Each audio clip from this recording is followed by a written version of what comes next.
going on, gamers? Good afternoon, night, morning, wherever you're watching from.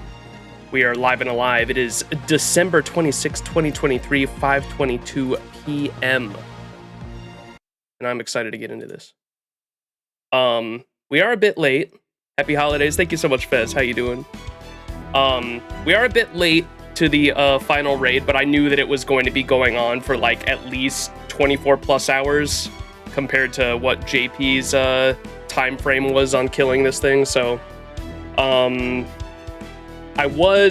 yesterday was Christmas, of course, and I was planning on streaming after Christmas dinner after everything had settled down, but I ended up being, I'm sick, still sick, of course, and just felt way too shitty to stream and was like, okay, I'm just gonna get some rest, and I know that this raid is gonna be going on until tomorrow, most likely, and so I'm just gonna stream it tomorrow, and so that was the plan, and thankfully, NA didn't go crazier than JP. Like, I was like, I knew that it was highly likely that NA wasn't going to kill it before tomorrow afternoon, but yesterday my thinking was, but yeah, glad that didn't happen so I can actually get in and do some raiding. All right, we're gonna read the story, of course, before we get to the raid. Last I checked, my beautiful Discord community was letting me know where the raid was at, and I think like a few hours ago they said it just dipped below half, and so I should have more than enough time to read up on the story real quick and then get to the raid. But yeah, I'm excited to see what the story is. So far the story has been weird, but I did like the concept of like the life and death zone. I thought that shit was pretty cool, and how like this entire area is essentially Poyanskaya's a reality marble, which is fucking insane. And we still don't know what that little thing in the middle is, but they said that that's her headquarters. Right there in the middle, so I think that's where we're heading next in the story, if I'm not mistaken. But we left off last time fighting off the Lostkin army. We had a bunch of different raids, and that's where we're at currently. So I got to do the one last fight against them, and then we'll keep it going. And I am going to be sniffing, I'm going to be coughing. I've got cough drops. I took some Dayquil, so apologies if my voice and energy are pretty fucked up for the rest of this stream. What's up, Matthew? How you doing?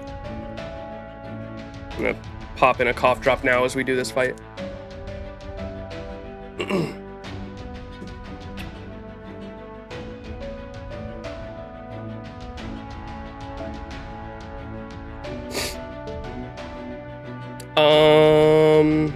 I don't even know which boss it is for this. Let's just hop in with this. We'll see what it is. I can hop back out if I need to, if it's some weird gimmick.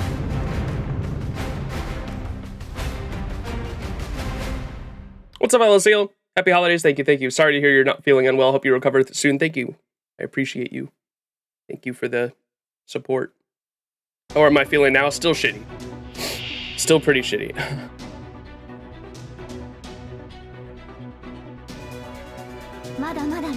But we're gonna power through it. For the raids. Oh man, it's the annoying one. Okay, never mind, we are drawn out. What did I use for this? It was, what DPS did I use? It wasn't Melusine, was it? I remember doing this raid. We used, oh,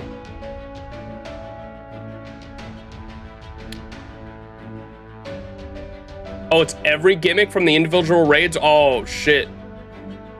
Okay.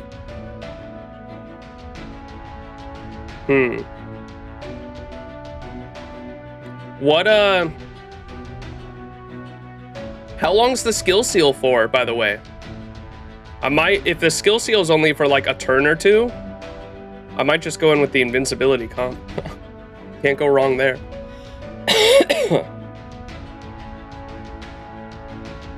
What's up, Sereno?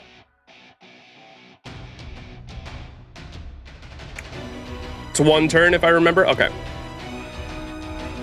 Well, you know what? I'm just gonna go in with the invincibility comp then. I don't think we can go wrong there.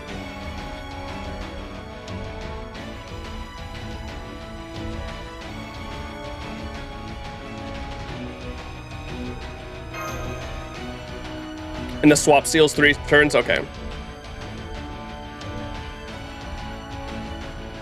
I don't even remember what the other... I didn't pay any attention to the gimmicks, I'm not gonna lie. A lot of them you could just ignore for the most part. I think for this team, you just took a Santa Nightingale and the Atlas Mystic Code and you were good.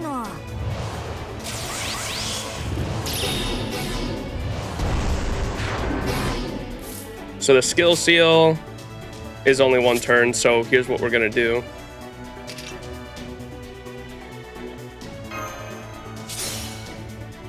Wait, what? Oh, I did the wrong one. Ignore that. We're gonna do that. We're gonna get this going.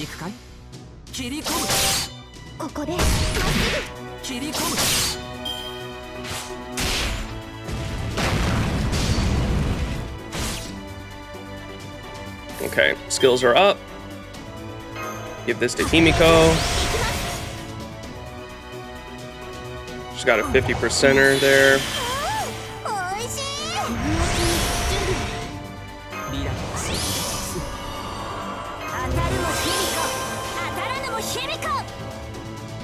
And how long do they have? Is this a certain amount? 2 left, okay.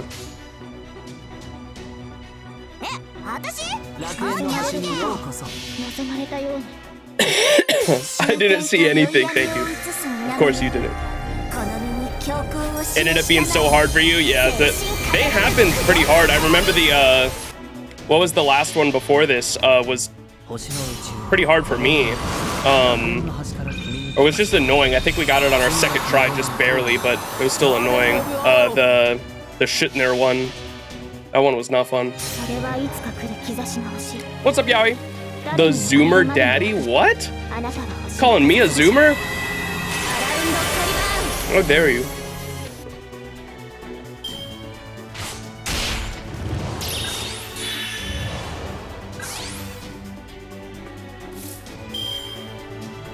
Okay, he still has 2 hits, right? Yeah.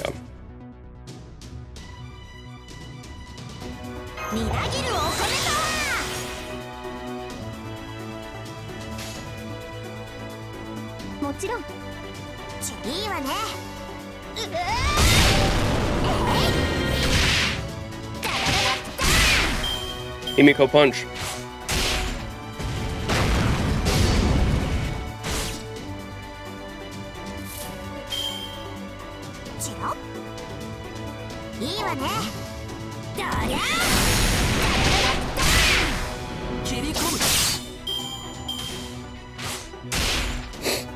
How am I feeling? Still pretty shitty, but I've got some Dayquil in me and some cough drops, so we're gonna power through it.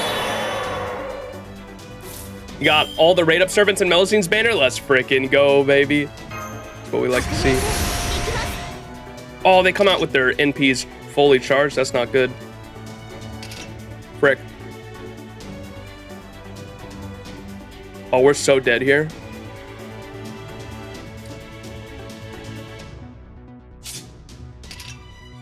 And they have the evade. Oh, that's so fucked. Oh, well, we have the Herc on the back line. I guess we'll get rid of you since we can.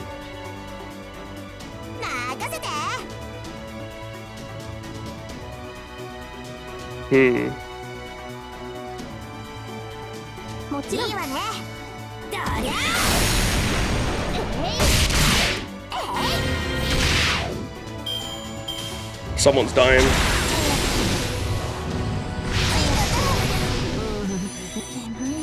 How did Himiko not die there?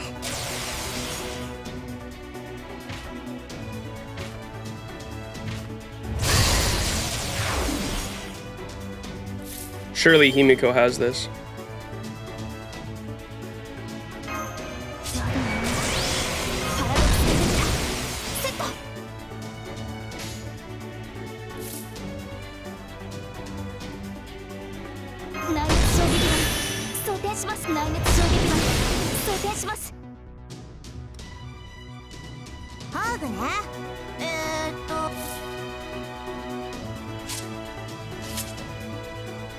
Is it? Oh, he has invincibility too.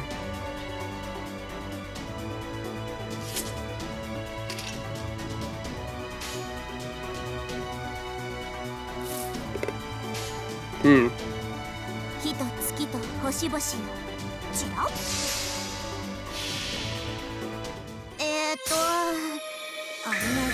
Percy's a nice catch. Yeah, Percival's awesome. Going back to what you mentioned earlier, you'll be fine for the raid. We just dropped below 12 million lives left, and we'll be averaging less than 1 million per hour going forward. Okay, sweet. Hell yeah. Those thighs are something I want to touch and lick. Okay.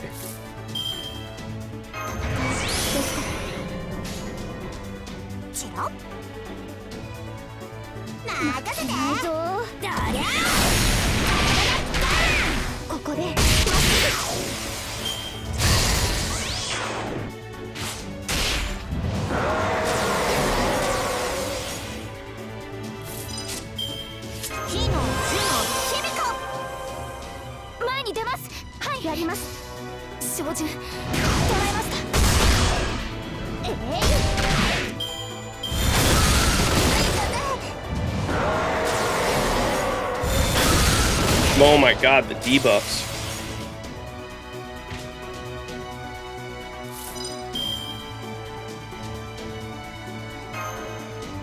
We do have an NP seal on, god damn it.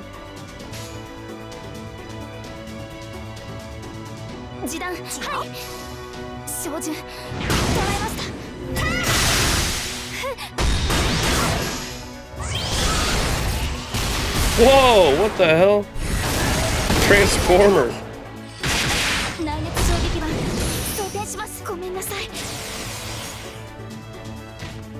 When in doubt, work it out. Okay.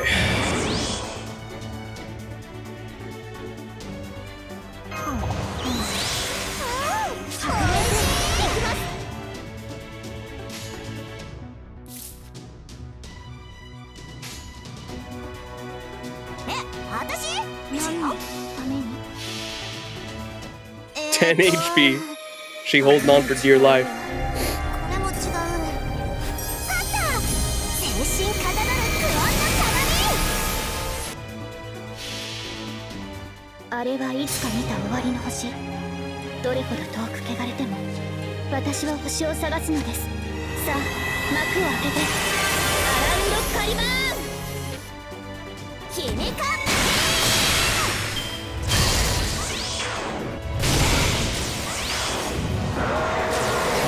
A monster that uses tons of guns as an attack. Clearly it's a ruler and an assassin. Never change, FGO.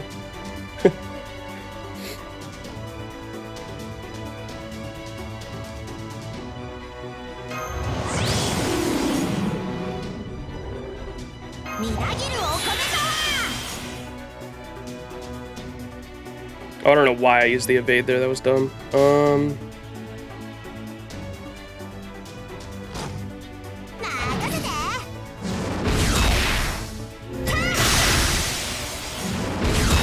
we go. That worked out.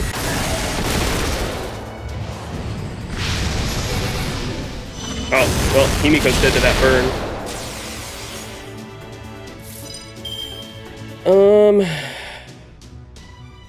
We get the NP? No, we didn't. Okay.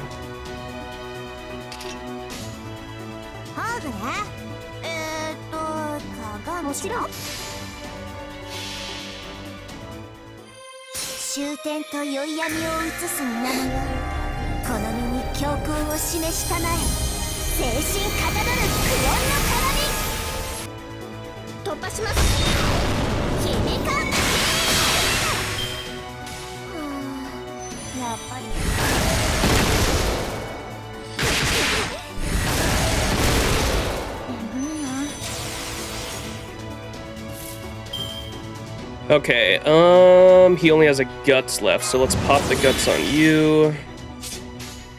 And just go Hamtaro. We should be fine, I think. Hopefully that pops the guts. Yeah, I don't know if it will.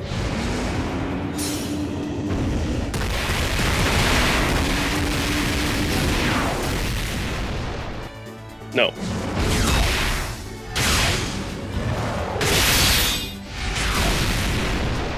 Damn, not even the full chain did.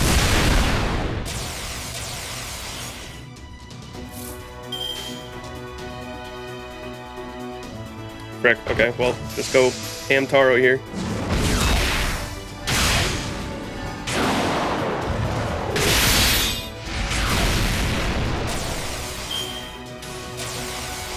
Frick. Frick, dude! It's all ogre.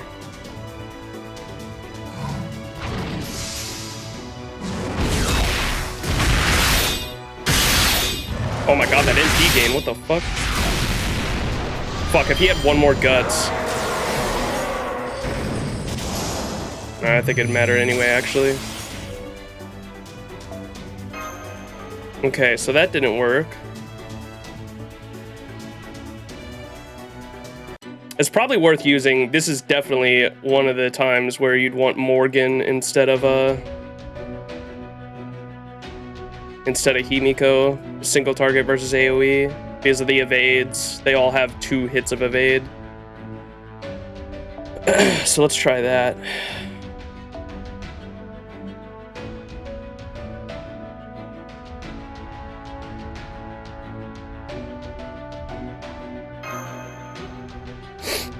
What's up, Rudimentary?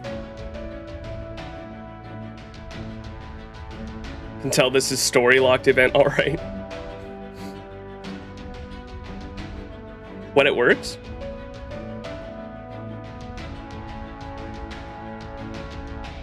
Yeah, let's try this.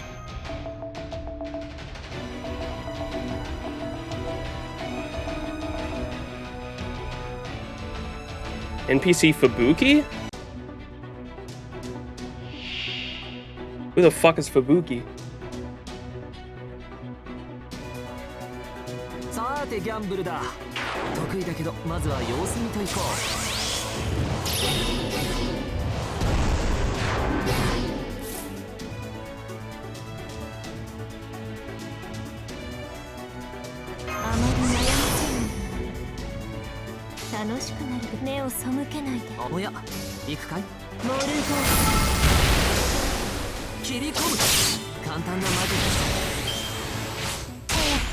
Fubuki is Nikki? She gets 50% charge for every enemy she kills? Why are you calling her Fubuki? I don't get it.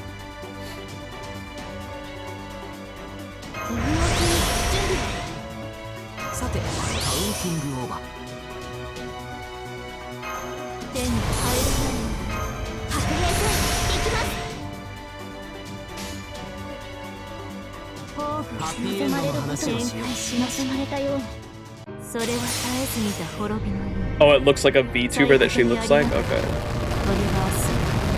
I thought it was some kind of a Fubuki-like combination. I was like, what?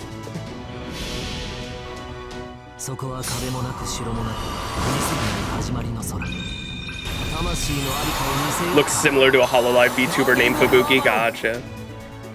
I've never heard of that VTuber, so I was so confused. I thought you were saying like Ibuki's name with an FU instead of an I, and I was like, huh?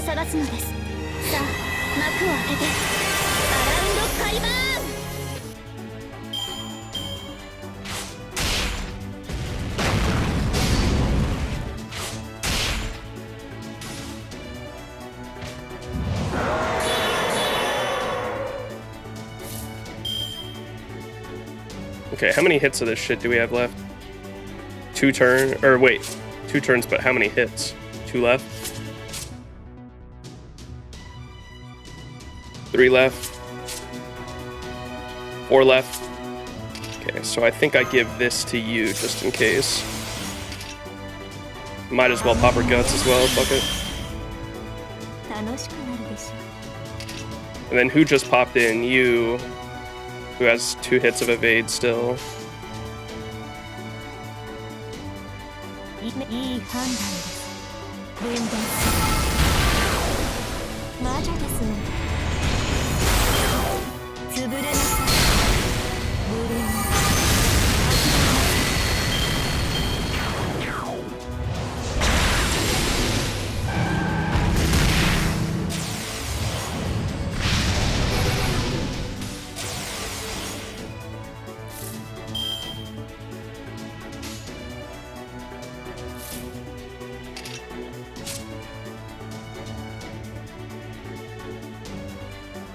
One left.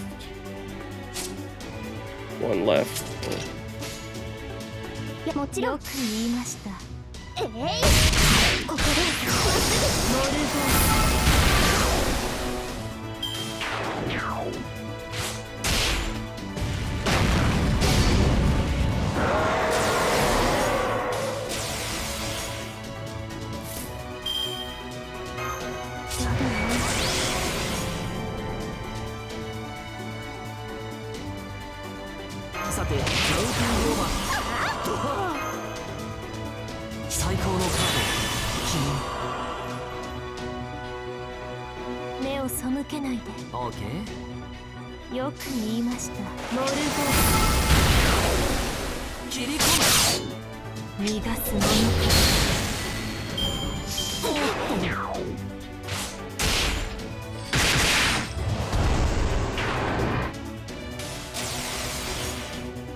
Jesus.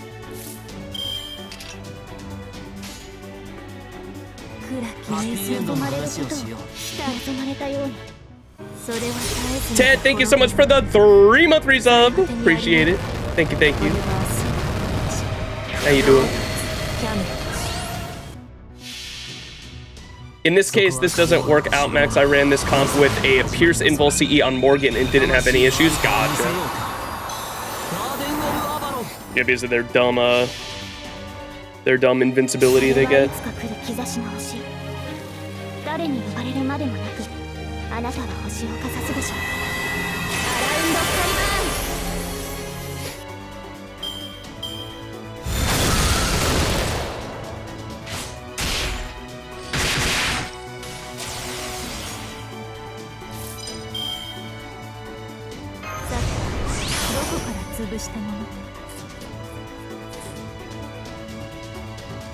All right, I think we go for the backline guy, maybe. Or the Cerberus has the AoE, so might need to go for him, actually. Still has 1 turn of invincibility, though. 1 hit of invincibility, 1 turn, and a guts. And everyone has class disadvantage except for Morgan. I kind of want to get him out of the fight ASAP, though, because I don't want to get hit by that NP.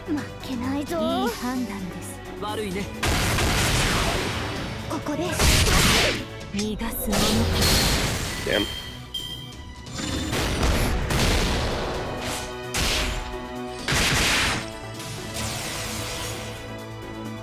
Who just got invincibility? Oh my god, you did. That sucks.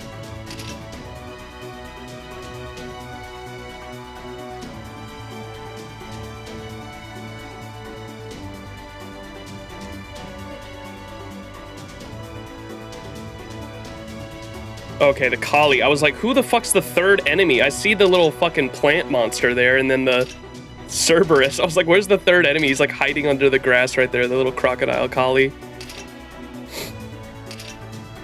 Is it a 1 hit again? I think he probably just gets that every turn, huh? 1 hit, yeah, 1 turn.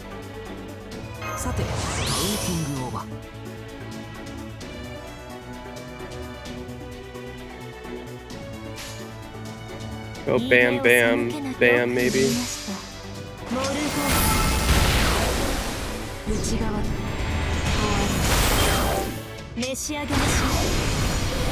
You're so close, man. There we go.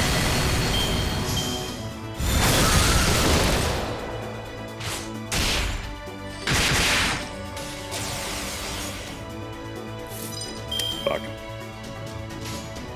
I'm gonna... Ooh,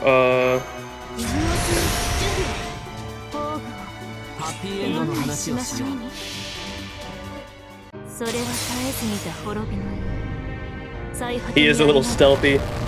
Cerberus gets one hit invul at the end of every turn. Gotcha. Regenerating invul is kind of annoying. Not too bad, but it's still annoying. Yeah. That's why you were saying you use the invincibility pierce on Morgan, right? Because her NP will be able to pierce it every time at least. We might be fine though. We still have one more enemy in the back line that's gonna give them something when he pops in.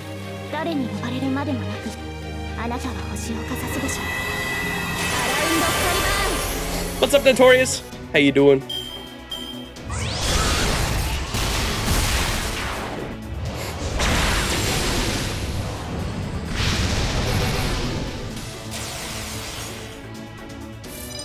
Alright, let's try to get the Cerberus out of here. So we'll go only one Morgan card. That sucks.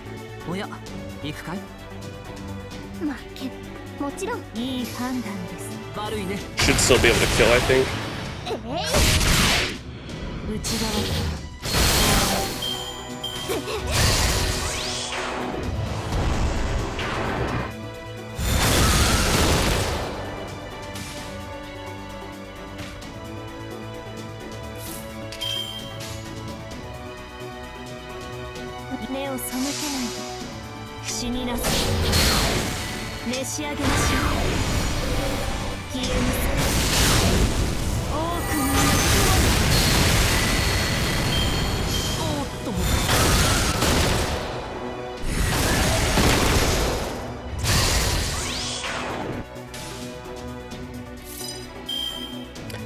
It's that time.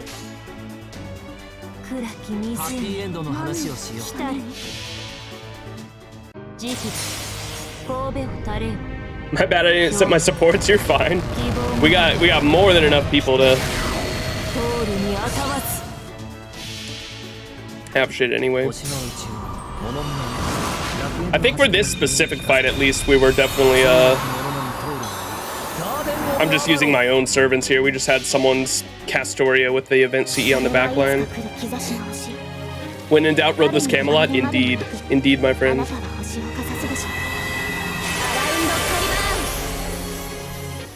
Just did summer comment, support Dabrinia for this. Yeah, that's what people in chat were saying. Support Dabrinia was really good.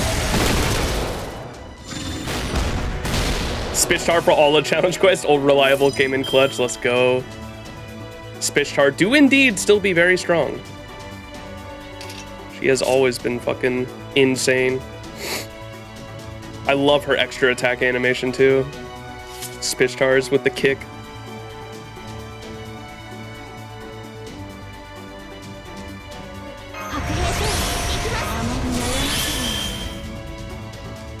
Alright, I think I'm gonna try to get rid of this guy, this assassin.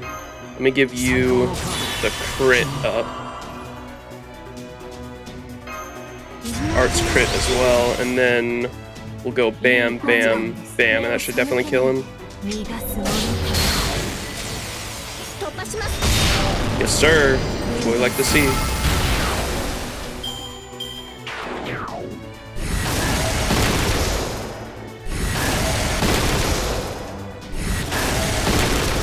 Owie.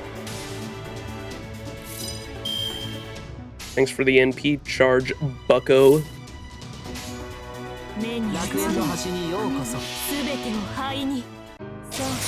All hail the Space Queen. All hail the galactic-sized ass. I still have that screenshot from this event where she goes, I'm gonna kick your galactic-sized ass. I love that event so much.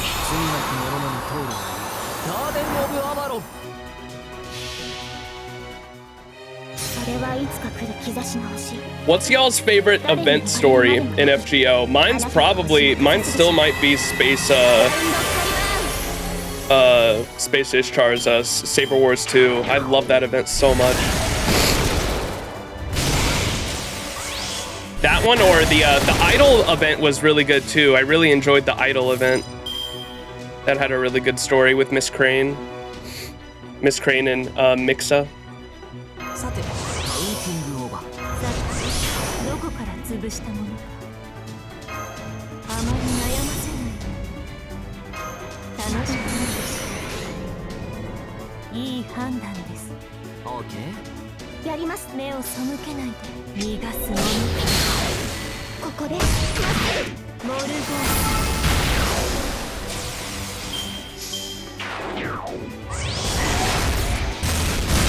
Transformer.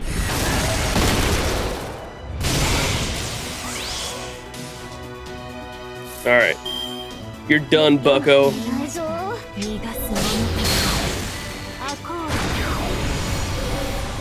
Dubs, we did it.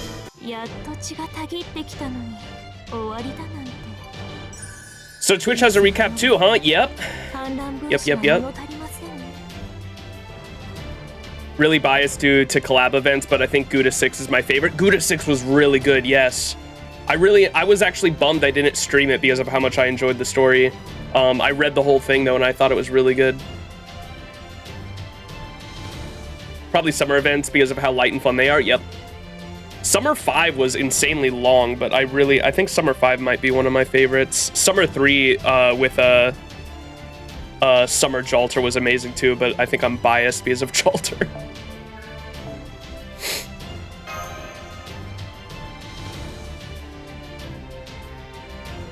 Never read any events until the summer this year, so I don't know. Oof.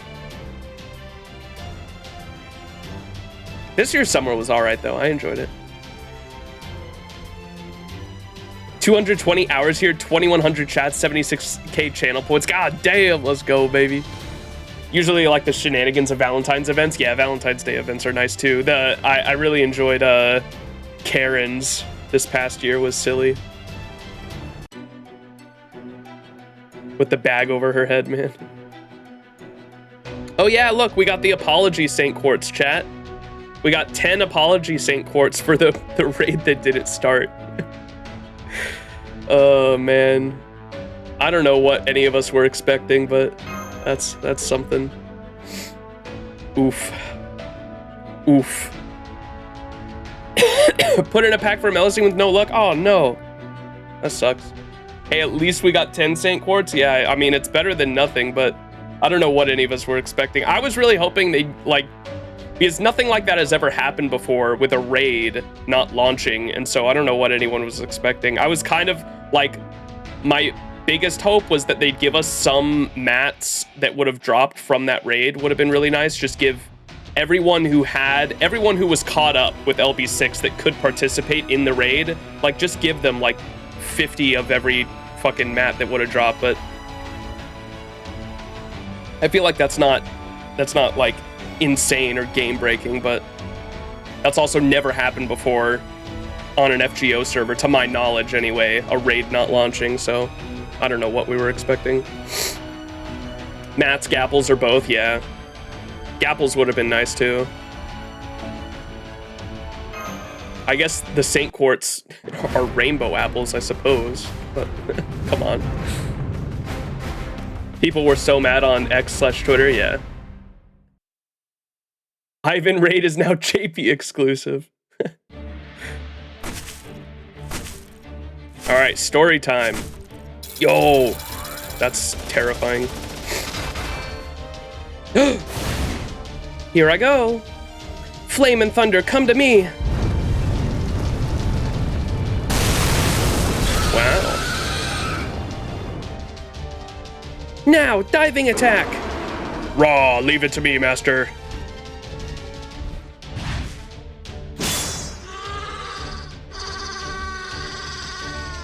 Dude, that dragon on something else. Why did all the other... Wait, what the fuck? He just exploded. The combat beast squadrons are other large lostkin have been eliminated. And other large lostkin. We've been fighting for hours now. Mash, it's for the materials, come on. I think we've used up too much of Master's magical energy. Let's take a breather.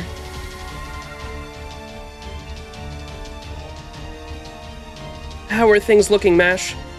It's hard to say for certain, but we should have whittled down the enemy forces by a significant amount. That said, I know, there's still more coming. Yes, there are still many hostiles nearby. This isn't over yet. This one's looking pretty big. Hey, yo.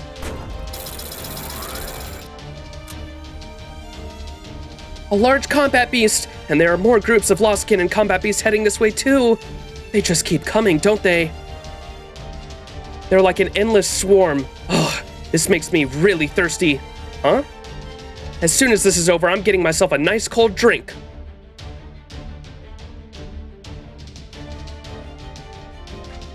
Get us through this and you can have as many as you want, so hang in there, guys. Oh. What? The storm border might be able to hold out against this many enemies attacking it all at once. But even with multiple bounded fields, the shadow border just doesn't stand a chance. Got it. We'll hold them off. Right.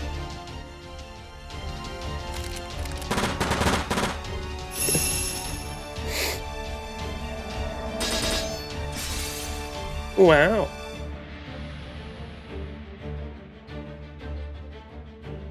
I was fortunate enough to run into the Chaldeans. They're all doing a great job. All right then, I guess I'd better do my job too, or I'll never be able to show my face to Lord Yanshi Tanzun or Mother Shiwang Mu. I'm butchering all these Chinese words, I apologize. Are you ready to meet your end, Shadow of Daji? You've changed a lot since last we met. I thought you said she wasn't the Shadow of Daji anymore. Did you change your perfume or something? Actually, never mind. It would be rude to ask. Now it's time. Thought keys activate. He's doing the thing! Surely this will work out. The Kunlun Mountains belong to Yanshi Tanzun. Invested in the fish-tailed golden crown and the crane robes, unite the heavens and earth as one. An immortal aura, godly and pure, divine Xian of paradise, descend now before us. In my hands lie the peerless treasured blades, encompassing geography and astronomy alike. The 8 trigrams lie within me. With them, I am on equal footing with the divine Xian. That incantation? No, wait. Is it an incantation? What do you two make of it?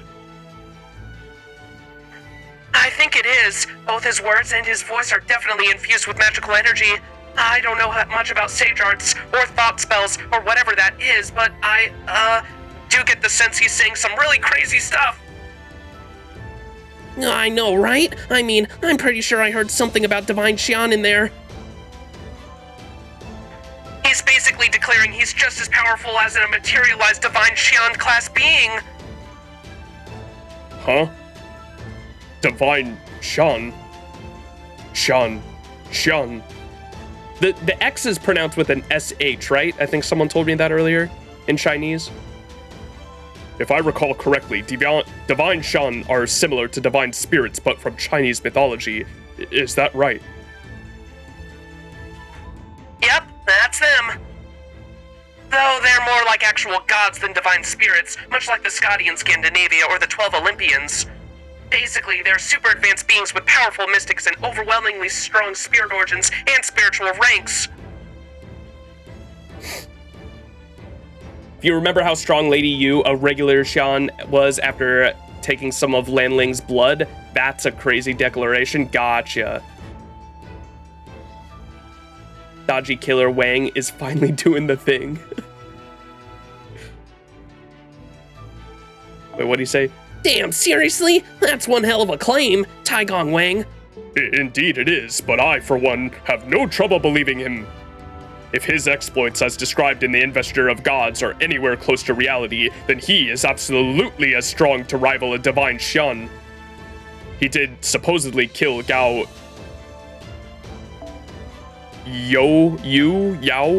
Quan, one of the 4 saints of Lingxiao Palace of the 9 Dragon Island in a single blow. Whoa, and here I'd always had this image of him as just a tactician. He was a famed general and a practitioner of Taoism, powerful enough to rival a divine Xian. Normally that would be super reassuring right now, but I can't help but worry about the incantation. After all, even if he does have ties to her, he's still making this declaration to one of the most powerful beings in mythology. Seems like a pretty risky move to me, but maybe it's just normal for him? Or then again, maybe Maybe that's just how far he wants to push himself to take Daji down.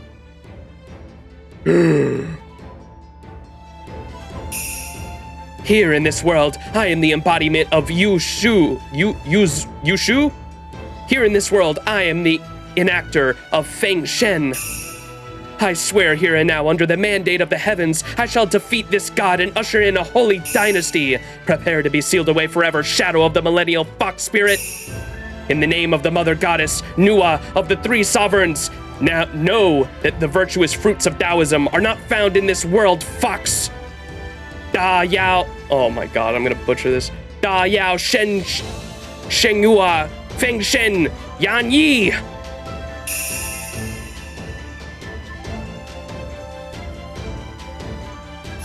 I have no idea what's happening. So he's trying to seal her away?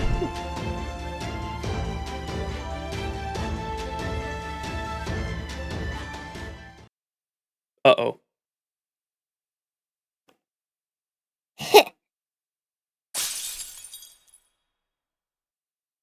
Oopsies!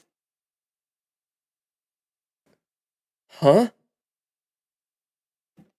I'm so sorry. It was just such a weak-bounded field noble phantasm, I couldn't help myself. Oh, we're fucked.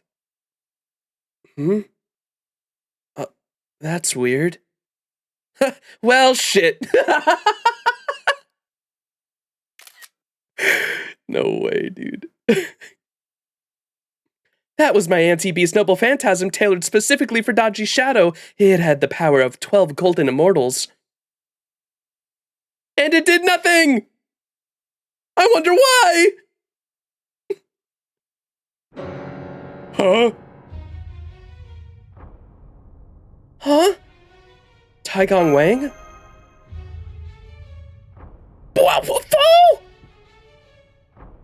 No way! Fraud moment.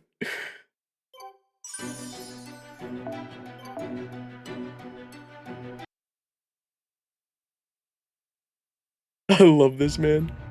The piano.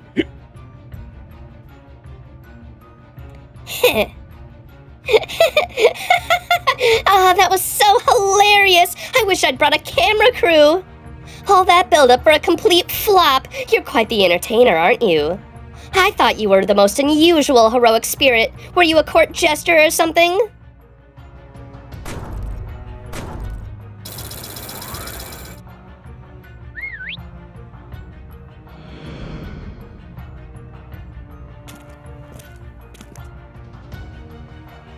I was planning to have my children overwhelm you by the weight of numbers, but that's not an elegant solution.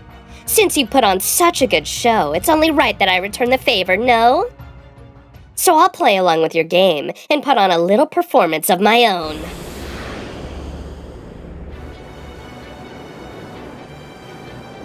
The music! The tree music! Let's go. This fog. These chills. It feels the same as in Olympus. Uh-oh. This body you Chaldeans once helped me discover is a bit worn out, but it should suffice for the occasion. After all, there's no great detective here this time, and I don't see any sign of the Athena or Eris Claronomia either.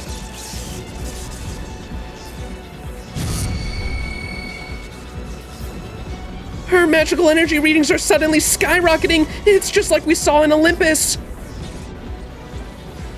I'm seeing some spatial erosion in your vicinity too. She really is a beast. Now, what sort of fighting do you have? What'd she say? Now, what sort of fighting forces do you have?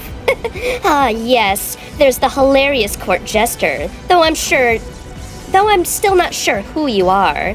So it seems only halfway decent fighters you have are that dragon rider and the divine spirit. I see the divine spirit has quite the nasty little sword, but it doesn't look like she's unlocked its full potential. That just leaves the pitiful imitation human girl and... Oh right, I almost forgot. You. You're here too, aren't you, Master? I don't have any other particular attachment to you personally. That black barrel of yours is a very good weapon, though, and by good, I do mean terrible. As the executive director of NFF services, I have to commend your accomplishments. But as a beast, I find you the worst sort of trash this planet has to offer.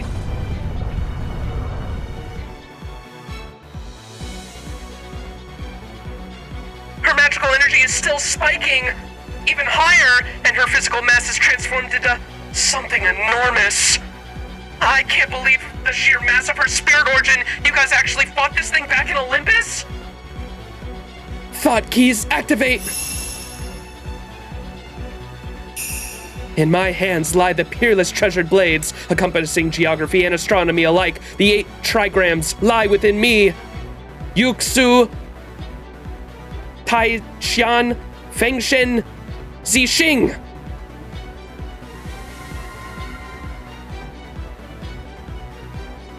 Oh, wow.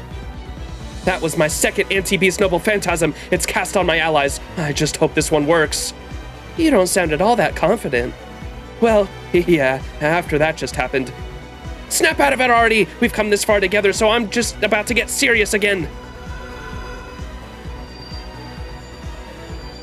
Big Ibuki. And now, it's Habby Cat time. Call her out, Mash. Right, Habitrot, I need your help. Okay, you got it. So that's a beast? Whoa, she's huge. But I don't see anyone ever choosing her for a bride. Okay, she looks pretty tough, but I'm not about to let her win. The bond between Max and Mash is even bigger than she is. Let's go, the power of friendship. Whoops, I actually just exited out of my whole fucking phone. Hang on.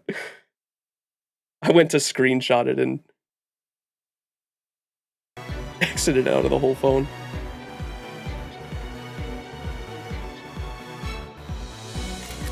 I saw a meme recently that showed Habby Cat.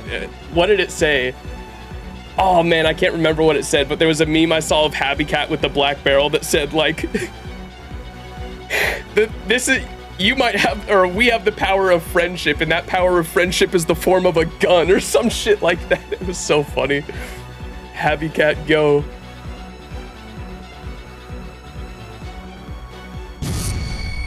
Whoa, that looks a little different. Here she comes! Everyone get ready!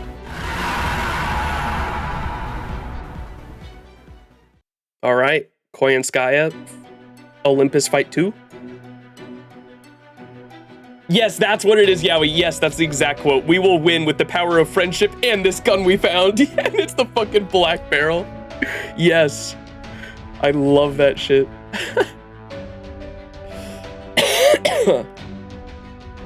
Beast 4 round 2, here we go.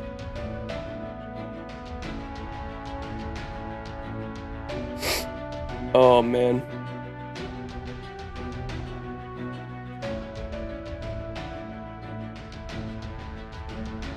Yes, Yowie, I'm gonna kill you through the magic of friendship and this gun I found. It's so good.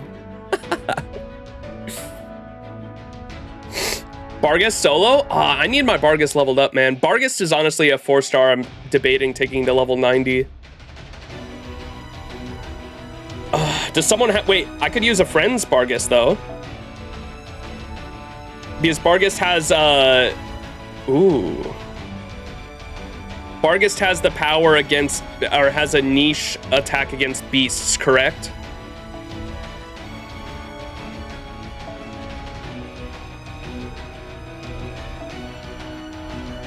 I actually asked on Twitter if they had a 120 Bargus. Nobody has replied yet. Oof. The fact she needs 180 bells is hurting me. Yeah. All the does Tamlin Tristan need it too? A ton of bells. What is my Bargus stat? Hang on. No, don't cancel.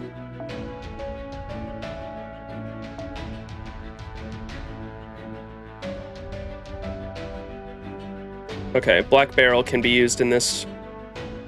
So we probably want to use her early on. Let's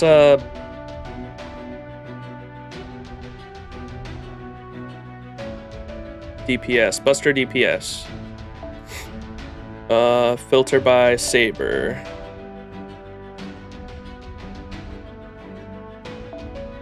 I don't think her, oh, she's at, 777 might be all right. What do you think, chat? I have her at 777.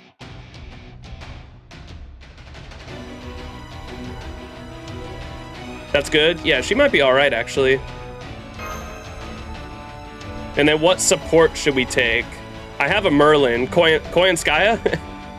What's a good support, you think? I have my own Merlin.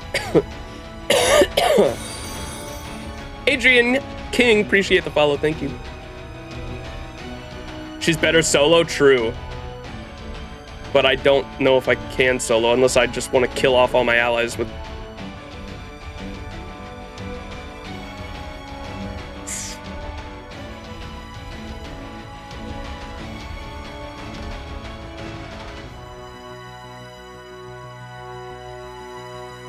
Oh, you know what? Who else I could take? Wait. Oh, what about my boy, my boy, Orion. Super Orion. Because he's effective against beasts too, right? Beast trait, anyway. Correct? I think?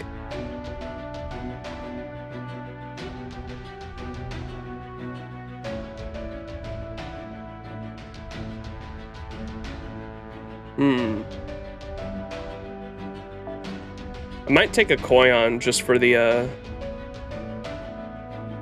bond up.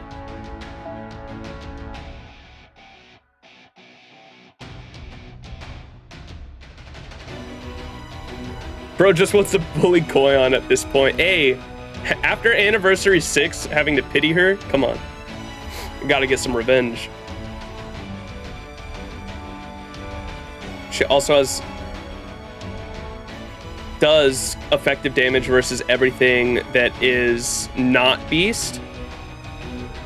Oh, wait, so wait. Does it not tell you the traits? Does Barghest have the beast trait as well? Or animal trait?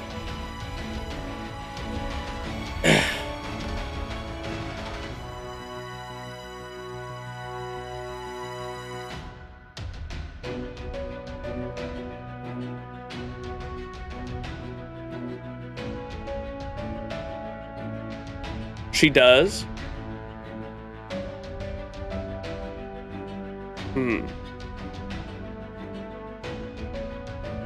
Only 3rd Ascension has the animal trait? Oh, okay. All right, we'll try this out then. Let's just give this a try. I've never used Barghest before. I know she's really good, like a solo comp, because she can heal, I believe. Ooh. Oh, yes. Evil of Humanity. I love this soundtrack so much. Oh, she gets invincibility. Oh, I should have put Mash on the front line too. I totally forgot about that. Whoops.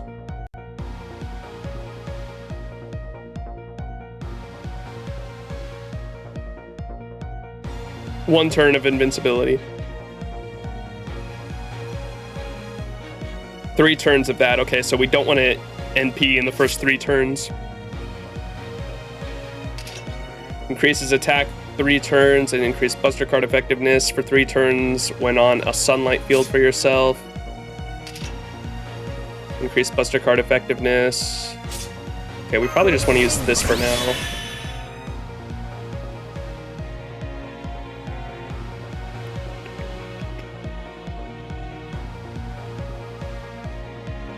Frick, man. So we just want to stall it out for the first 3 turns, I think. Try to get Merlin's NP going. Nice. Oh, now she gets an evade.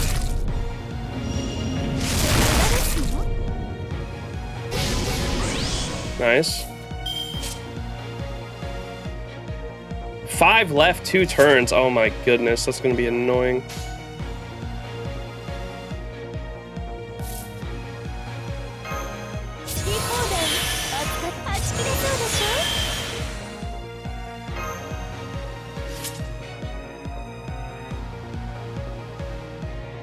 I'm just gonna go ahead and use that. And then we'll do, oh, I should have used that on herself. Frick. That's what I meant to do. Whoops.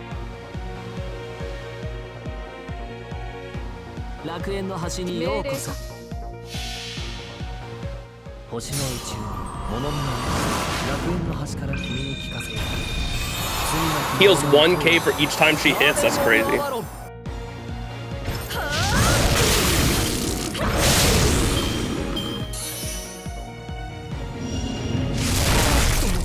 Oh, though.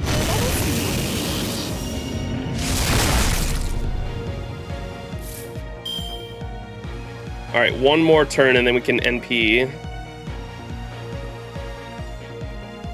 Oh man, this would have been a really good one, or a really good turn 2 NP too.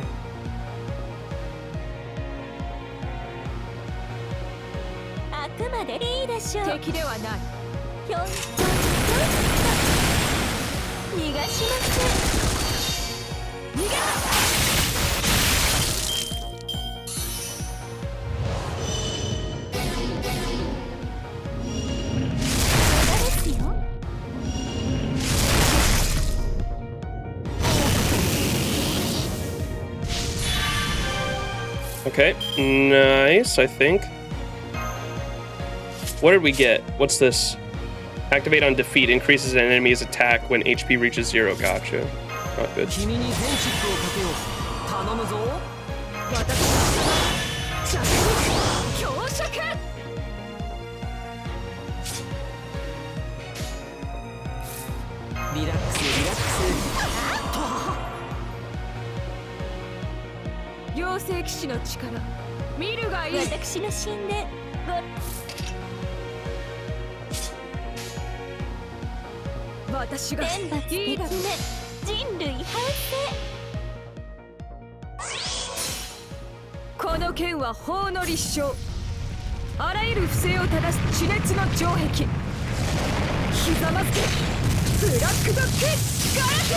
That looks crazy. What the fuck? Whoa! That looks crazy against Koyanskaya.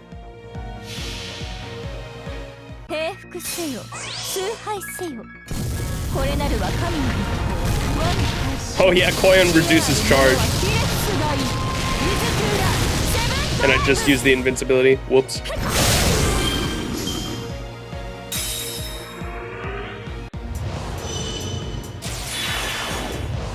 And now she gets, or now we got the different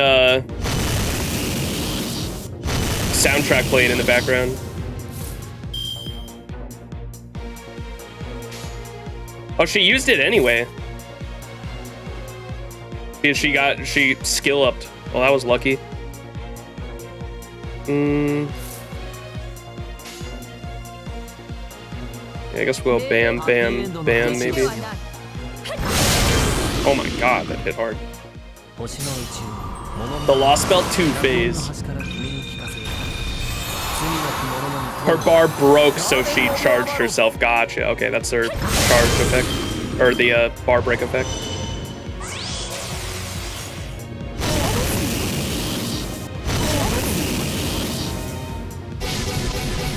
Nice, stun off. Let's go, Orochi.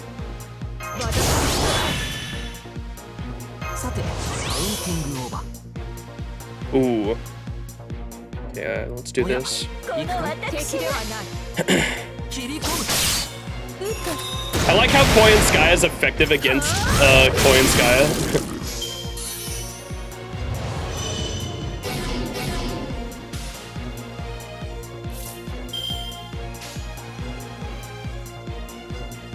Ooh. Ooh. Ooh. Yeah, I might do a bam, bam, bam, actually.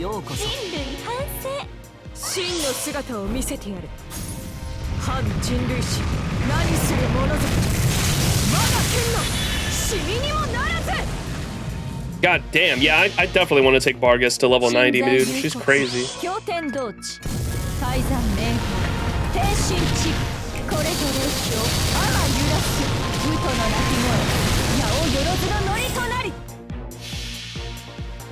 Vargas is great. Yeah, she's great. She was my favorite Tamlin story for LB6 as well. That might be a bit much. I was just doing it for the overcharge effects mainly. Okay. Bar 2 is stuns everyone. And now we get the Chinese Lost Belt. I love this soundtrack so much.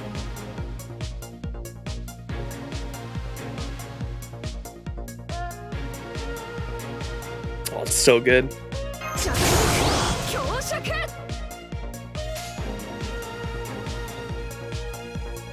Let's get Merlin his NP back.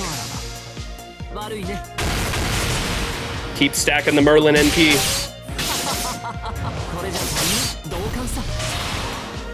Oh, it wasn't enough. Oh, never mind that. Never mind, it was more than enough.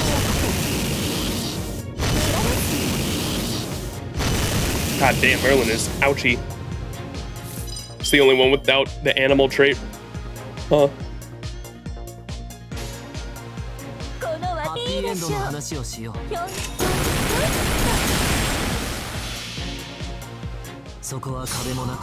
I always think her NP is single target. I know, I was about to ask that too. Is it AoE?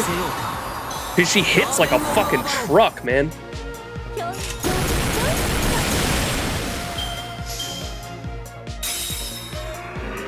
It is AoE? That's crazy.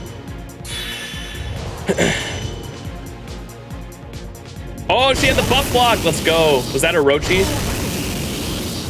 Orochi with the buff block saved our ass there.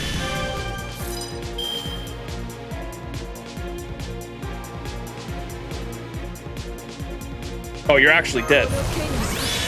Oh, you're so dead, dude.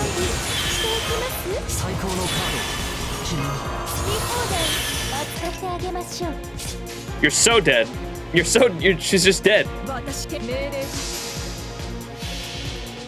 India Lost Belt phase.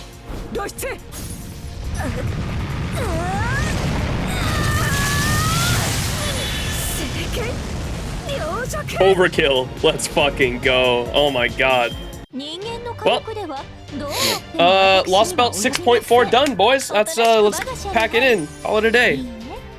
Coin Sky wasn't that bad. That was the raid? What the fuck? It's over. Surely, right?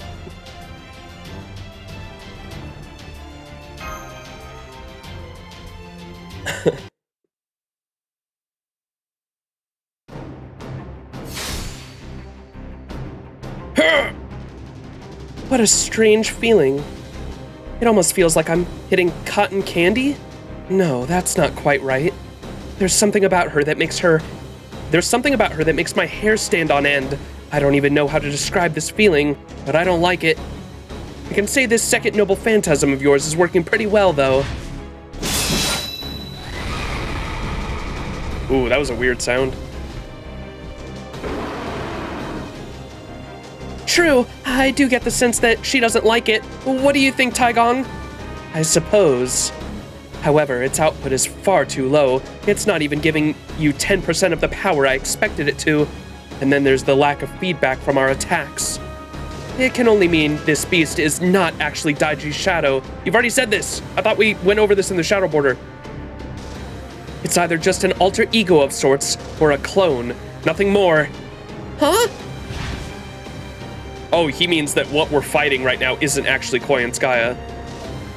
It's a little shocking to hear a mere clone is this strong, but that does explain some things, like why hitting her feels like hitting a cloud. Just dealing with a clone is taking everything I've got. Healing everyone's exhaustion is almost proving difficult. That's the truth, much as I wish it isn't. I admit, I failed big time, and I'm usually so good about succeeding at times like this too. If a little characterization was all it took to get anywhere, we'd never have any problems at all. You're a great tactician, right? So come up with a new tactic. You're right. Thank you, Master of Chaldea. Woo! Yes, you're exactly right. I am Taigong Wang. I am a hero inscribed in humanity and a great tactician who managed to defeat a massive empire. And what's more, I'm also the extraordinary hope of the Kunlun Mountains. 3,000 years ago, I was a match for the 12 golden immortals, even while I was still just a Taoist practitioner. So of course, I can, and I will do something about this. Let's go!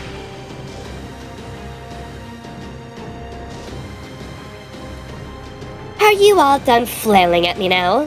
Then I guess this is goodbye. I hope you don't mind, but I'll be letting my children take it from here. She's running away! Coward!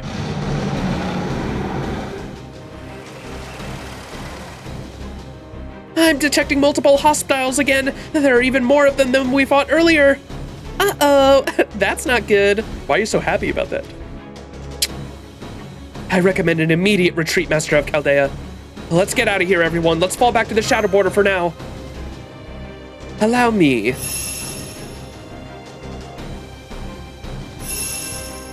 This is so weird. The pacing is so weird for this story, man. What do you mean, let's fall back to the Shadow Border? We could have done that this whole time. Huh? How many 3-meter beauty poppet? What? How did a 3-meter beauty pop in here all of a sudden? Gordoff, you dog. Sorry about that. I didn't know I was going to be sent here. Phew, I almost ended up in here with my mount. Good thing he turned into his spirit form in time. A simultaneous group transport spell? That must be the same Earth evasion spell you used earlier. Director Gordoff, would you mind taking control of the Shadow Border? I'd like you to get as far away from here as you can, as quickly as you can. All right. Wait, what about you? Don't tell me you're still outside the border. Well, yes, I am, actually.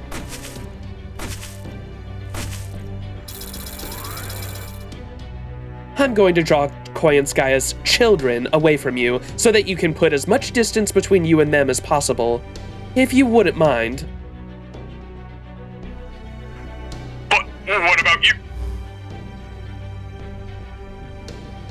So what? You're valiantly sacrificing yourself? How disappointing. And here I thought we could speak as equals. The last thing I need is some bad melodrama. Not at all. Me sacrifice myself? Of course I'd never do anything like that. Don't be ridiculous. I'm a tactician, an army's commander dying before the battle's end. An army's commander dying before the battle's end? Abandoning one's troops to their own devices? That would be the height of irresponsibility. It would be doing each and every one of my soldiers a disservice and a dereliction? Wait, what? I've never heard that word before.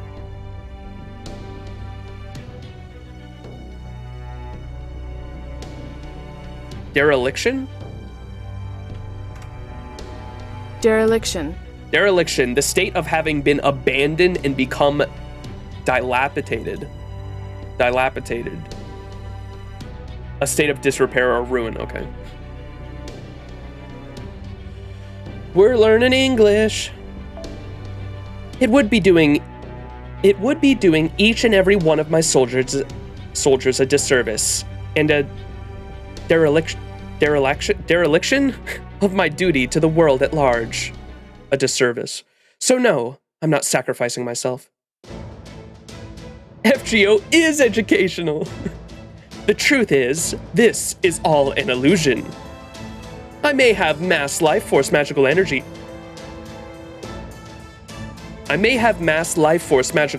and even a servant aura. But I myself am not actually here anymore.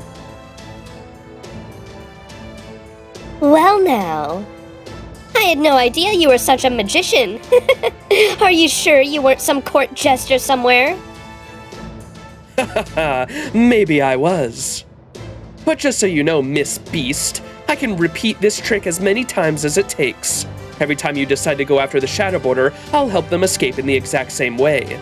And if you think seeing my technique enough times will let you figure out the trick, think again.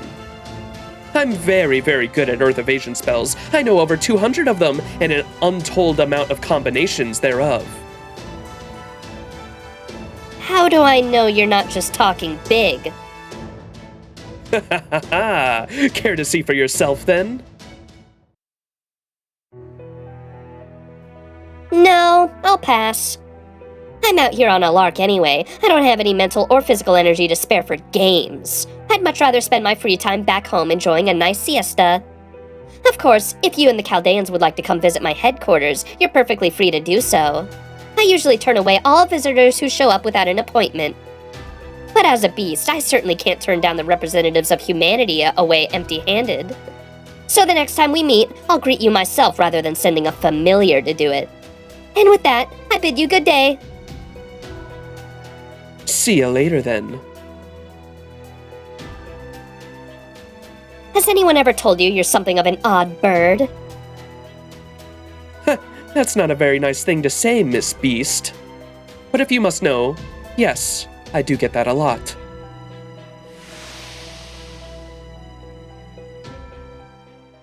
What a weird bird. What's up, Waka?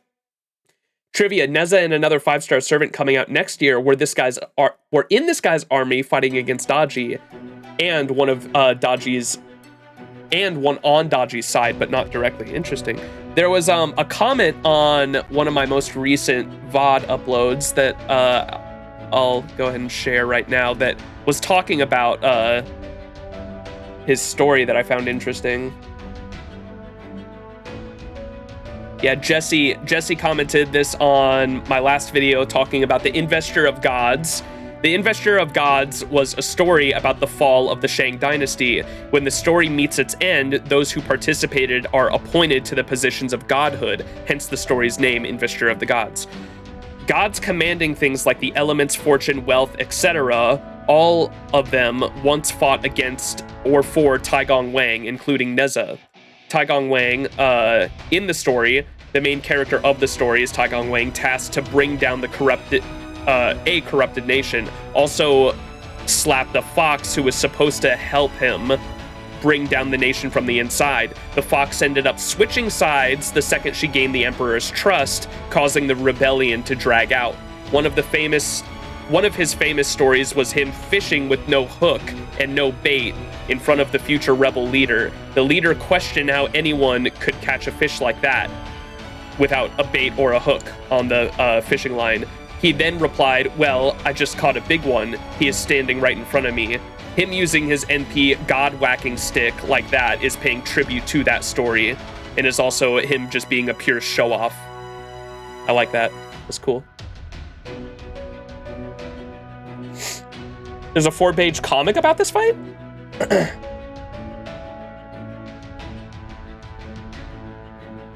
And then, wait, oh my god, that's funny because we actually just used what's her name, Tamlin Gawain Barguest.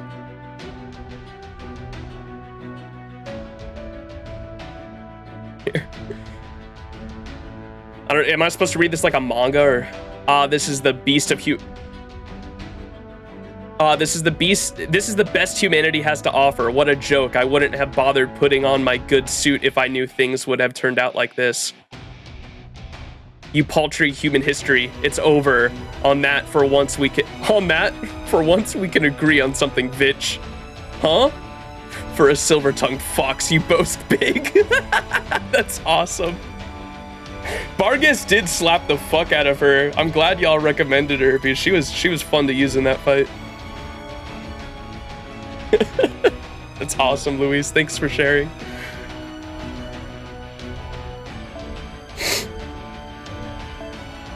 All right, Section 10, Eulogy for the Planet of Primates. What's gonna happen? So now I'm assuming we're heading for the headquarters? Man, that sure was embarrassing, huh? Fofo! After all my big talk about how I would handle her myself, my anti-beast noble phantasm did nothing. I'm sorry. It's okay, Taigong Wang. Chin up. Chin up, King. Your crown is falling. Cheer up. We never would have made it out of there alive if it wasn't for you. Master is right. None of us would be here right now if it wasn't for you and your Earth evasion spell. So please, don't be so hard on yourself, Taigong Wang. We're all grateful for your help. Besides, I was really hoping to avoid any further fighting back there anyway. You did great, Taigong Wang. Indeed, it was a bad matchup, that's all, and who can blame you, since it's Koi and Skyo we're dealing with here. You're the reason we didn't suffer any casualties, or any damage to the Shadow Border, not to mention that we survived to have this conversation in the first place. So do cheer up, my good man. As far as I'm concerned, you're every bit the Taoist I thought you were. Fo! Well, that's good news for you, huh, Taigong Wang? They definitely wouldn't have let you get away with a failure that colossal in Kiev, that's for sure. If you were a Bogatyr, you'd be dead from sheer mortification in the Sun's Prince's court. Good thing you're not, huh? Ouch. Are you throwing a pity party for yourself, Taigong Wang? Is that it? I know my credibility is in the gutter, but there's no sense in dwelling on the many mistakes I've made at this point. What's more, it's thanks to my grievous errors in judgment that I can now say something with new clarity. And what's that? It's about her, Koyanskaya. Fair-faced golden fox, the millennium fox spirit known as Daji, who brought disaster and calamity to China 3,000 years ago, ushering in the end of the Shang dynasty as a beast and evil of humanity. Some also say she's one of the major figures behind Tamamo no Mai, one of the 3 great monsters of Japan. Right, although Tamamo no Mai continues to deny that. Why don't we just leave Tamamo out of this, huh? Things are already as complicated as they come anyway. Thank you.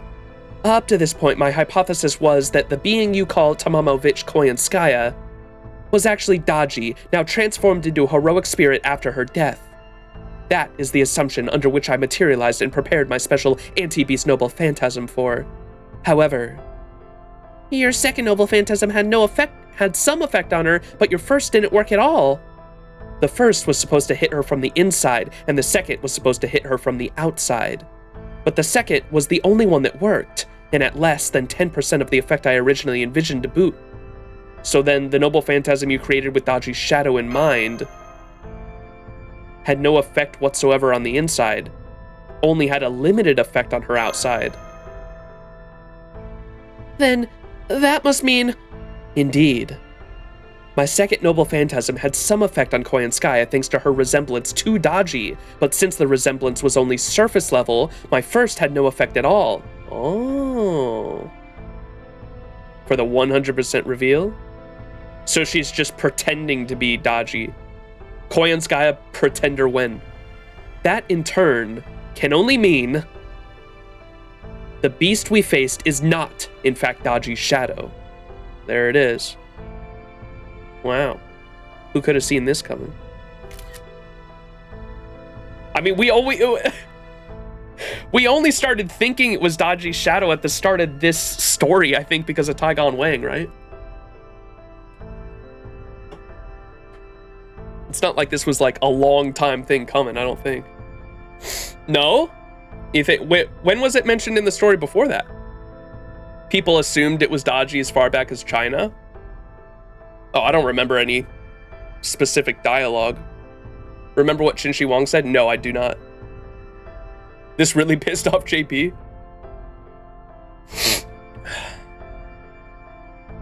I also have no like history experience when it comes to Chinese mythology though, so I just probably didn't pick up on it at all. He called her a mere replicant of Daji. Gotcha, okay.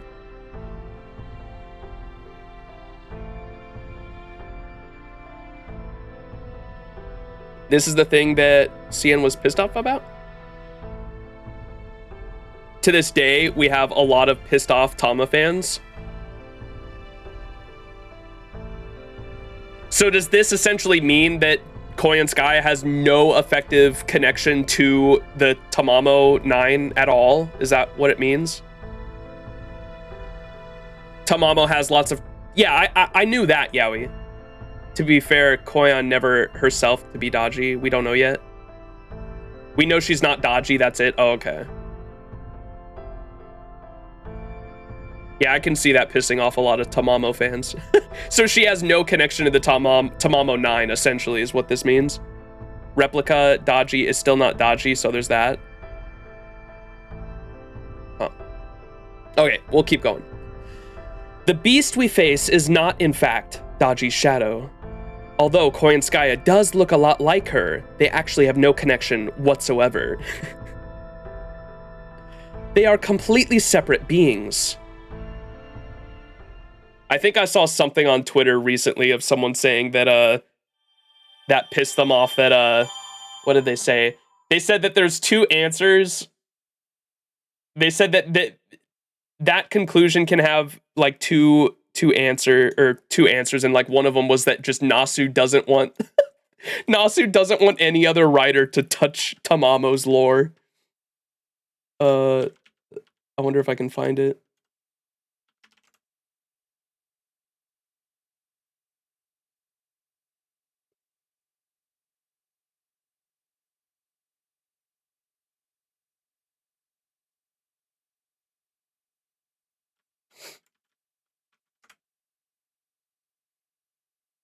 Yeah, it was this one. This was tweeted out on Christmas, I think, when this came out.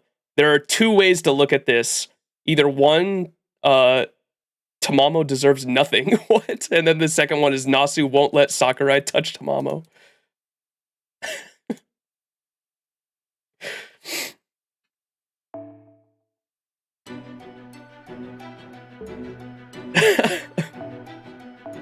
All right, section 11. Affection descends. Tamamo deserves nothing? Yeah, I don't get that one either. It mean I'd buy it since Nasu is Tamamo's writer and extra. Yep. Yeah, I knew that. That's why I was saying it would make sense that yeah, I'd buy it since Nasu is Tamamo's writer. Nasu, to my knowledge, like similar to how isn't Musashi also Nasu's like original character as well? And so like there are certain characters that writers are like very close to because they're the father or mother of the character. And I would assume, yeah, like Nasu would have been like, no, don't mess with any lore of my Tamamo. Don't know why not many people consider that though. There's the possibility that Koyan might be of Lost Belt origin, which makes her easily not part of the Tamamo 9. Oh, like pruned. Tamamo or Koyanskaya could be like a pruned Tamamo. Musashi was Nasu, yeah. And how I understand when different writers have characters that are written by different writers in their story at Type Moon, like they still like talk with each other, of course, though. Like they'll, like for this story, for instance, or Musashi I think would be a better one, when the person who was writing like Lost Belt 1's story and had Nasu's character Musashi in it, they went back and forth with Nasu multiple times to try to say like, okay, is this how this character speaks? Is this how this character would act? And there's a lot of back and forth whenever it comes to a person whose original character is in a different writer's story. There's a lot of back and forth is how I understand a lot of story writing happens.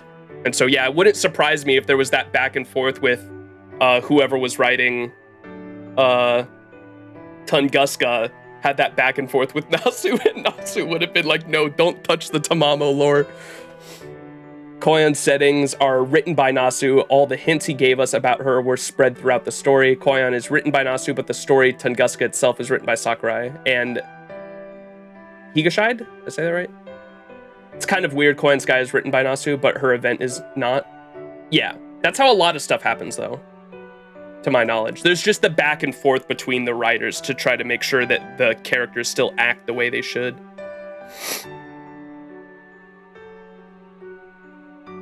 That's why I was super surprised, dude, the way...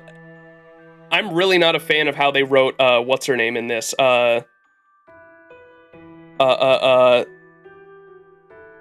Ibuki Doji from Heian Kyo was like this insane, like godlike being that had this, like, she literally forced everyone on the fucking ground to kneel the second her presence was known in Heian Kyo. I thought she was so cool in Heian Kyo, and then she's just turned into like a fucking bimbo in this story. Like and it's written by the same person as what chat was telling me. Like, what?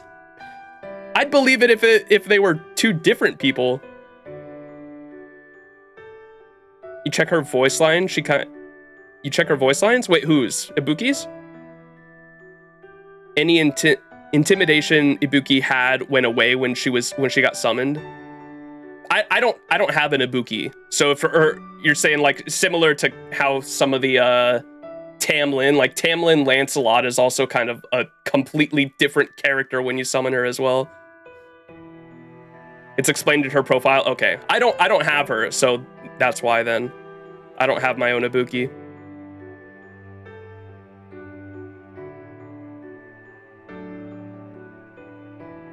Ibuki adapts to modern humanity. Ascension 3 is the god one? Gotcha, okay. Tunguska Ibuki is more like with how her summonable self is. People who haven't rolled her are hit with a massive whiplash. Yeah, that's exactly what I'm feeling right now.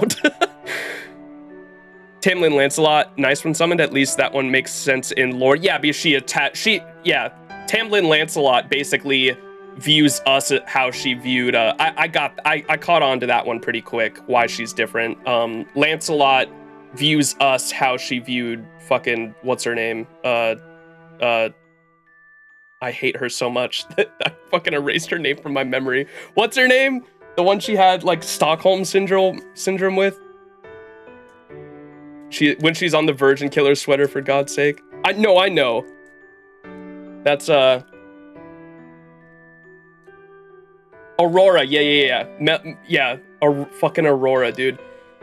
The connection that Melusine had with Aurora, she views us as like Aurora's place, if that makes sense, when we summon Lancelot. That's why she's like so fucking crazy and obsessive over us when we summon Melusine.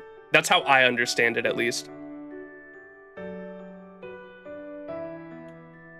Like for the birthday line for Melusine was fucking crazy, dude. That shit was unhinged. When on my birthday, last month in November, we did all the birthday lines of a bunch of different servants, and I did Melusine's, and Melusine's was something like, Master, I have a whole 24 hours planned for your birthday. First, we're gonna do this, we're gonna do this, we're gonna do this. And then she was like, oh, you have work to do?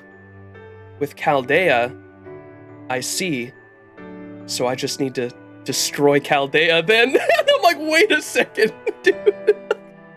Wait for the summer version, dude. Oh no, is she even more unhinged? I heard someone say, was it you, Luis, or someone said that Melusine is the shortest servant in the game to go from, or the least bond required to go to bond 5. Like bond 1 to bond 5 is like nothing. Like you just power through it super fast in her summer version.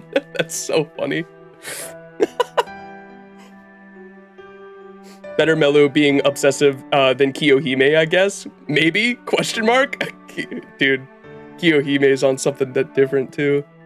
What's crazy is that Melusine is absolutely capable of carrying out that threat. Oh yeah, she's fucking strong. The greatest dragon. That's the level of attention I need. With a teapot, she can go from 1 to 5 in a single node. Oh my goodness. Summer Mellow has the least bond points needed for a 5-star at least. That's crazy. Now I feel even worse about my fail rolls. No! Dragon type servants are needy indeed. All right, let's get into this node. So more backstory. Oh, this is Wang, I think. This is Taigon Wang. So we left off last time we got a little bit of backstory. It was Taigon Wang. I think it was Taigon Wang talking about him meeting Daji for the first time. And he said, even though I know she's a beast and she's dangerous, I still thought she was beautiful. I thought she was beautiful. I knew I had to fight her. I knew I had to kill her. This fearsome beast stole into the dying Shang dynasty, led King Zhao's heart astray, and performed all manner of horrific atrocities. The fair-faced golden fox had grown into a powerful monster far beyond even Nua, the mother goddess herself, had envisioned, and was now prepared to swallow all of humanity whole.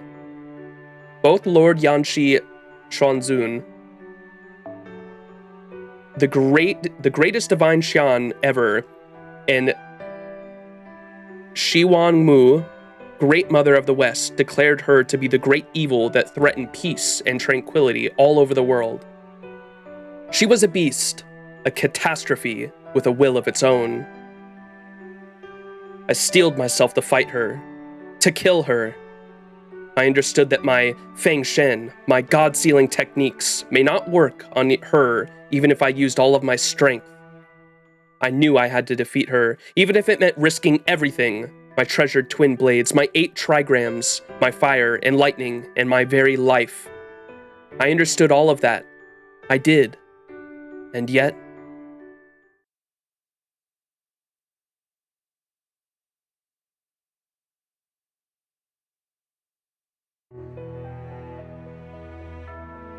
Is this her? Or is this the actual Daji? That's a question, huh? Because this is the actual Daji, huh? This isn't Koyan.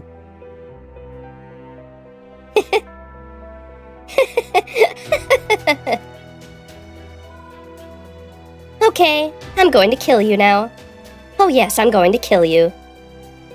To defy me is to defy King Shao. So you can only be a wicked, irredeemable insurgent. Now die. And not just you. Your parents, your siblings, your wife, your children, all of them. I want each and every one of them to die slow, horrible deaths. Go on then. Die.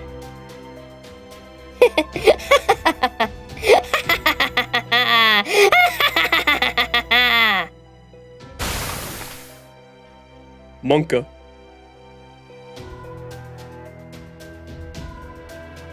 Loud, scornful laughter, a brutal, cold-blooded massacre.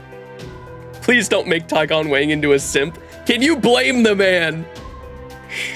If what he's saying is true and Daji looked like Koyan, can you blame the man? I can't.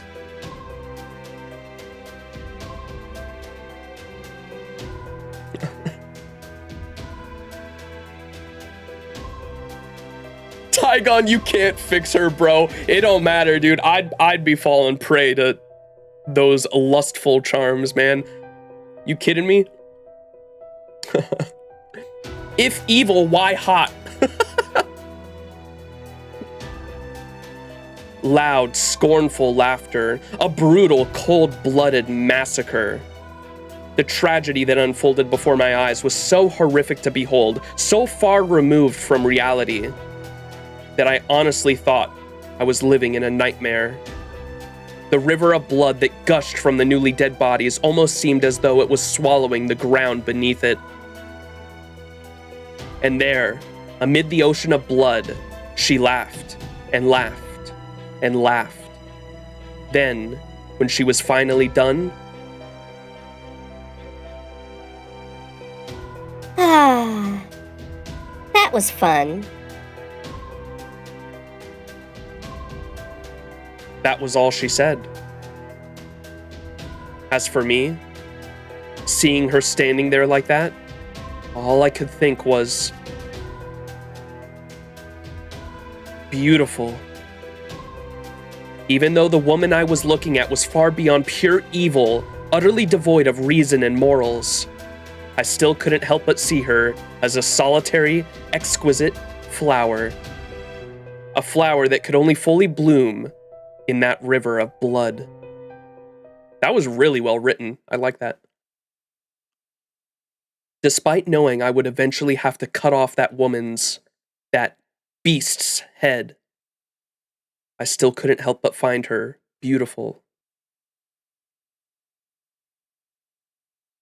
What? So he's still gonna go through with it?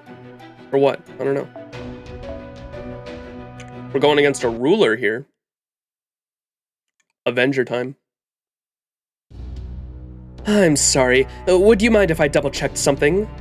You said Koyanskaya has suffered a blow from Kernanos in the British Lostbelt, correct?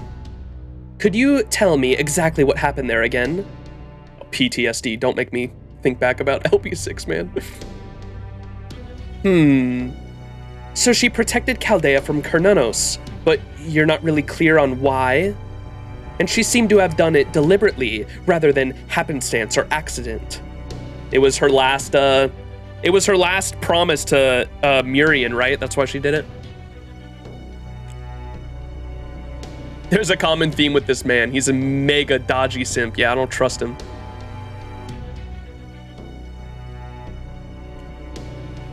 Pulled the Taigong simp. Let's go. Let's go, Ted.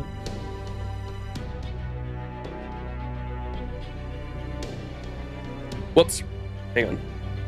What was Serrano saying? If I remember correctly, there were stories of Dodgy cutting off people's legs because she would want to know the difference between adult and children legs. She tore a pregnant woman's belly apart because she wanted to know what babies looked like. That's crazy. That's some fey ass shit, dude. She's a baddie in more ways than one.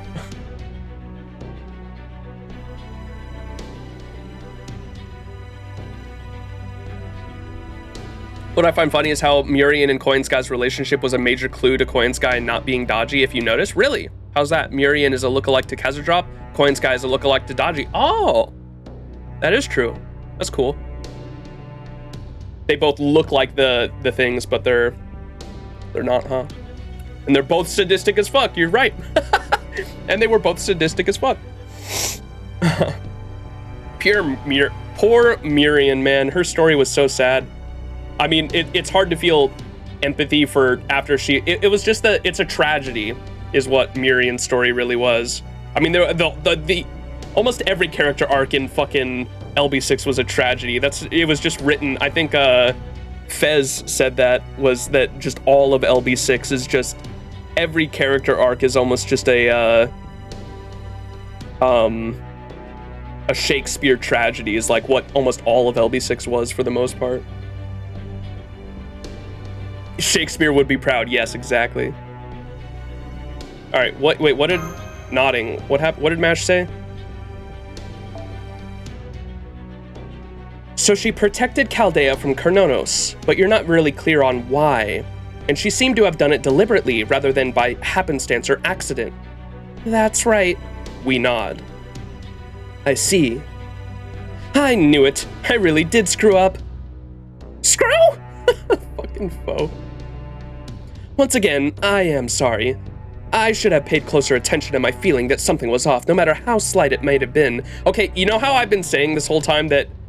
Or I haven't been saying it this whole time. I've been saying it since LB6, how Foe, like, didn't want to go with us on LB6, and how Foe has been... It seems like Foe has had way more dialogue since, like, LB5. And even with the things there, I know it could just be comedic, just a way to comedically add Foe into the dialogue here and there. But it seems like it happens way more often since LB5, and it'd just be insane to me if somehow we got, like, could you imagine having, like, I guess it wouldn't make sense lore-wise to have, like, an actual beast of humanity on our side since they're supposed to fight humanity. But I bet, like, from a story writing perspective, I bet you could make it make sense with how the Earth is bleached currently. You could definitely write it, I think, to get, like, a friendly beast on our side. Could you imagine having, like, going into LB7 and having fucking Foe be, like, a fully grown beast to help us, like, fight the Lostbelt? Oh my god, that'd be fucking insane. It'd be so fucking cool.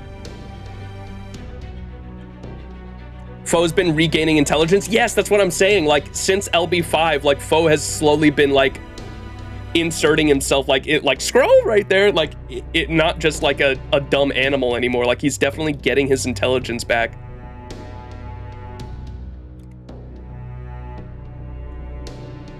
Yeah, he's not forward right now due to Koyanskaya. Yeah. But he is, like, he's definitely growing more powerful, right? I'm just saying, like, oh my god, it'd be so fucking cool. And I bet from a story writing perspective, you could totally write it because the Earth is because when the Earth's normal, you wouldn't be able to have Foe on our side, right? Because Foe is a beast of humanity, and if he actually grew to full power, he'd just try to wipe out all of humanity. But because the Earth is in a bleached state, I bet there's a way you could try to use foe as a weapon against an enemy. Oh my god, that'd be so fucking cool. All right, moving on. Once again, I am so sorry. I should have paid closer attention to my feeling that something was off, no matter how slight it may have been. I nearly convinced myself that her suffering and injury by protecting someone other than herself was no more than sheer coincidence. But no, I was wrong. She may be a shadow, but she's absolutely not Daji. I should have realized that sooner. This has also been a truly pathetic showing on my part. Koyanskaya and Daji are completely separate beings. Now, I can say with certainty that while Koyanskaya does resemble the fair-faced golden fox, she is not, in fact, her. Okay, I got it. We've said this like a few times now. Really? Then you're saying Koyanskaya, the immature beast who we've been pursuing all this time, and the fair-faced golden fox, the nine-tailed millennium spirit, have nothing to do with each other? Oh, Tamamo fans are pissed, bro. That's right. Koyanskaya has undoubtedly modeled her appearance after Daji's, but deep down, they are completely different beings. I see. The Daji you knew who helped bring about the fall of the Shang dynasty 3,000 years ago, you're positive she was the fair-faced golden fox, right? Absolutely. Daji was definitely the fair-faced golden fox, the millennium fox spirit. Oh. But Tamamo said that they... What? Oh my god. Tamamo lore confuses the fuck out of me, dude. Tamamo says it was definitely not her, though. So could it have been a different tale, then? Is that what that's... Am I getting at the right end there, then? Was it like a different tale? Or what?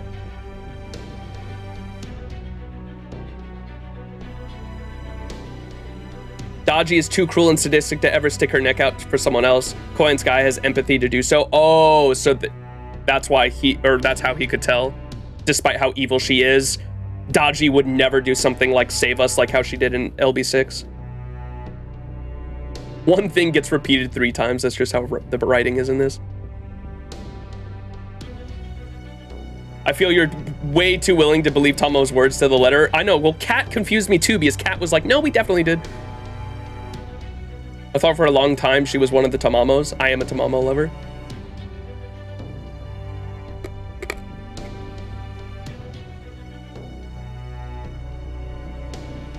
It's just wasting time at this point. Just skip it. Daji is Daji, Tamamo is Tamamo.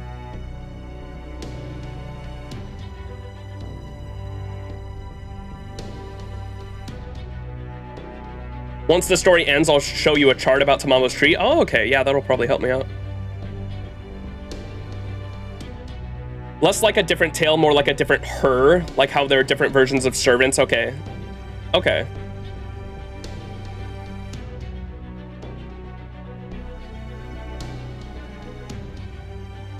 Tamamo is most likely connected to Daji, whether or not it's a fact. It's debatable. Most likely true, but debatable. Oh, okay. It is her, but it's not her, but it's probably...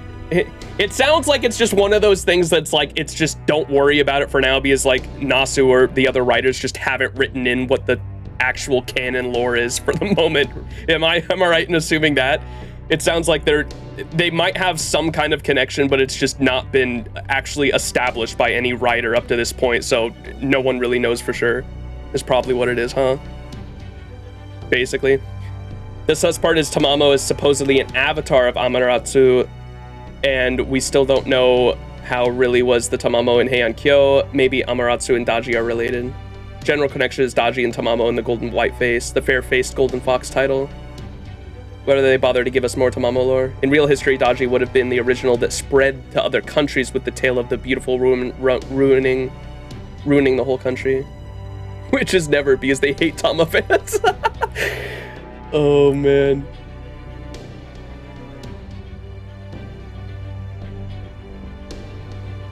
At some point, we're likely to get a Tama-centric story somewhere.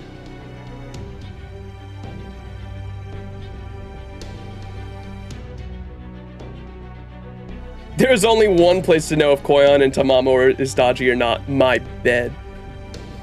I think the only reason Koyan looks like Tamamo is because Nasu wanted to trick players, but it made people mad instead. Yeah. All right.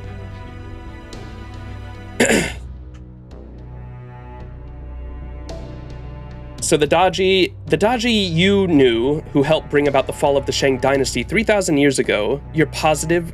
Oh wait, this is Da Vinci talking. The Daji you knew who helped bring about the fall of the Shang dynasty 3,000 years ago, you're positive she was the fair-faced golden fox, right? Absolutely. Daji was definitely the fair-faced golden fox, the Millennium Fox Spirit. She was a great specter who ignored the goddess Nua's orders to quickly bring about the end of the Shang dynasty and instead let her evil nature run wild, killing and torturing innocent people. Daji was a ferocious and powerful being, a nine-tailed beast so beautiful she brought a nation to ruin. Oh, well, there's the answer for the nine-tailed fox anyway. We're just not sure, like it might be a different servant compared to whatever the Tamamo 9 are. Because they're like different, they're the same story but in different cultures, so they could be like different spirits entirely. Huh. I must say, this is quite the pickle. I thought the whole reason I materialized here was to rid the world of her once again. I really believed it was the will of the Lady Nua for the Sage world that I bring Daji's shadow to justice, but I couldn't have been more wrong. So what you're saying is Koyanskaya isn't actually Tamamo? Koyanskaya isn't really one of the Tamamos? Gasp. I have to remind you, Senpai, Tamamo Namai kept insisting that she isn't Daji. Okay, I can totally see why this... So not only is the writing pretty wonky in this event, just in terms of like silliness between Ibuki Doji and the cat girl and her dragon. Oh my god, I hated how the dragon was written to be like some kind of weird pervert. I can also see why people were probably pissed for... So people were going into this event essentially expecting to find out how Koyanskaya connected to the Tamamo 9, only to find out that she wasn't a Tamamo 9 this whole time. Okay. So people were really pissed about that. Okay, I kind of see why this event was pretty frowned upon. I've never been a big fan of Tamamo, so like it doesn't hit me as hard, but I can definitely understand why Tamamo fans were pissed.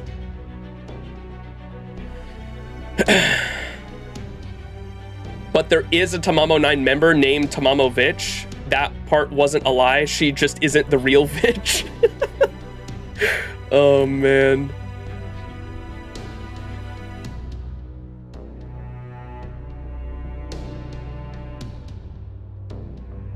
Awesome. I have to remind you, Senpai, Tamamo Namai kept insisting that she wasn't Daji. Huh? What is this now? Since when is Tamamo a category? I know this may be a big thing to ask, but please try not to confuse me any more than strictly necessary. I'm right there with you, Gordolf. I have no clue what the fuck's going on for the most part. I'm trying to grasp at this situation. Da Vinci's out of the tank. You don't look so good, Director. Easy there. Deep breaths. Here, have some water. Oh, thanks. Wow. That was really good. It's from a stream in the Life Zone. It's nice and cold, and so clean it practically sparkles if you hold it up to the light. It's just the thing to help you relax. Here, have some more. Huh. You know, I think I do feel calmer now. See? Ibuki is staring intently. What? Oh, nothing. I was just thinking at how considerate you are. You'd make a good mother. Like I said, I can do just about anything. Though, that doesn't mean I can do everything. Fo! Oh, you want some water too? Here. Fo. There we go. Okay, now that Director's feeling better, let's get back to the subject at hand. Agreed. Let's go over everything we know. First, we can now say that Koyanskaya is not a divided spirit of Daji, nor is she an aspect of her. We can also rule out the idea that she may be a caricature of her heroic spirit form. There is no longer any doubt about any of that. Yet what's equally certain is that Koyanskaya clearly has modeled herself to resemble the fair-faced golden fox. You do have a good reason of thinking that, right? Well, yeah, it was how his spell affected her outside, but not her inside, right? Fucking spit on my microphone. Mommy? A good mother, Mommy? Sorry. Your QP capped? Oh my goodness. Yeah, hopefully the extra remake goes deeper into Tamamo, because I know, I think in an interview or something, Nasu said that the extra remake was gonna have some extra stuff that wasn't in the original, which is exciting. Lucky might. I mean, what? Ismanir. A lot of Tamamo lore ended up coming into extra CCC. Yeah, I've heard about that. I've seen the big one that was, I only recently found out because I know Nasu's, so I'm a huge Souls nerd. I don't know how many people know that. I love the Dark Souls and like From Software games. And Nasu is also a huge From Software fan. And in extra, what is the name of the nine-tailed fox in CCC? Any Tamamo fans know the name of it?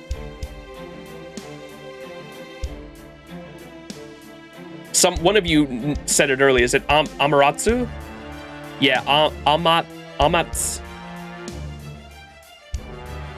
Fate, extra, CCC, Amaterasu. Images. There's no NSFW on this page, is there? If I pull it up on stream? No, I don't think so. All right, so there's this, and then in Dark Souls, what is the name? Priscilla, is that her name? Or what's the name of the giant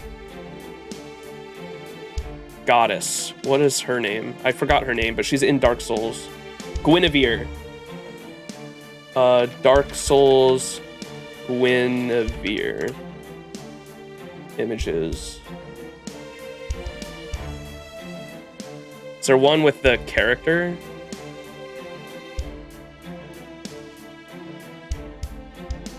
Yeah, let me pull this up on stream.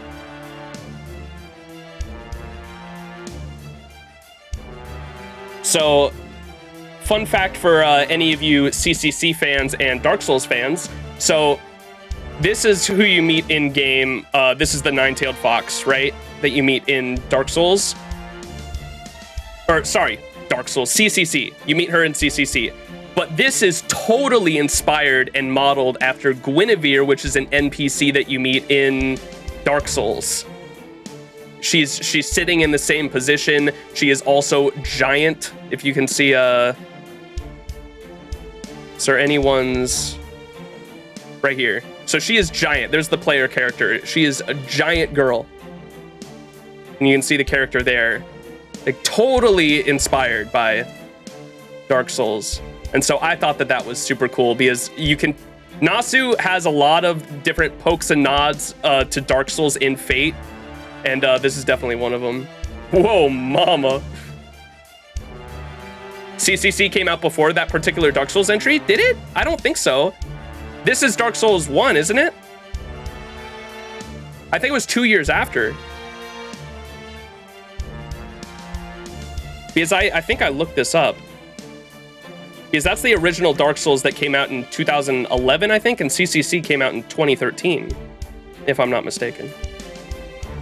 Dark Souls, September 2011, and then Fate Extra CCC came out in 2013, 2 years later. Or less than two, it was like a year and a half later. That's super cool, though. And there's also, and I came out in 2012. What was, what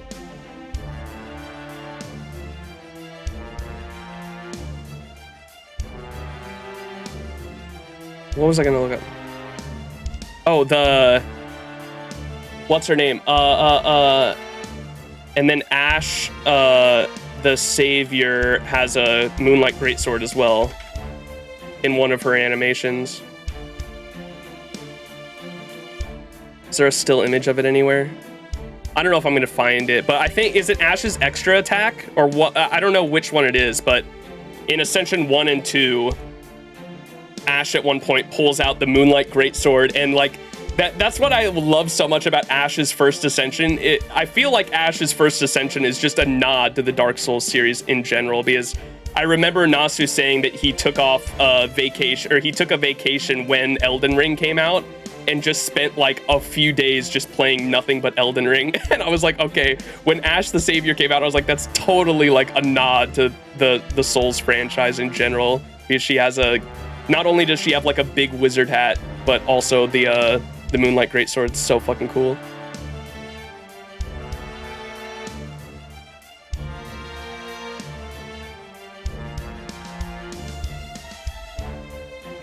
All right, regardless, Souls rant over. Let's get back to the story.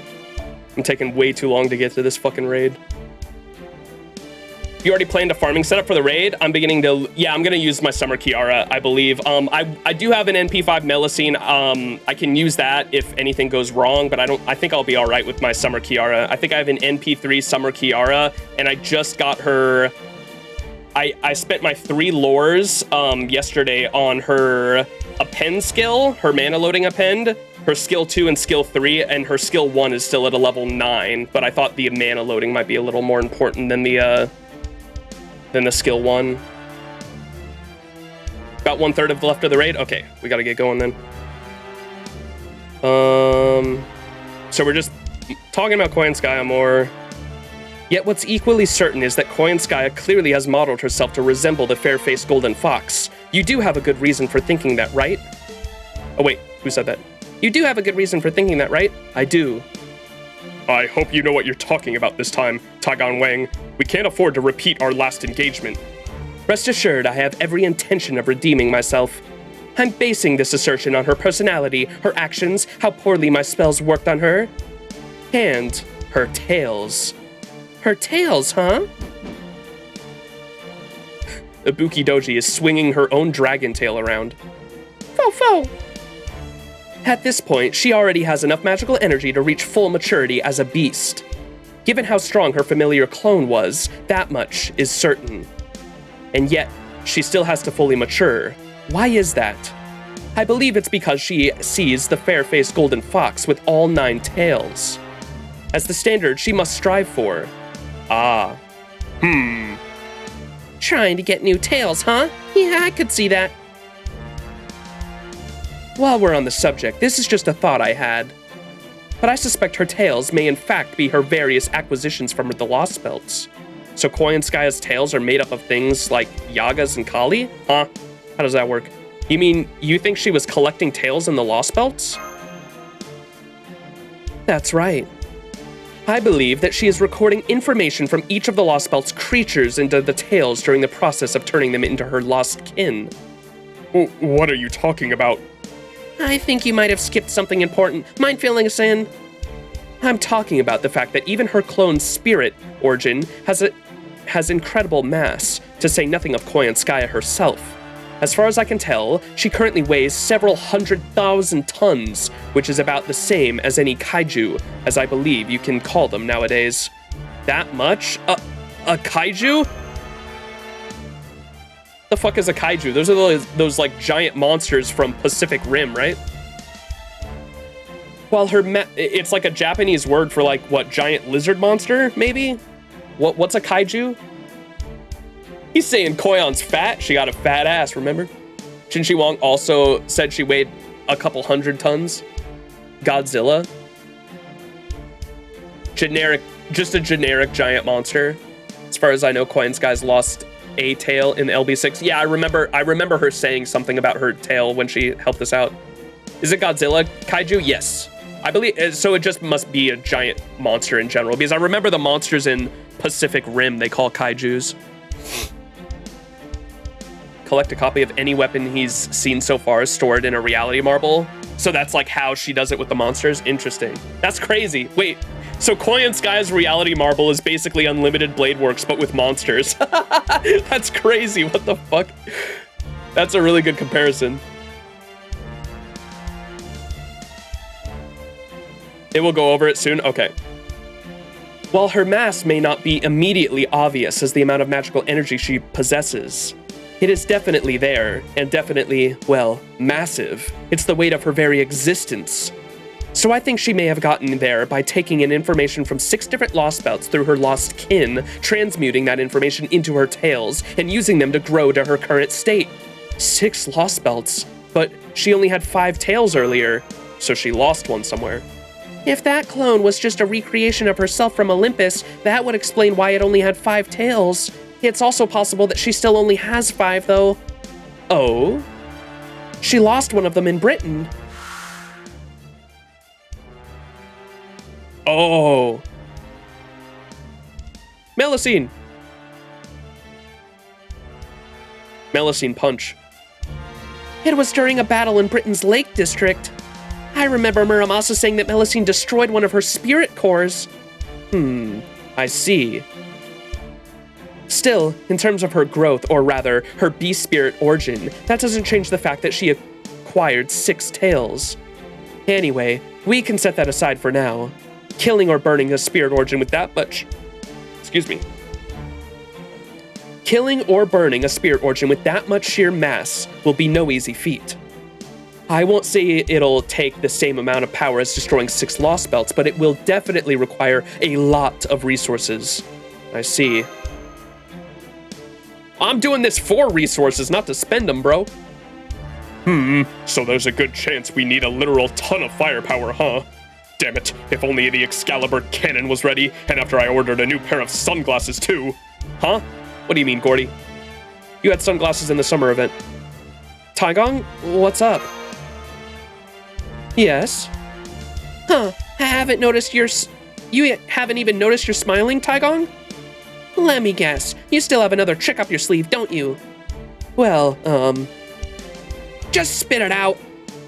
I get that you're scared to say more after that colossal screw-up, but you should still come clean with us anyway. Go on, show us what kind of dirty, underhanded schemes you're capable of. I wish you'd stop talking about me as though I were some kind of devious schemer. All right, yes, it's true. I do have a way to do something about Koyanskaya. Wow, you do, huh? Foo-foo! That's great. Honestly, I was just getting a little worried. We just saw for ourselves that Koyanskaya can generate basically an infinite combat beasts and Lostkin to send them into battle whenever she likes, right? So we'd just be setting ourselves up for failure if we headed to the center without a good plan. To be honest, I was seriously considering whether we should just abandon the mission and get out of this place as soon as possible. Morningstar, course change. Make your heading to the heart of this place. I was like, Morningstar, what does he mean? Oh, he's can't remember Munera's name again. Already done. I could basically tell things were heading up to that. Good. Hang on. Shouldn't you at least wait until your commander actually issues an order? I do think we should make our way to Koyanskaya's stronghold rather than run away. My first anti-beast noble phantasm may have been a complete dud, and my second one may not have been much better. But, even so, I promise you all that I will find a way to resolve this mess. In fact, I already have a solution in mind. I take it from your confidence that we can expect results this time? Absolutely. I know my anti-beast noble phantasm missed the mark entirely earlier because I created it on the false premise that Koyanskaya was Daiji's shadow. But no matter how enormous or powerful a beast she may be, she is still immature. Which means we have room to develop a strategy to defeat her. Even if we don't know who she truly is, we can still make a plan to bring her down for real this time. I can't say for certain that it will be very effective against her, but I can still say I do have one more trick up my sleeve. Defiant! Parentheses, defiant, huh? You actually just said defiant, parentheses, defiant.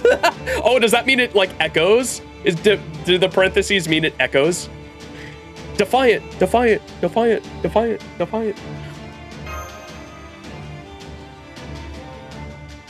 Whoa, what incredible confidence. I tend to be extremely pessimistic and cautious, and even if I feel like I can put my full trust in you... Foo-foo!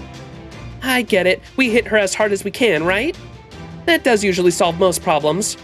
I'm afraid brute force isn't the only answer to everything, Nikki. That's just how the world is. Huh?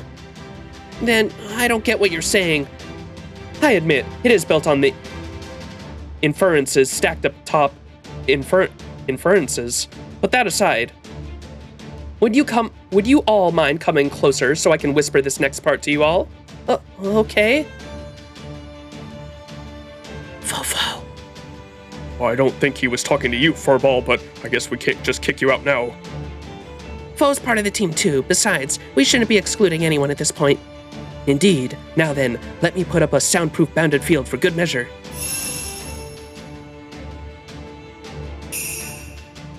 Remember, we're inside a reality marble. According to the clock tower in the west, reality marbles are one of the crowning achievements of magecraft, and they vary wildly in practice and usage.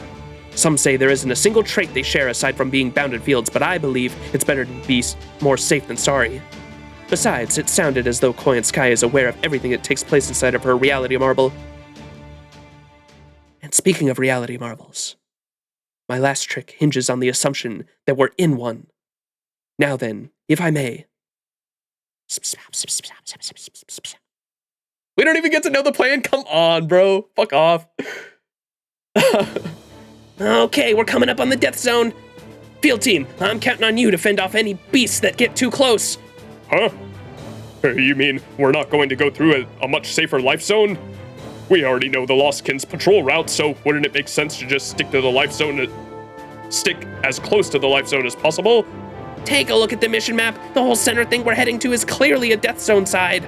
Believe me, I wish it wasn't. I stuck to the life zone as much as I could on the way here. So, on that note, Max, mash. Got it. Right. It's best if the Shadow Border maintains a steady pace. If we run into any packs of combat beasts that threaten to get in our way, I'll use my Feng Shu to send the field team out to deal with them and bring them back when they're done. If we just keep that up... Gotcha! That should let us reach the center without losing any speed. Man, that Earth evasion spell of yours is super handy. Haha, it is, isn't it? There is a reason my Earth evasion was said to be a tactical level Feng Shu, you know. There you go, getting a big head again. Huh, well, what's wrong with that? I think he's earned the right to brag a little.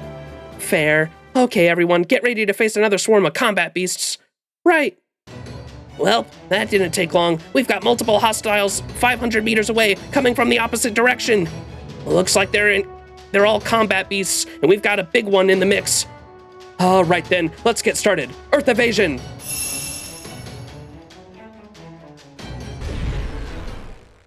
Nah, I'd win. Oh my god, that was a long reading node. I know I took multiple breaks inside of it, but holy moly. All right. So I know I saw a ruler in there, so we're gonna go with the event farming and plug in my summer comma. Should do the trick.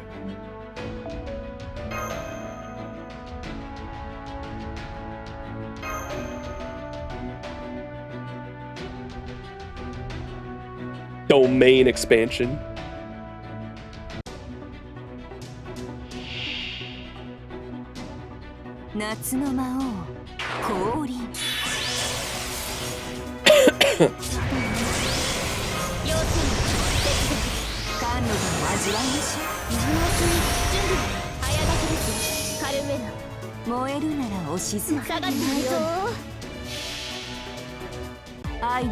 Cock expansion? Yowie. Someone bonk Yowie for me.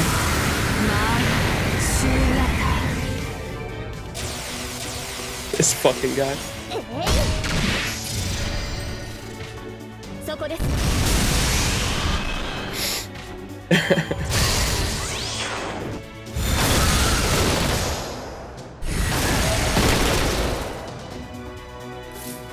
It's a bit like domain expansion with Jujutsu Kaisen. What if he opens his own reality marble inside of hers to disrupt hers? That'd be crazy. That would be cool.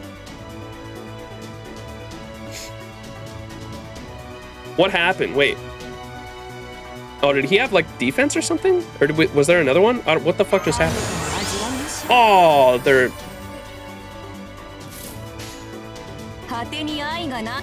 There you go, bam, bam.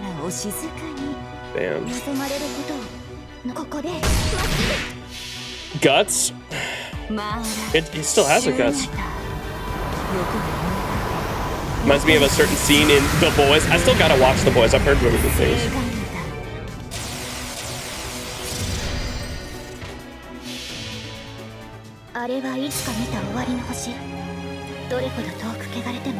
The domain is full of phallic objects. Jesus Christ.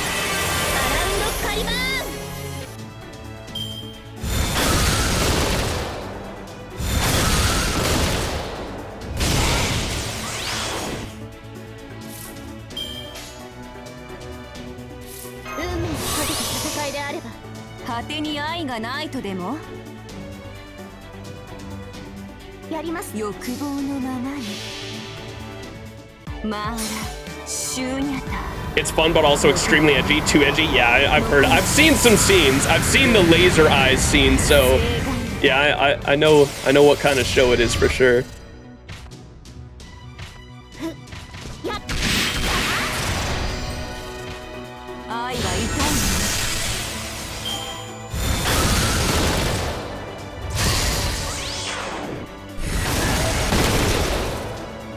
God damn. Yeah, this was definitely a one more. This was definitely a story completion event, man, because holy fuck, this is like, they really do not want you to loop these nodes. Holy shit. I saw the ass scene. I'll watch it eventually. What the fuck? I don't know about the ass scene.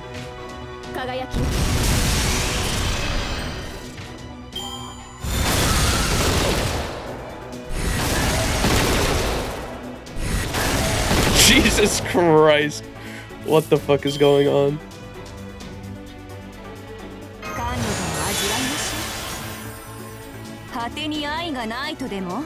We lost. Yeah. Okay, so we'll use one of these now.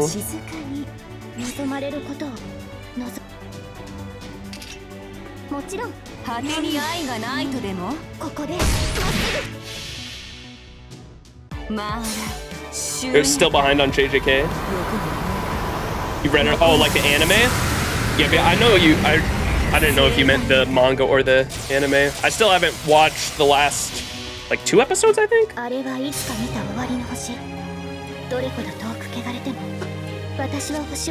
There's a lot of scenes.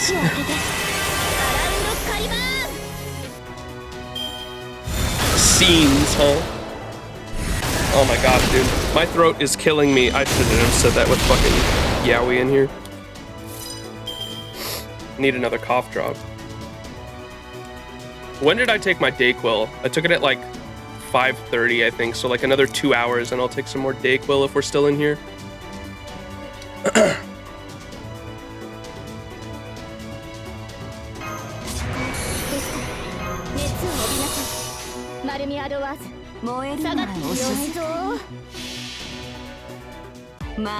Emotional damage. I think domain expansion came from asking the question, what happened if Shiro and Archer use UBW at the same time? That is what happened in UBW. That was a Pog moment, dude. That's probably one of my favorite Fate moments of all time. Has got to be the clashing of ideals between future Emiya Shiro and the present day Emiya Shiro, and him finally unlocking, him using the I am the bone of my sword against Archer, dude, is so fucking, oh my god, I lose my shit and then the way Ufotable animated that shit, dude, oh my god. I defend Ufotable so hard. I know there's so many fans that are like really pissed they cut certain things out from the visual novel and the anime, but I will always defend Ufotable as they're a studio that cannot, they're a studio whose talent is wasted on just talking scenes, if that makes sense. Like, they are so fucking, they go above and beyond for like fighting scenes. I feel like their talent is more wasted for just like talking back and forth.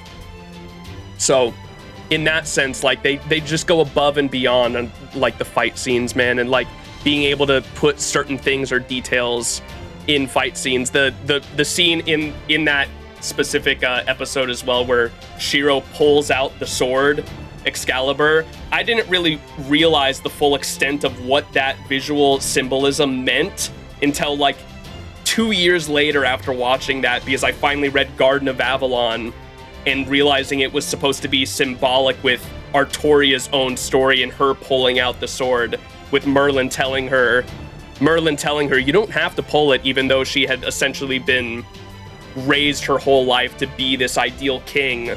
And the same thing with Shiro being raised his whole life to be a hero of justice, and that ideal stuck in his head with Karitsugu raising him and how he wanted to be a hero of justice. And so it's supposed to be like this parallel symbolism of him pulling the sword just as Artoria pulled the sword, making that choice. Oh my god, it's so fucking good. I love that shit so much. Kirei being circled by his dad says differently. Bro.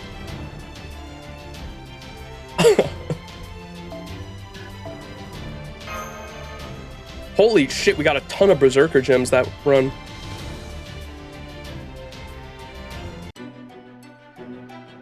Kirei has a dad? Yeah, that dickhead in Zero.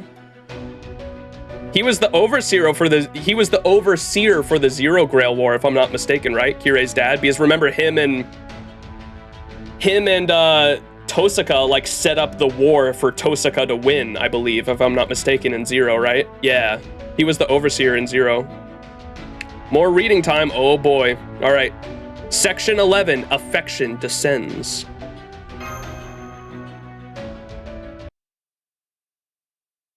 Kirei is the offspring of Satan.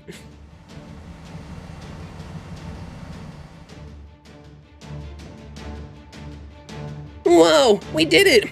We somehow made it through! And there's our destination, 60 degrees 55 north, 101 degrees 57 east. Wait, what the? What?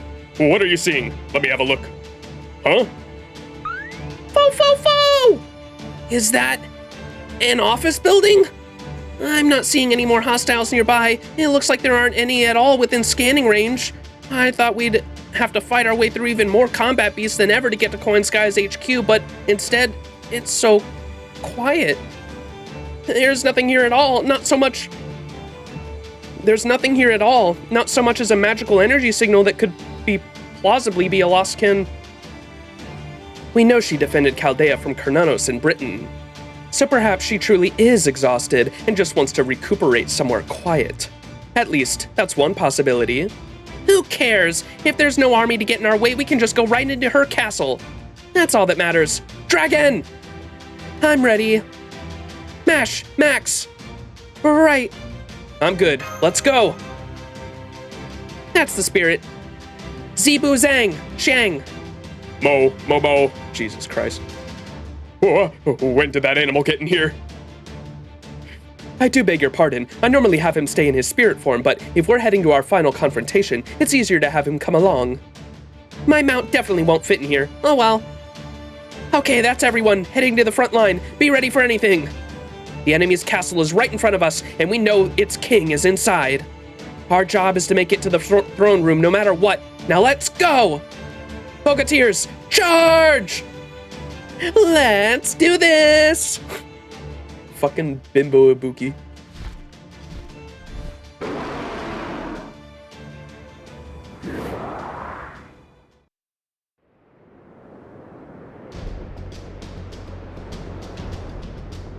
In the middle of the desolate wasteland, the beast's throne towered over the onlookers. Here sits the great palace. Its ruler holds dominion over the zones of life and death. God damn, what a fucking line, dude.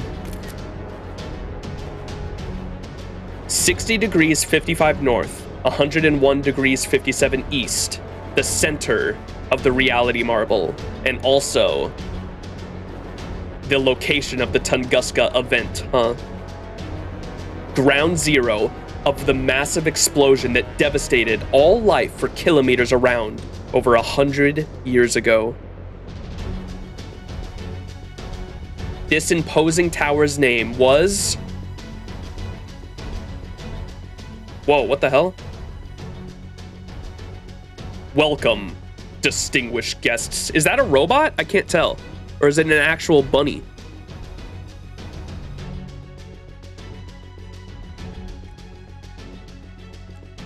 It's the biggest evil of all, the dead-end 9-to-5 job.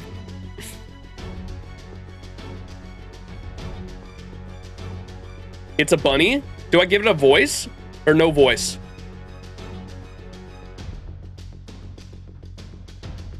Welcome, distinguished guests. I don't know if that sounds too whack. It's a furry? Let's go. I already forgot bro's name, not gonna lie. It has a name?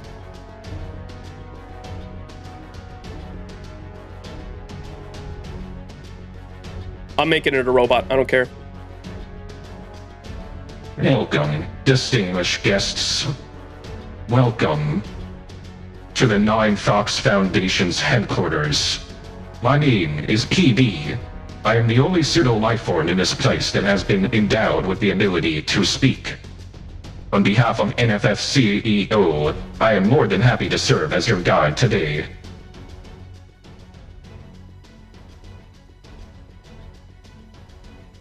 Everyone's speechless. Huh? That's a surprise. I wasn't expecting the guard to be so polite. May I ask your names, distinguished guests? A rabbit? His name's PB. It's Princess Bubblegum. Yes, Senpai. He appears to be a, humanoid rabbit? What a relief. I'll gladly take a talking rabbit over more silent lostkin or combat beasts. Nice to meet you, PB. I'm Taigon Wang, and these fine people from Chaldea are from Chaldea. And I'm Dobrynya Nikitich. Chaldea Party, Lord Taigon Wang, and Lord Dobrynya Nikitich. Understood. It seems you don't have an appointment, but I'll check whether the CEO will see you. Please follow me. Okay. Foo. Mo. Can't say I saw this coming, but at least it looks like you won't have to fight your way in. But keep your guard up all the same. We could be walking into an ambush. It doesn't really feel like an ambush, though. We'll do our best to stay alert, though. I agree. Better safe than sorry. It's wonderful that the enemy is apparently willing to hear us out, of course, but Lord Gordoff makes an excellent point. Maybe I'd better cast another defensive spell or two, just to be extra safe. You're such a worry rat, Taigon Wang. Then again, I guess I can't blame you after the colossal screw-up you had earlier. Thanks. Is everything alright? Then please follow me. Oh, right. Coming. Thank you. Now, if you'll please re-enter through the front doors. NFF is a private military corporation that provides whatever services our customers may need. Our headquarters defensive systems are, in a word, perfect. In particular, the walls near the main entrance have been built with embedded large and small gun beasts, giving them the firepower of an entire tank squadron. So please, do stay close to me. It would be quite a disaster if any of you were to approach the building without authorization. Oh, now that you mention it, I do sense a ton of magical energy signals near the entrance. Gun beasts embedded in the walls, huh? He must be talking about the combat beasts. So then, does that mean if we were to go on the offensive here, we'd be staring down the muzzles of countless guns from the walls? Yikes. Scariest no trespassing sign ever. Huh. Nikki is admiring the architectural design. And here I thought it just looked like a fancy modern-day office building. I never would have guessed it was built with such, lethal defenses. Indeed, it was. Now, if you would all kindly form 2 lines. That's it. Thank you. Now, let me show you to the hall.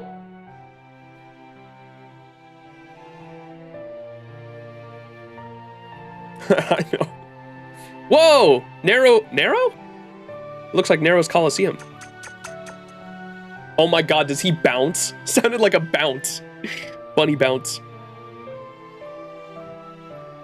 Right this way. Now those are some fancy footsteps.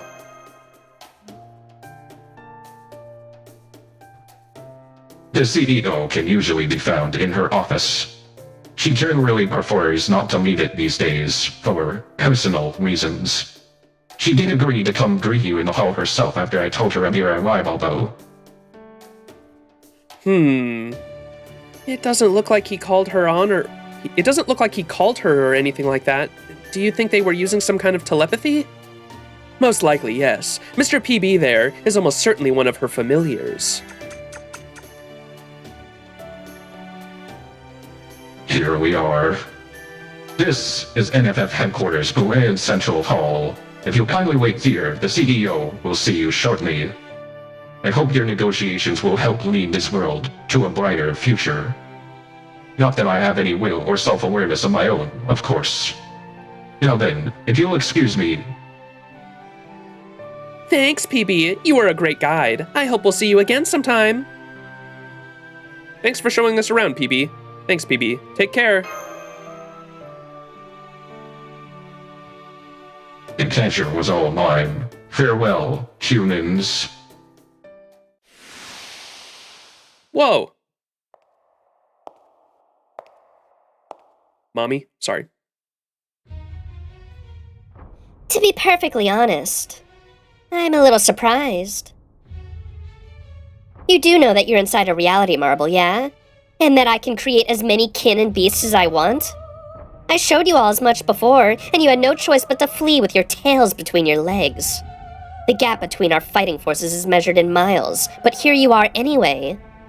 Does that mean you have some delightful new idea you're going to show me then? Now, first, I must thank you for agreeing to speak with us. As a matter of fact, we're just as surprised as well. Both that you're here chatting with us like this, and that you created someone like Lord PB. I never would have dreamed you would create anything that spoke the human language in this world. All this time, I was convinced you detested humanity. That you hated everything about humans, really. Oh, I do. Whoops. Oh, I do. But that doesn't mean I don't see their value. Regardless of my personal feelings towards someone, I will always respect notable accomplishments. Granted, in humanity's case, such accomplishments are extremely few and far between, but they do exist. That is why I created PB. You know, I have to thank you too, for speaking to him as an equal. I'm rather fond of him as well, you see. Extremely few and far between. I wonder who she's talking about. It's hard to imagine who she could mean. I'd really like to know too. Fo. Extremely few and far between, I see. It's a shame I'm not one of them, Miss Tomamovich Koyanskaya.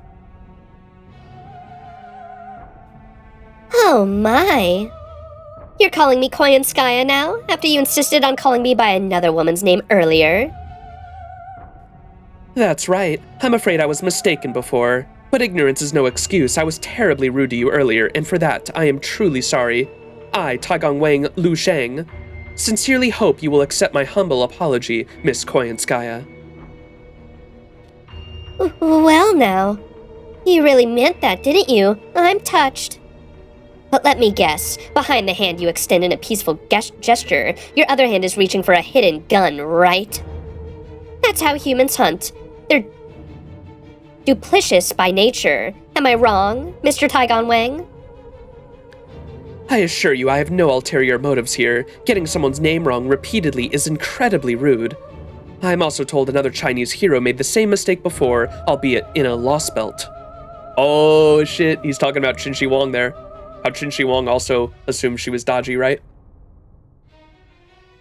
I know I can't truly apologize on their behalf, but I'm genuinely sorry that happened. All right. I accept your apology. Besides, courtesy is one of the few virtues you humans have. Whatever happens, I can promise you I won't torment you before killing you. Yes? Is something on your mind? One of our few virtues, huh? You may be right about that. As primates, humanity may be a dominant species on the planet, but we also consume untold resources in order to maintain our civilization. Just living our lives results in the deaths of many other living things. If we think of human nature as a sin, a monster that consumes resources more and more quickly than they can be renewed, then the few virtues our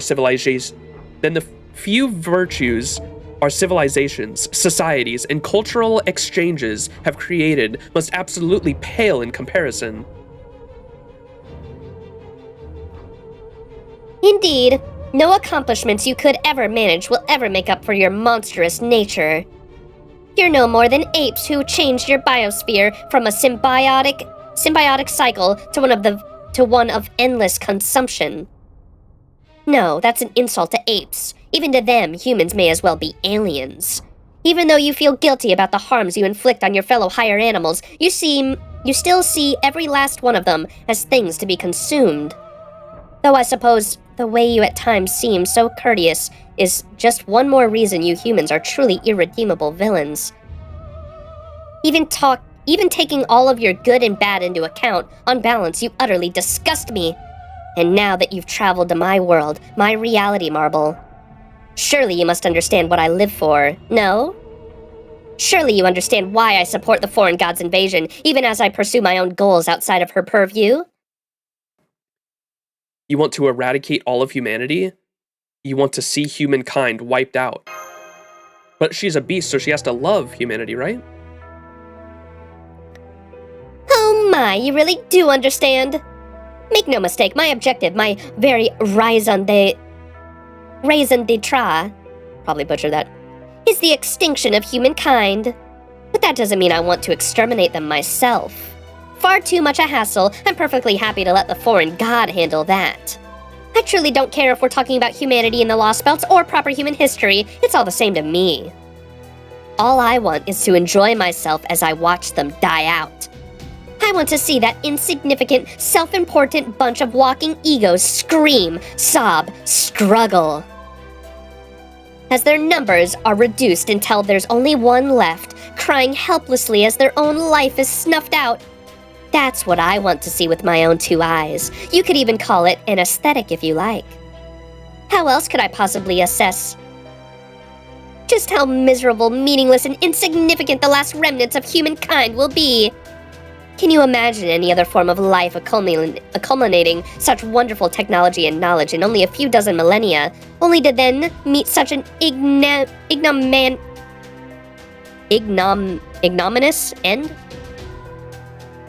They ruin their lands, reserve no pity for their own people, divide themselves into selfish factions, and in the end, all they have to show for it is a biosphere where the obviously strong devour the obviously weak. So I'm going to record their final moments and auction them off to the other beings in this universe. Tell me, everyone, how much do you think this civilization is worth?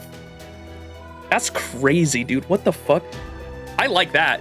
The whole story, this node with Coin Sky as ideals, has been crazy cool. One of the things I love about Fate and its storytelling is how philosophical they get with it. And that's super fucking philosophical. Capitalism, ho! Goat character. Yeah, that's crazy cool. I like that writing.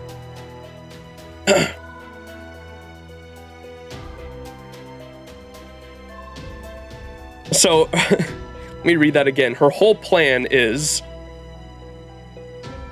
In the end, all you humans will have to show for it is a biosphere where the obviously strong devour the obviously weak. So I'm going to record their final moments and auction them off to the other beings of this universe. And have them tell me, how much do you think this civilization is worth? Oh, I can't wait to see what it all ends up selling for. Could it be billions, millions, thousands, hundreds? Then again, maybe I'd be lucky to get anything at all. Trash is trash, no matter how you dress it up. And who could ever pay so much for a cent for trash? We stare at her without saying anything. Bite your lip without saying anything. What, bite our lip in anger or bite our lip like, damn, Koyanskaya, that's hot. Senpai.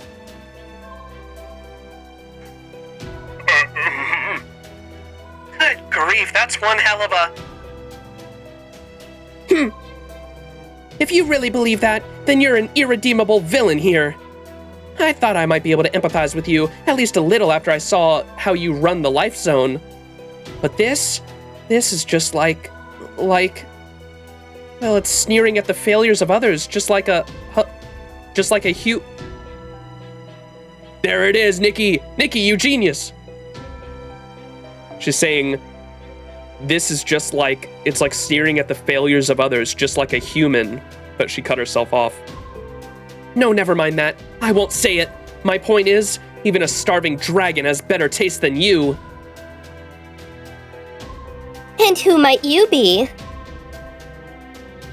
I'm a bogatyr of Kiev. I materialized here to save my motherland of Russia. I'm a Buki Doji. I guess I never introduced myself either, did I? Well, thank you. I appreciate your courtesy. I knew who you all were, but you've saved me the trouble of identifying you individually. Now then, Mr. Taigon Wang, distinguished members of Chaldea, I gather you've all said your piece?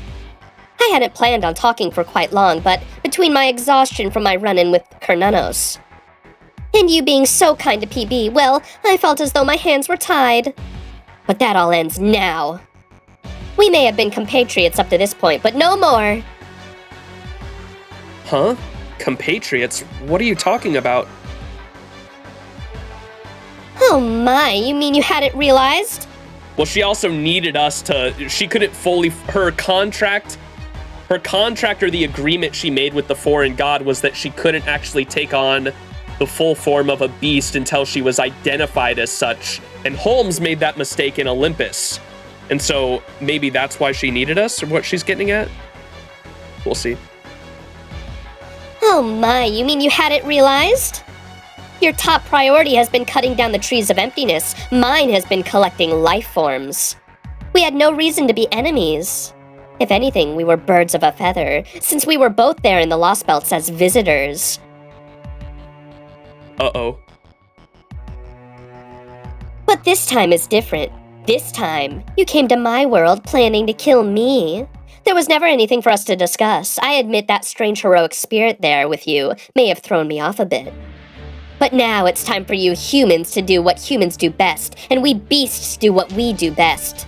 There's no sense in us trying to understand each other. Let's just try to fight for the death and be done with it. Let's just fight to the death and be done with it. Oh no! She's turning into mist again. You had plenty of opportunities to run. You had time to realize your mistake. But whether it was reckless bravery or sheer arrogance, you made just the sort of presumptuous decision I would expect from you so-called dominant species. What a fitting end for you this will be, after so many repetitions of the same mistakes. Ephemeral actions can only be answered with ephemeral pleasures. Oh, and by the way, I won't be shouting my beast name. As far as I'm concerned, you humans don't deserve to hear it.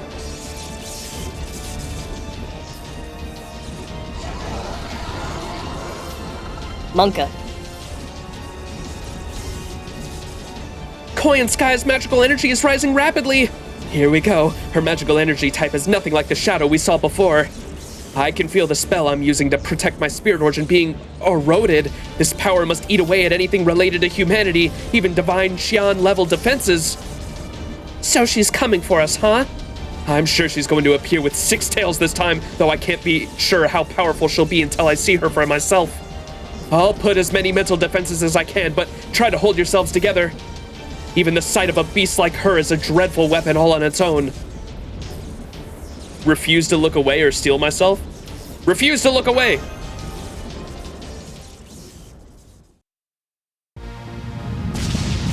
Oh shit. Here we go, chat.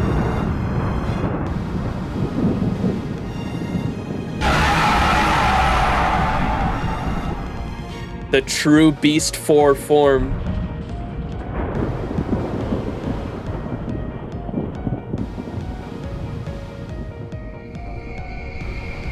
What the fuck is that?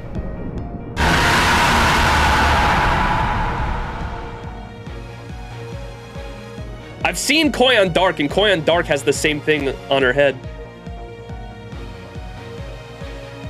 Oh, and it's reset time. Yeah, I'm gonna get kicked out of here afterwards. Her magical energy is skyrocketing. The Shadow Border's sensors can't even measure it anymore. I'd say it's safe to assume that she's got at least as much magical energy as a divine spirit, and her spirit origin's just as heavy as we thought. She's still not fully mature, and yet this peculiar way she's eroding the space around her, despite the fact that we're inside her own reality marble, is definitely the presence of a beast. Master! Be that as it may, she's still not complete. I'd say she's still growing. Well, she's still not lacking any power, that's for sure, and I don't mean her magical energy either. It feels like everything about her is just crazy strong. Ooh.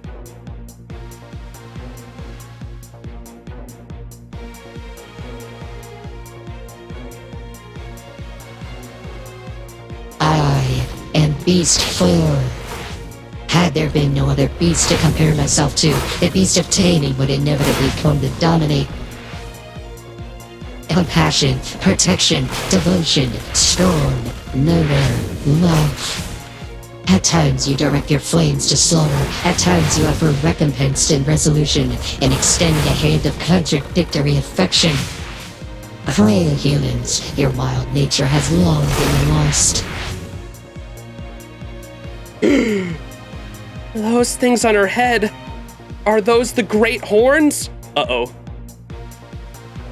Probably, given how much magical energy she has and how massive her spirit origin is, but her curse is still there, and without enough tails, she's just pushing herself beyond her limits. So this is only possible because she's in her own reality marble, is how I'm understanding it. She is? That's right. She's trying to force herself into a state of completion, but she's grown her body too quickly for the rest of it to keep up. On the inside, she's still developing. She's practically a walking chrysalis at the moment.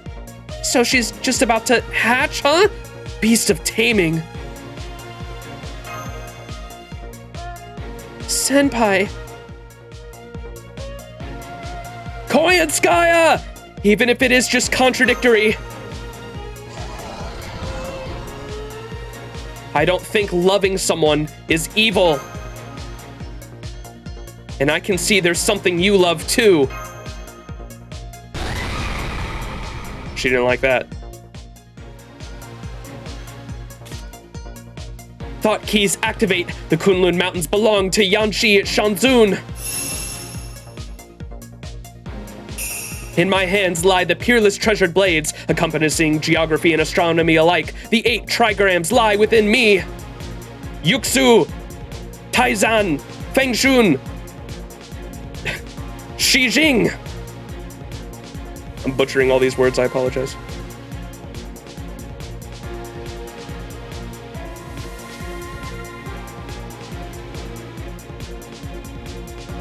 That's the same second anti-beast noble phantasm I used before. It should still have at least some effect on her since she's modeled herself after the fair-faced golden fox. It won't be enough to finish the job, but it should at least help us hold out until the very last moment. Great, thanks. I'll take it. And now it's time to get serious. I'll call on Orochi too.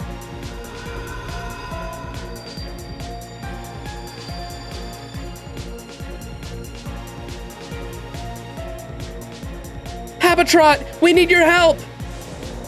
Happy cat, happy cat. All right, this is a big one, huh? Got it. I'll keep the black barrel working at maximum firepower. Taigon Wang, was that the noble phantasm you just used? Was that noble phantasm you just used your big move? No, it wasn't. And hey, that was supposed to be a secret. Anyway, the effect is still the same as last time. I mean, can you try? The effect was still the same as last time. I mean, can you change your noble phantasm's effects on a whim? But never mind that. Right now, we need you to do something to calm her down. I can't use my trump card as long as she's so worked up. I see. Okay then, I look forward to seeing what this trump card of yours is. Yeah, I can't wait. Foo-foo! Momo. Counting on you too, Taigon Wang. I'm excited to see what you've got. Right, I have high hopes too. Huh? What's all this about? Oh yeah, you've got this, guy. Don't worry, I've definitely got this. Oh man, talk about pressure. No, they all know what they're doing.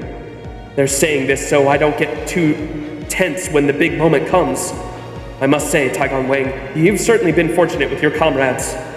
In the past, you had Yang Jian, Prince Wu Cheng, and the 12 Golden Immortals.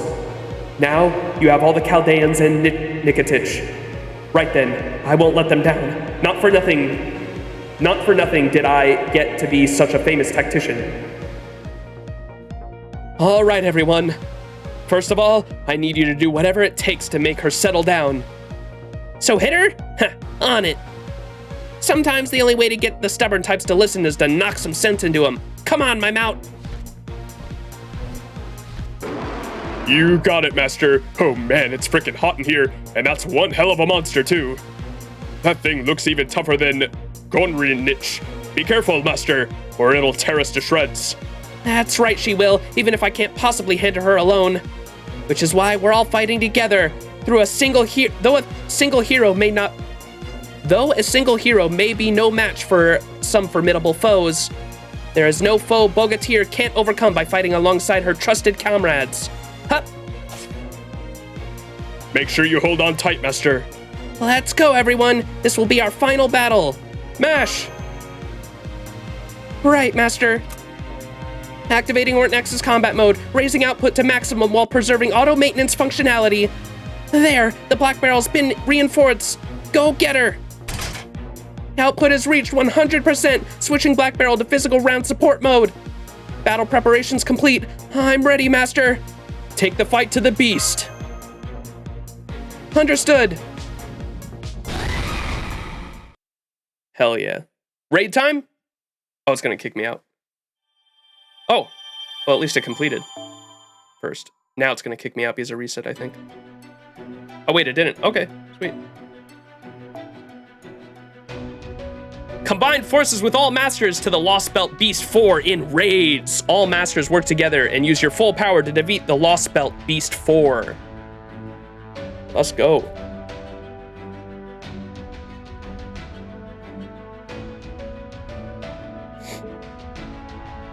All right, what'd I get for reset? Golden apple, I'll take it.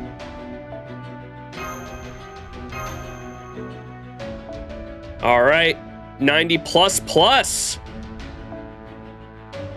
And I think I can just double Castoria event farming. Double Castoria and Summer Kiara this, right?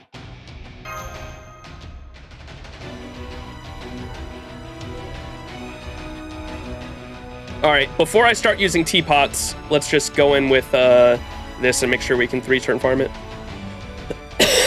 Finally, we are here, chat. Should be fun. Yeah, she is in 3rd Ascension. Yeah. I made sure before, or when I was like leveling her earlier this week. Because I did have her in the Police Ascension. That's the Police Kiara. Police Summer Kiara is dangerous, man. Oh, yes! Wow, look at that. That's pretty. Oh, wait, this is a little different, huh? Evil of Humanity Reproduction. Damn,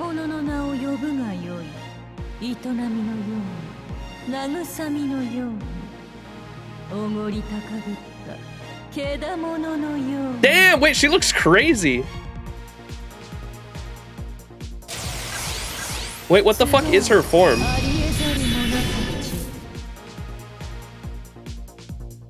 Look at her tail, has like a bunch of fucking hands coming out of it. She got some udders too.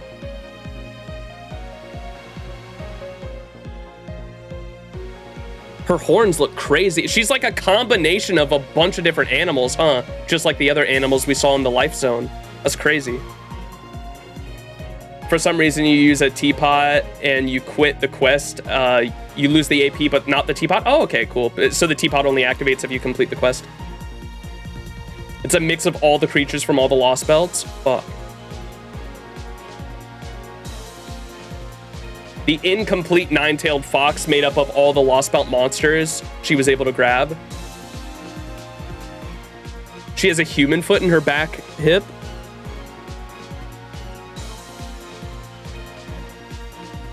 I don't see it.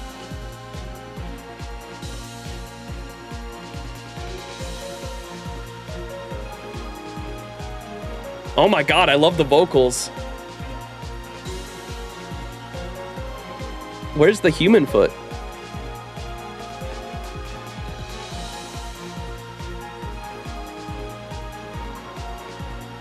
Oh wait, I kind of say it's like right above Castoria's head where the support is, huh? Yeah, I see it, I see it. It like totally doesn't blend in with the fur because it's actual skin. I see it. It's covered by Castoria's support little tag. That's so funny.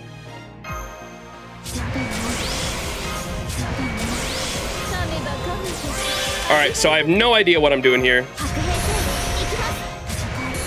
So we're just gonna try shit out until something works. I know you. So the idea is you want to 3-turn this because of the ads. Because when you kill them, you can see remaining 7. You want to kill all the ads and Koyanskaya in the same run.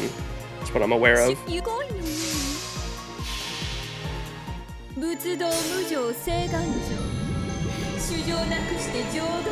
I also didn't know, I only recently saw this morning, someone had the chart of the drops you get from this. You get all skill gems, which I did not know about, which is good because I really need skill gems bad. Oh, I didn't even kill them all. Oh man, that's not good.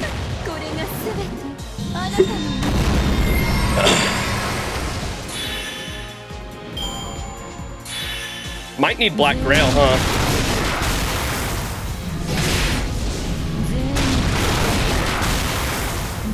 So many LB6 mats. Yeah, we might need Black Grail.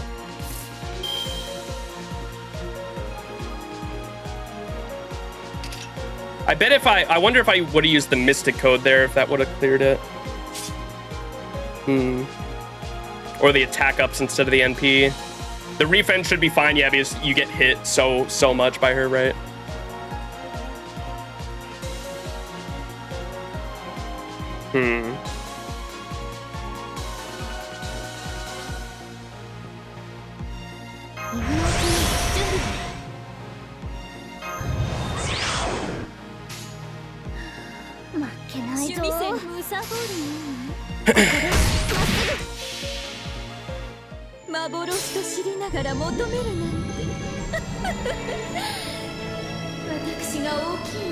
Oh, Santa Martha has the gives you extra damage against the traits that she has, huh? Because Santa Martha is like a trait thing, right?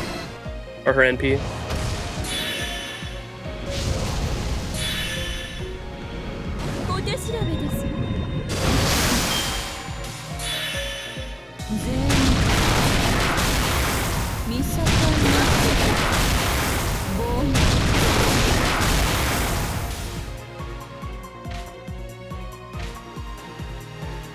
At least this raid gives us way more time to farm. The others were poorly done. Yeah, raids in general, it kind of sucks how fucking fast they go, man. It'd be nice if they all had like at least like a 12-hour window or 24-hour window. Just give people time to farm it. I was thinking that the other day too. Like, I don't know why they do that, because it's not like, I mean, lottos are just all around better because you have like a full week or 2 to farm them as much as you possibly can. The only thing that raids are better for, I think, is just QP in general. Like, lottos are so much better for everything else. Like, raids give you an insane amount of QP and, like, bond, I guess, for every run. Okay, so... there's one more on the back line, so we don't want to kill here. And it probably shouldn't if I NP, so...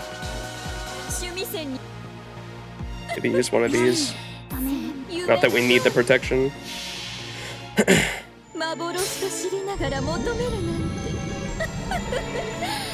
My first lotto was so rough. Yeah, Moe, because you don't have an established deck. Once you have an established, because I don't even think you have any of the meta supports yet, right, Moe? Once you get your own Koyanskaya or Castoria, shit just becomes a breeze, though. The meta supports help you out so much for farming, and farming makes up like 90% of the content you're gonna do in the game. Waiting on Koyan? Yeah, once you have your own Koyan, you're gonna be golden. Do you have a Buster, farmer that you're planning on using it? Oh, I didn't even kill one of them. Fuck. Frick, dude. Yeah, I might have to use Black Grail, man.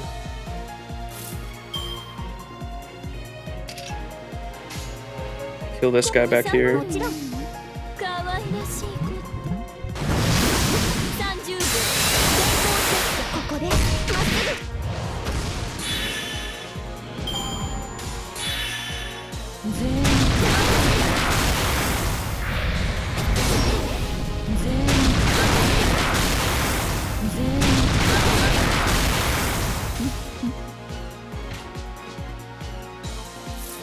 Okay, go for this guy in the back line. We gotta kill him.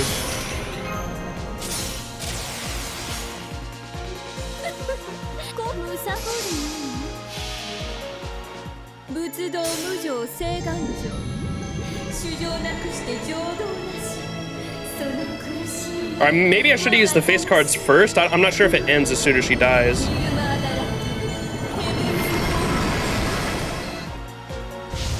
We'll see. Does it just end? Yeah, I should have used the face cards first. Whoops. Oh well. Oh well. That was the first run of it. Look at that bond, baby! That's a lot of bond.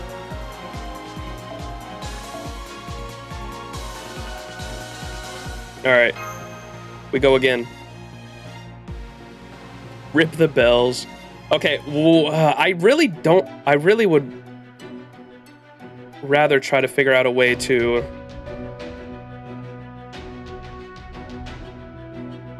well, refund is not a problem because she hits so much after every turn, so maybe we try just with the Koyanskaya attack buffs, Castoria attack buffs here.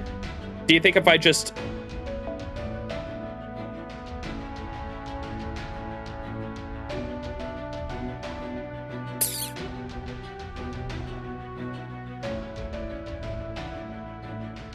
probably help if this thing was fucking MLB'd too, because it's a full attack scaling, because then you could level it. You finally know who Mash is fused with? Nice, Moe. Now you can finally understand some of the dad memes. Wait, did you get the scene? Did you get the scene at Ozymandias' castle with Lancelot at all? Did you see that scene? Before I show you any memes. Super Black Grail works, yeah, but then I miss out on Bond.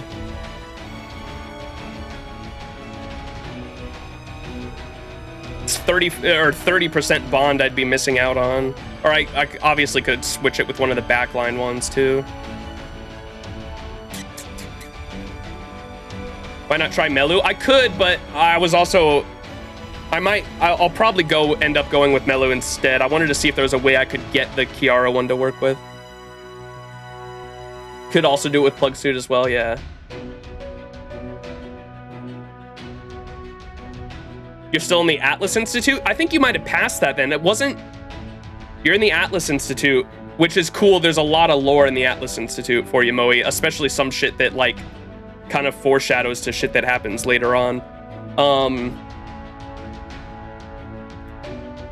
I think it was early on in that. I don't even know if you know who Mash's servant is, or now you know. I can just say the name. It's I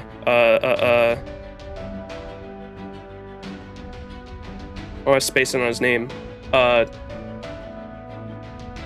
was gonna say Bedivere and then I said Guinevere. It's not either of those. Galahad. I don't know why I was thinking of fucking something ear. Tamlin Galahad. Galahad. So specifically, Lancelot's angry son. I did speak to Lancelot right before though. So there was a, so you know, in mythology, or not in mythology, in Arthurian legend, Galahad is Lancelot's son. And so there's a lot of funny back and forth that happens between Mash and Lancelot because of that. And at one point, Mash is like calling him like a deadbeat dad and shit. It's fucking funny. I thought that happened like really early on in that Singularity though. Mash, Galahad, Lancelot, dad meme. There's a ton of memes that came out of that shit.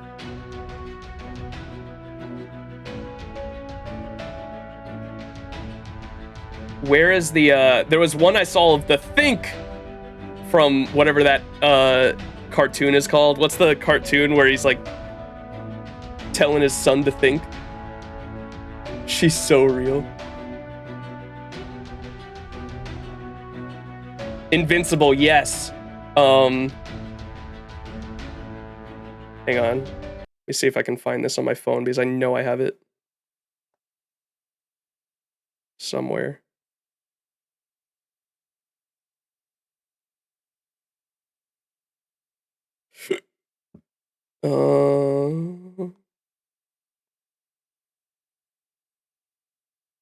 Here it is. Look at that. That's so good. Think, Dad, think. That's so fucking good. I love this.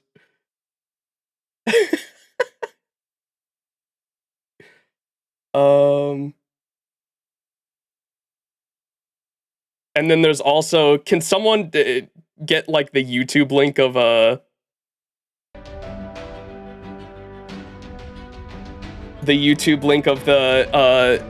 what is that shit called?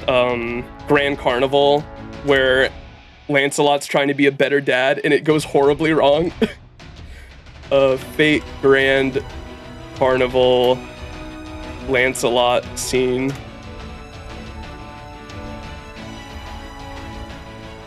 Is that on YouTube at all?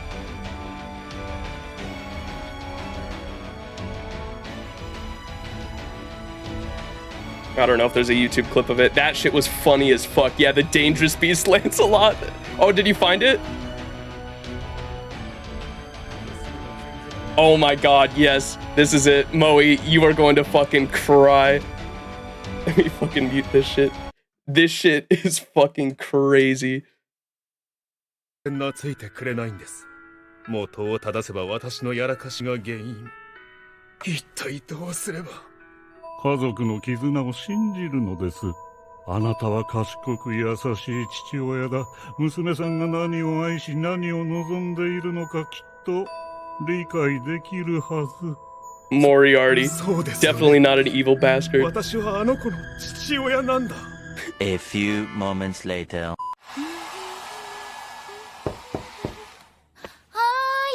どなた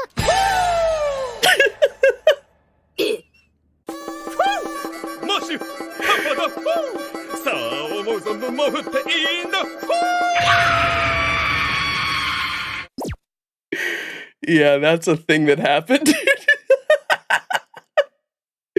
That shit's so crazy, man.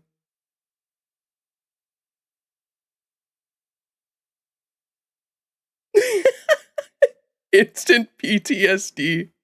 Good job, Dad. You gave your daughter PTSD, man. This is why I like Saberlot. This is not the beast we asked for. Fuck, man. Alright, I'm gonna try... Oh, whoops. Get the gameplay back on.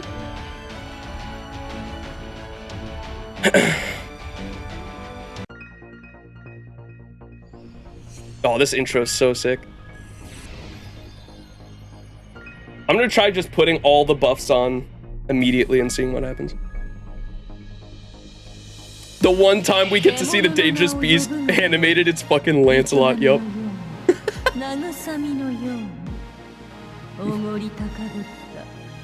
Oh, okay, you can skip that. Okay, cool.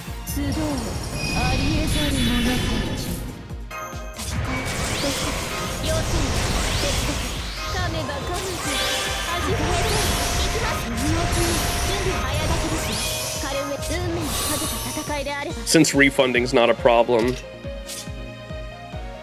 I might try a Mysticode that increases NP or like a... This one does increase NP damage, but one that does more, maybe. And I probably don't want to apply the trait until the 3rd turn. Let's see what that does.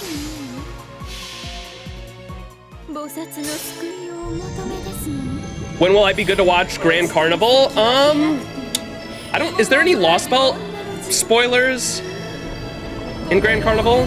There's Olympus spoilers? Really?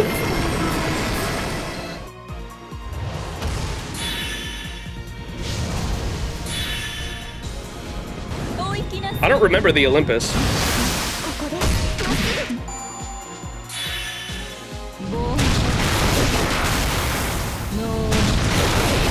Oh, the Artemis thing, yeah. That I remember seeing that and I didn't understand it at all. So I mean, that's just like an opening thing. Yeah, the opening. Once you Grand Carnival, really, you can watch it once you understand, like, because it's just a joke anime for the most part, and they don't really go over any story spoilers. The only thing is you just need to understand, like, how the characters act for the most part, and, like, that's where the comedy comes from. I know there's a gag with,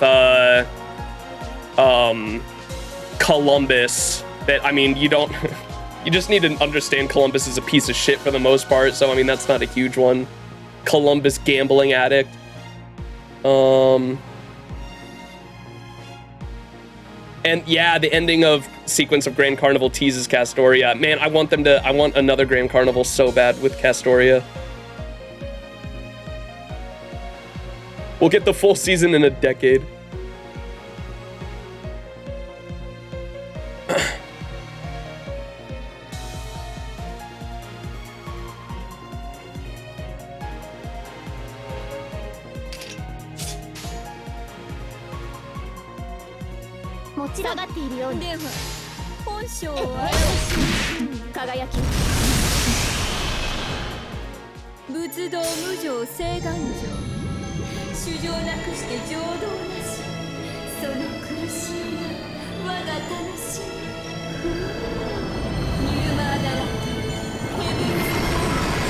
Evan's foam. Oh no, one of them didn't die. Fuck. No.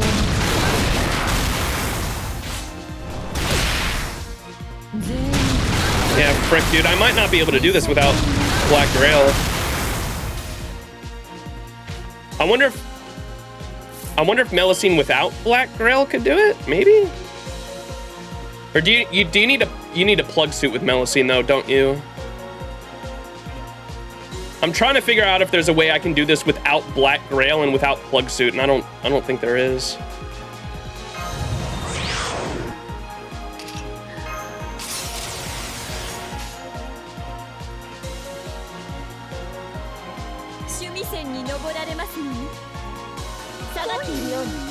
Why though? Because my plug suit is level 10 and I would rather use a 6 CE comp if I can. 6 CE comp.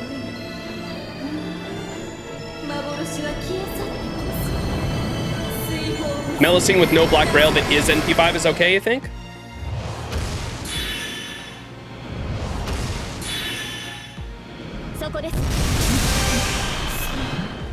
As long as that doesn't kill, yeah, we'll at least get all the mats this time. I think.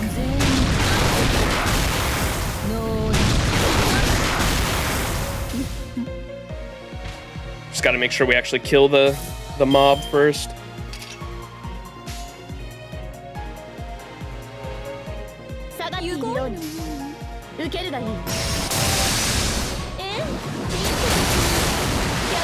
We gotta do like no damage with all the buffs worn off on round 4. Do you have Miss Crane? I do. Using Melusine NP3 with Koyan and Scotty, no plug. Koyan, Scotty, no plug. It's Scuff though. I think you may if you can get a Mysticode with 20% charge. Yes, I do. Or I definitely have a, I think, what's the one with 20% charge?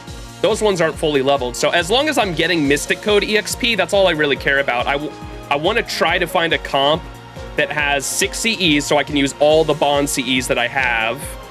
And then on top of that, have a Mystic Code that I can level as well. My Atlas Mystic Code, Atlas and Plug Suit are both level 10. So I preferably not use one of those. I will if I have to, but I preferably try to find a comp that doesn't. Crane, Mellow, Koyan maybe? Okay. Yeah, we can try that out.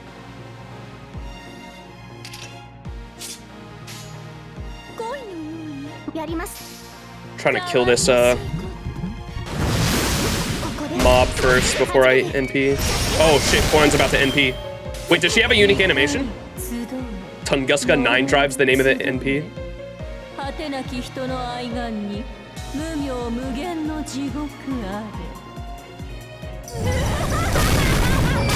Yo! That's crazy. She dropped the fucking meteor on us. Wait, so her NP is actually Tunguska's meteor. That's crazy. Oh no. Everyone's dead. I waited too long. Surely the black backline can do it. Stella, go.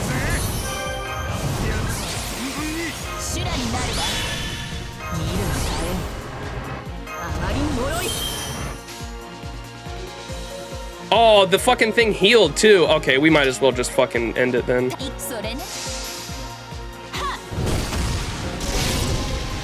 Our NP heals, huh? Never mind, her NP heals, doesn't it? Oh, everyone's dead. Never mind.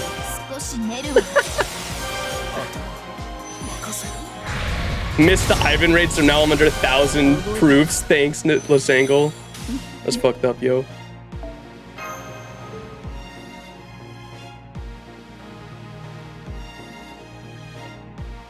Ended every time you kill one of the small guys, it heals her for like 50k? Huh. Okay. So you're thinking... we try... have you in the back line? Hang on.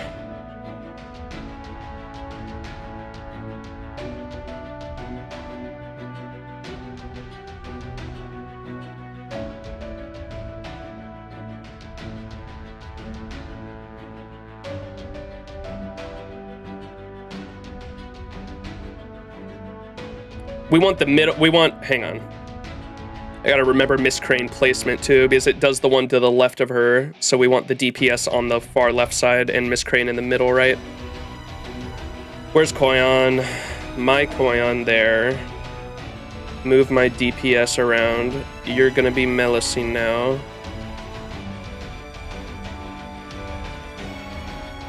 Lancer, I passed her. Huh? Oh. That's right. I got her to level 98, chat. Look at that. I got her to level 98.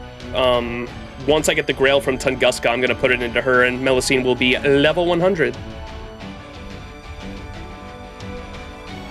Okay, so I'd preferably, or we can probably get rid of, because I want the Saint Quartz from Arash is on his way to level 11. I have a Bond Grail in him, and then a Bond Grail in Salter as well, and I'd like to get the 30 Saint Quartz from both of them if I can, because that'd be crazy. So we'll make you my Miss Crane. Is my Miss Crane fully skilled? I can't remember. She might be 999 actually. I don't know if that matters. I guess I can put the other MLB, or not MLB, I can put the other 5-star CE as starting charge on her if anything.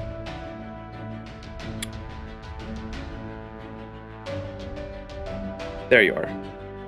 Oh, she's 666. Fuck. That's not good. Oh, it's too much, too? Damn it.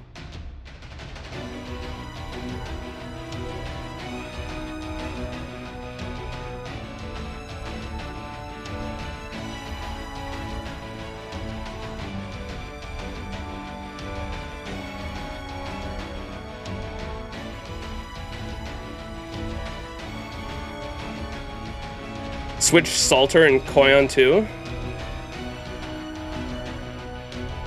Oh, it doesn't take from the first? Okay, I hear what you're saying. It takes from the first slot on the back line.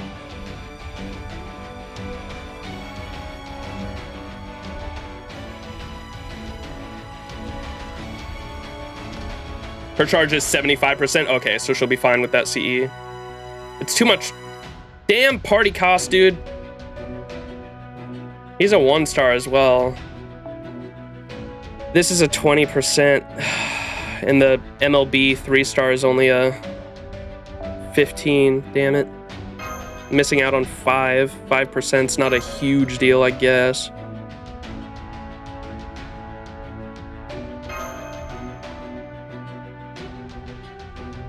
And y'all were saying use a charge mystic code? Do I need one here?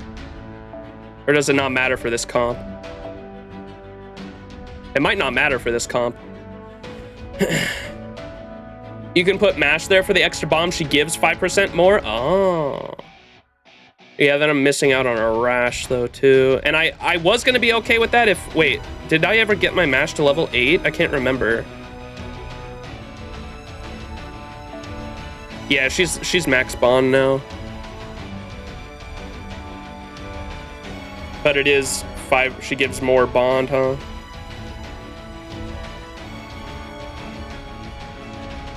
For the event.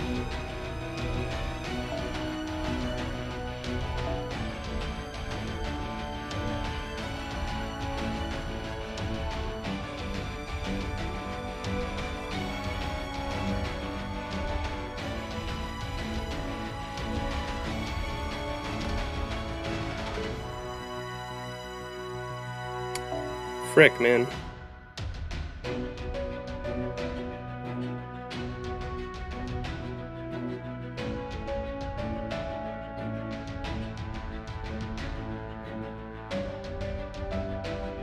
If only I know I'm just a broken record and everyone feels this way, but I hate how the CEs are gacha locked, man, because if only I had this event CE MLB'd, it's attack scaling, and I know I have a at least one bond or not bond. I have at least one CE bomb on my sitting in my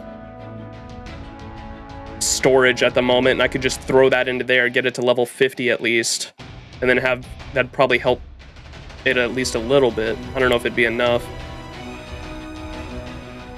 Ay, ay, ay.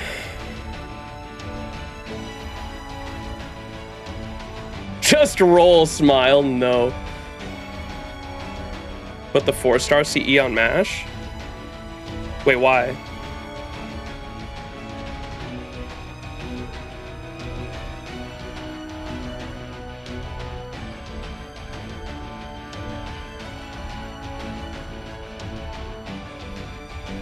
Changed my mind. This event was DW's grand finale cash-in that they rigged the gacha with CEs to insane levels. One of the 4-stars that you are not using? Oh, one of the, like a 4-star servant, you mean? That'd be too, or I think I had that and it was too much. Where was it? I was trying to use Jalter.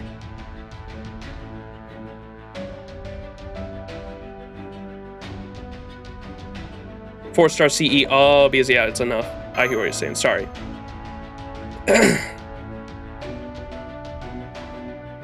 Just getting it confused with servants. All right, so we try this out then. The only, oh man, I wish I had more. I hate that I have to use MASH there for the party cost. My goddamn master level isn't high enough. Because I wanted to level 2, at least 2 servant bonds.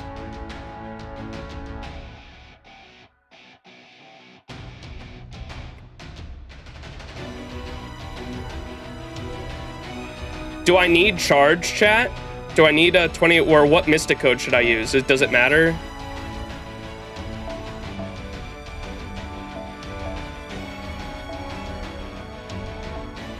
I'd like to level Arctic if I can, but if I need charge, I don't mind using one of the charge ones that isn't fully leveled.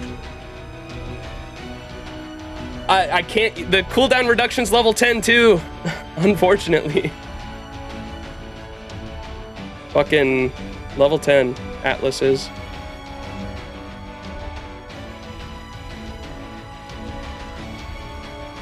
Charge for safety? Okay. This one's a 20% charge, right? I believe Mages Association is a 20%.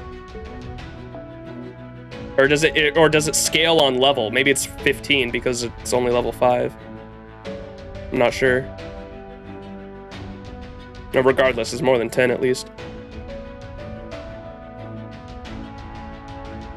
You're getting 35 back from Miss Crane.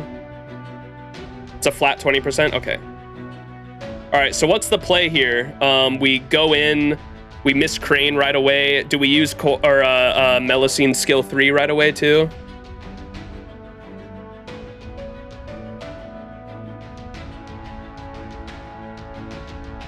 Melo skill 3, Koyon all skills, Crane all skills, Melo NP, Crane NP. Gotcha. Okay, try that out.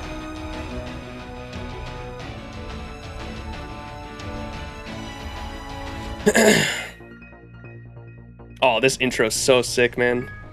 I don't think there's any way I can skip it, or at least not yet. So pretty.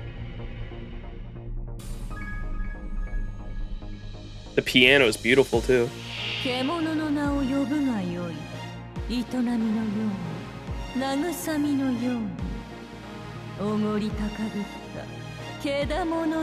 There's the human foot. I see it. It's so funny.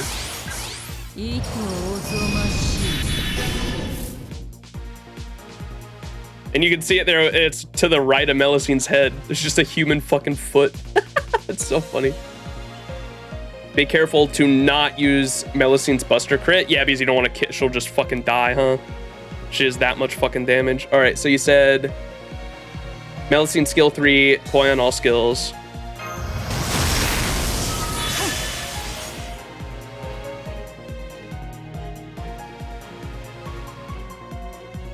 Wait, do I want to use Koyon's all skills here?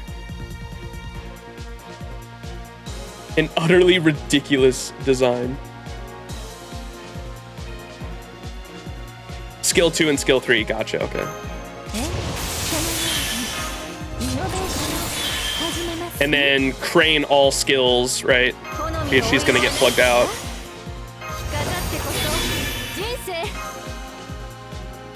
And then is this, you want to put this on your DPS, right? Increase star rate, increase critical strength, and apply death immune 3 turns for a single ally.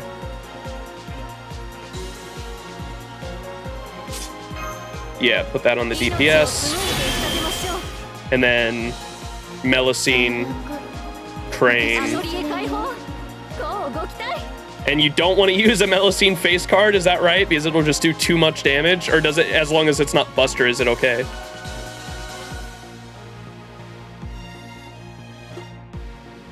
Target the caster. He's got more beefy HP, huh? Arts is fine.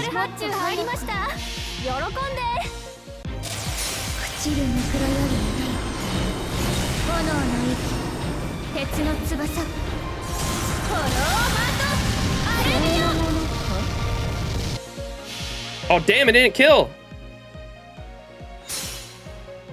Frick, man, I might need to use Black Grail.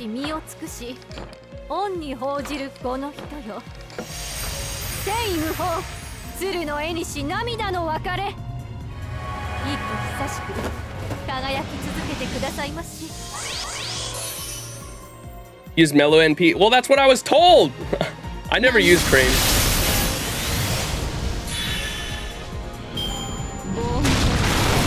The Crane NP first will kill? Okay. You're just trying to give me some extra because the overcharge probably gives Melusine more damage, I would assume, right? Which is why it would have been better if that would have killed there.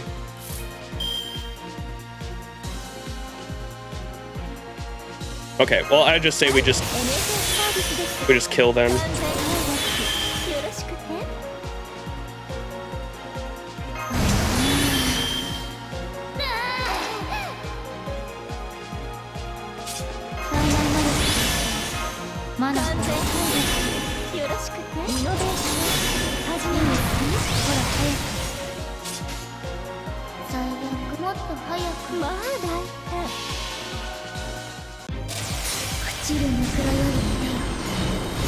Train NP first defeats the purpose?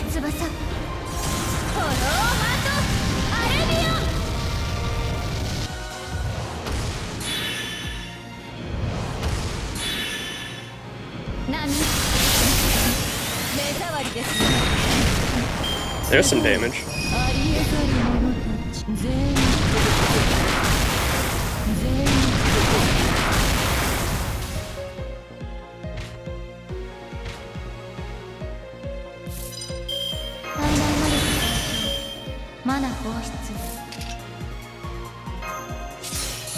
Frick, I should have saved some of that. I thought the recharge was about to be crazy.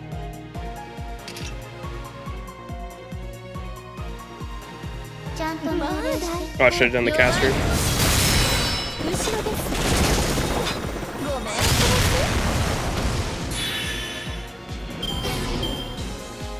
Stun!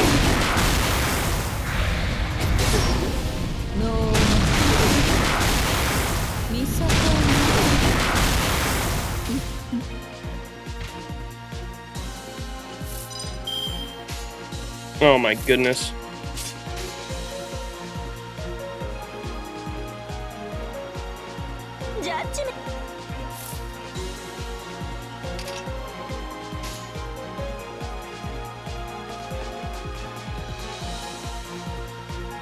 I charged the fuck out of... I charged Melody because I thought she was just going to get her NP back from the damage with Coin Skya's. Yes, I did charge her with Coin.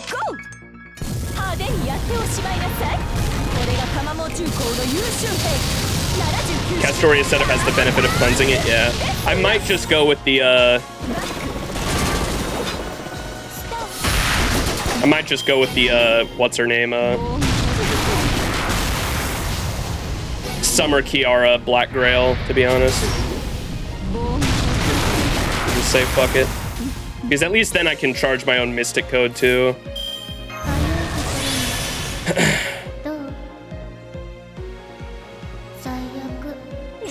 Alright, just get me out of here. Let me get the drops and we'll get out of here and redesign this comp. Did you need the Mystic Code NP charge? Nah, I mean, I don't know. We never even got that far because the first NP didn't kill the mob, so after that it was kind of already a failed run. I didn't even matter, I don't think. Because if not, take the Mystic Code with damage skill and it will clear. Oh, for wave 1, you're saying? Damn! Hey, yo. That's pretty good. I didn't even use a teapot either.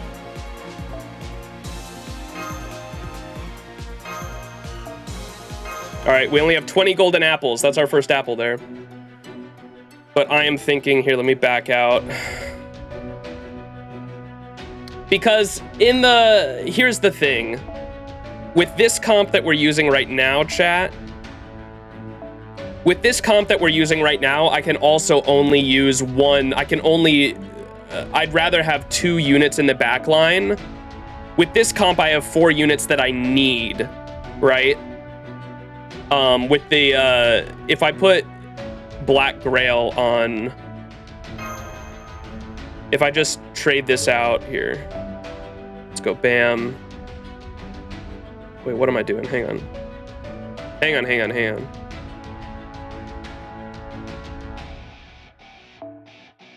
Wait, bam, trade you out for... I can at least have 2 units on the back line that I'm... Or even 3 units, actually, compared to just the 1 if I just Black Grail it. And then I can still use a Mystic Code as well.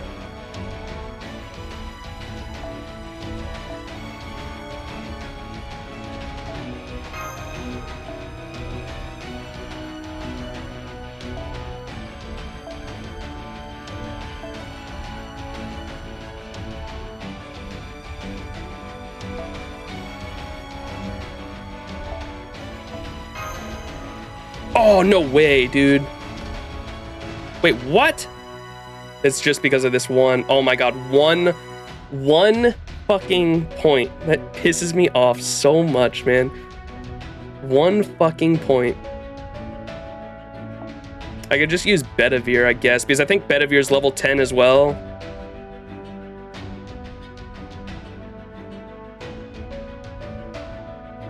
Level 70s. Yeah, there we go. His Bedivere is also bond 10. So, I mean, if I end up getting his bond to level... If I end up getting his bond to level 11, that's 30 Saint Quartz. Same with Salter and Arash.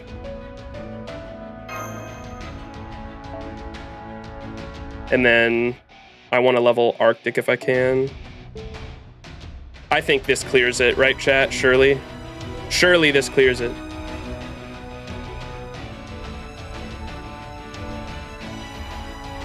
You just have 1 Black Rail at 60%? Wait, what?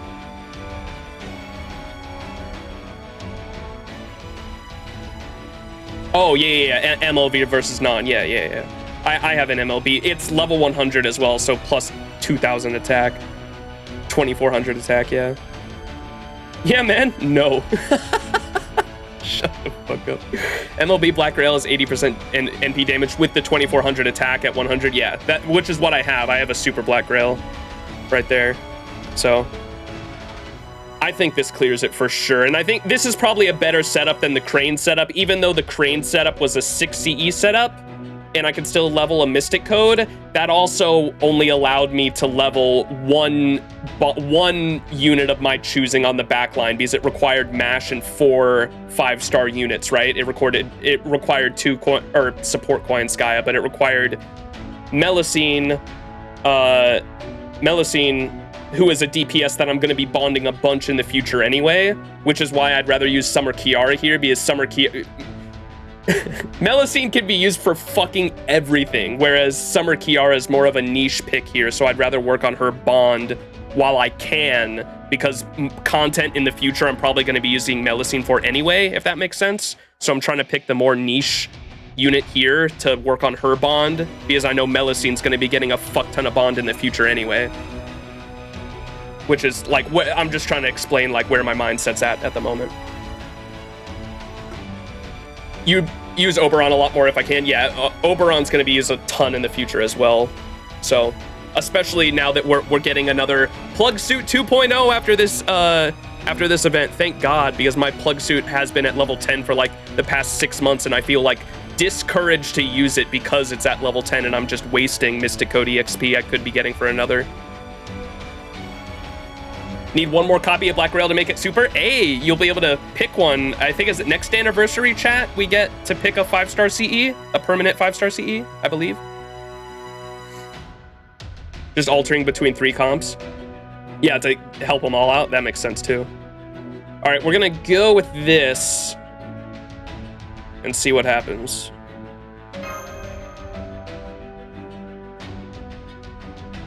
Scotty took his place. That makes sense. Yeah, it depends on what everyone's box is, for sure. Guaranteed to MLB at next standing? Hell yeah.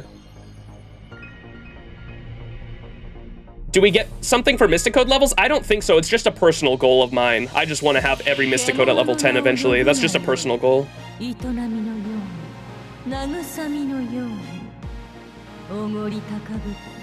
Oh yeah, let's skip it.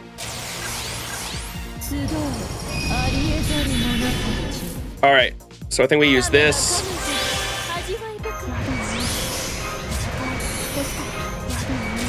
Use everything. His refund is not going to be an issue. And then I think on wave 3 we use Kiara's skill 3, right? When we want to kill.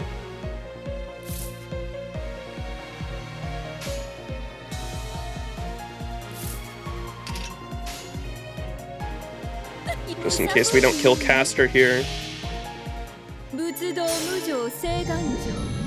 That is what it do.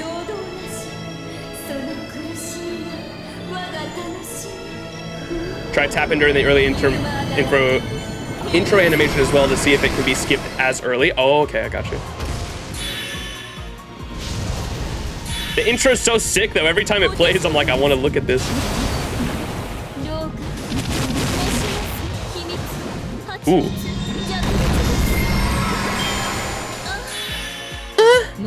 Sorry.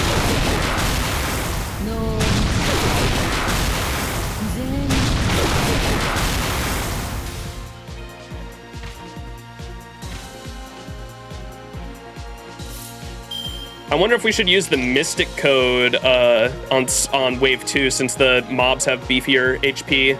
Y'all think? Mystic Code NP up, this one. On Wave 2, and then Wave 3 we use Kiara skill 3. Kiara sure seemed to be breedable, if I do dare say. She's a mermaid, bro. All right, we'll go with that. Did about a third of her health last time, so it should be fine, I think. Don't need it, but I'm NP4 and use 2 Castorias. NP by then? You don't want to go anywhere near that clam palace.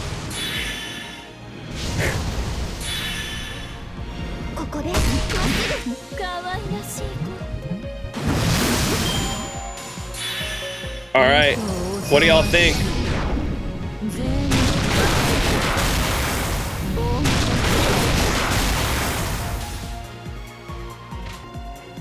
Oh wait, we didn't get, wait, she didn't refund. No way. Wait, never mind, we're fine. So skill 3 first, so she gets the benefit, and then battery. Should we use the Castoria NP first? Or I guess I could face card these guys too.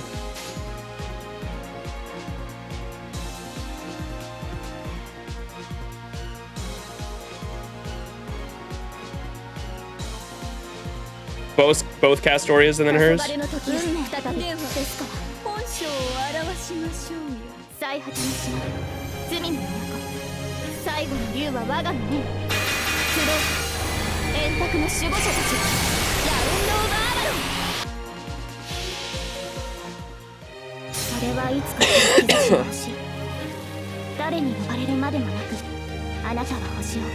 Kiara straight up denied the terror delay debuffs, Nodders. She said, no, I am a beast.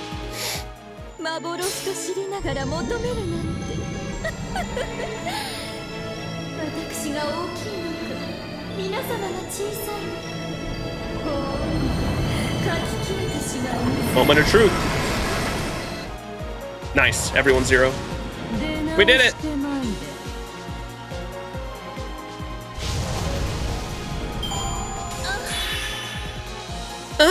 Sorry. There we go, we got all the drops. And look at that bond, baby. Sheesh. Okay, I actually wanted to do something funny. Y'all want to see something funny? Let me, first teapot I'm gonna use. Here, we're gonna go with the same comp. Do we have an MLBCE on a Castoria by chance? No, it doesn't look like it.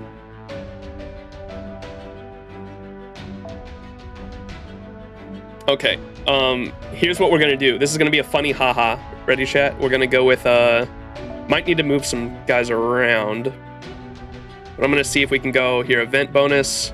Might need to use mash on the back line, but I wanted to see how crazy it'd be because of the bond bonus if we go, because I do have a Taigong that I got off stream while rolling for CEs, and then Dabrinia, who I also got another copy of, she's NP4, and then we'll just put mash here. Wait, is it mash in bond bonus? Oh, she is. Oh yeah. Oh, that's still not enough. I guess we can go with this. I just wanted to see how crazy it's gonna be, their bonds, because they have bond bonus from the event. Because I haven't used them at all yet, I don't think. Yeah, he's still 0 bond. She should be 0 bond. They're both at 0 bond. I have 20 apples left. Yeah, I have 19. I'm with you, brother. How crazy do you think their bond up's gonna be when I use a teapot? All right, teapot is on. Using my first teapot here. Let's go. This is gonna be crazy.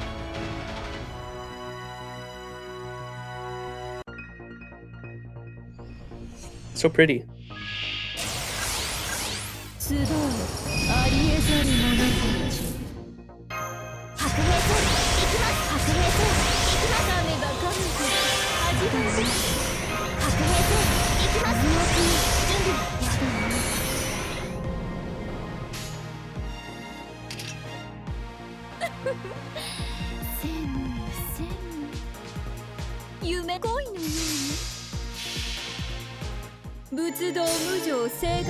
Yeah, I know I can filter by MLB only.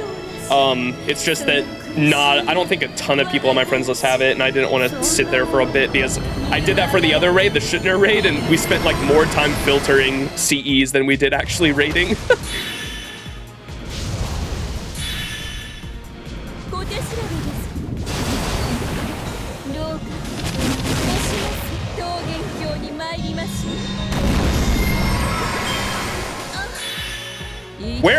We're in the Tunguska forest, aren't we? I just realized the background. I was like, why are there like trees in the background? Weren't we in the CEO, like, weren't we in an office building or some shit?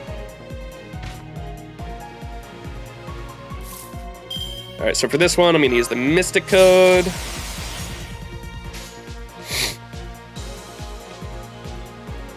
Which mob has more HP? The Lancer, okay, he's already targeted. We'll go.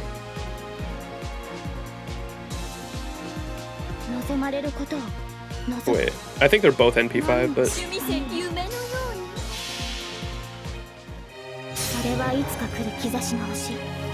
It doesn't matter if I use this on round 2, I don't think, right? Because, I mean, it lasts for 3 turns.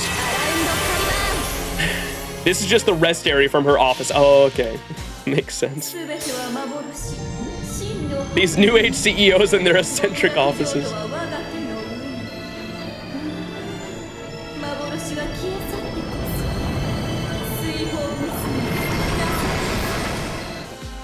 Nice.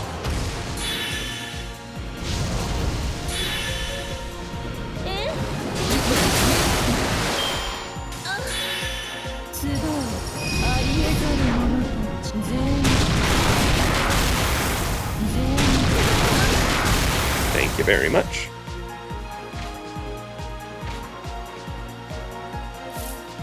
All right, surely we're fine here, right? So we want to use this skill 3 first. Skill 2 might as well.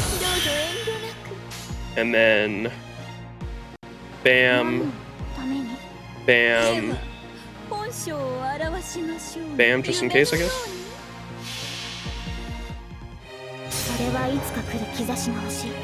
All right, y'all ready for the, I can't wait to see Taigong and Nikki's. Taigong and Nikki's bond is gonna be crazy here, I think. This is my first time using a teapot, and I have both of them at bond 0 on the back line. Hopefully this kills. Surely this is enough, right? Beast 4, my powers have 9-folded since we last met Master of Chaldea. Us. Good. 9 times the tail, 9 times the refunds. Okay, yes, I killed them all. All right, wait. Ready for the bond. Hold, chat. Hold. Ready for the bond. This is gonna be crazy, I think. Hold. Oh, it wasn't as crazy I thought it was gonna be, damn it. Nikki went up quite a bit, though. 2. Damn it, I thought that was gonna be, I thought they were both gonna go up to like level 4 or 5. That wasn't as crazy as I thought it was gonna be. Even with the event bonus, damn.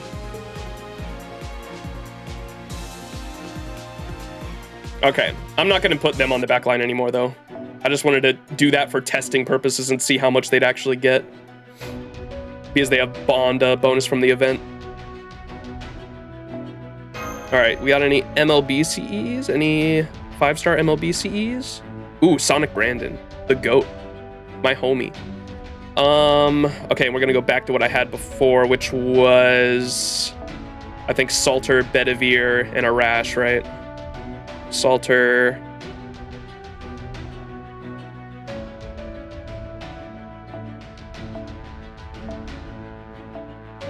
Wait, what? Oh, I'm like way down here. I was confused. Bedivere. Arash, my GOAT. Oh. You love the foreshadowing in Camelot. Did you see, what did you think of Arash as a character, Moe? This guy, you haven't seen the movies yet, so maybe it hasn't hit you just yet, but he is like one of my favorite characters in FGO for his moment. His moment in the movie, wait till you see the movie. Oh my God, they went so fucking hard on the animation for his moment. I love him so much. My goat. He's the only 1-star unit in the whole game that I grailed up to 90 because I was like, he might be a 1-star unit, but he's a 5-star in my heart for his moment in Camelot. So I grailed him up to level 90. He's a 5-star in my heart. That shit was Sag.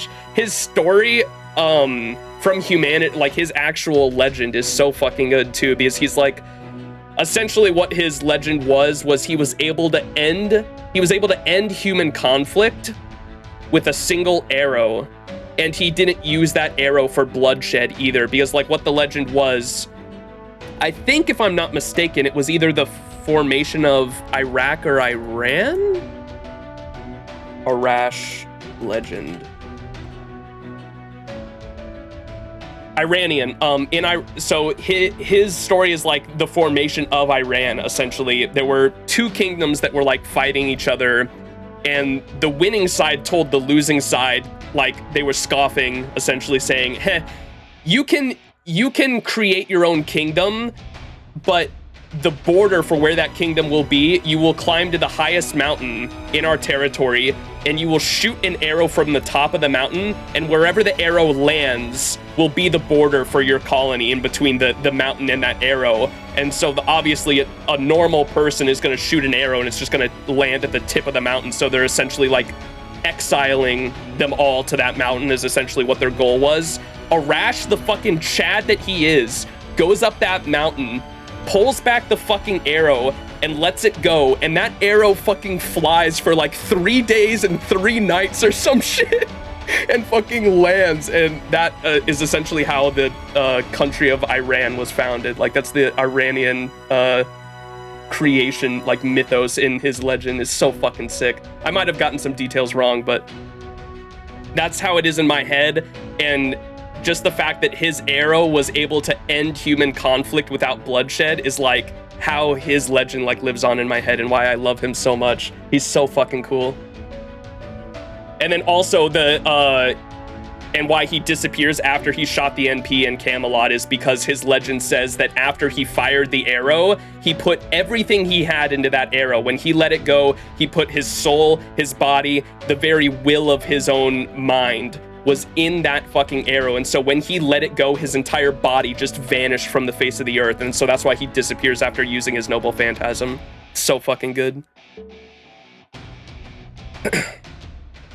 The goat. All right, and then we can use another 4-star CE. All right, looks good. And we're keeping the teapots on. All right, we keep it going. He's just like me for real. The goat.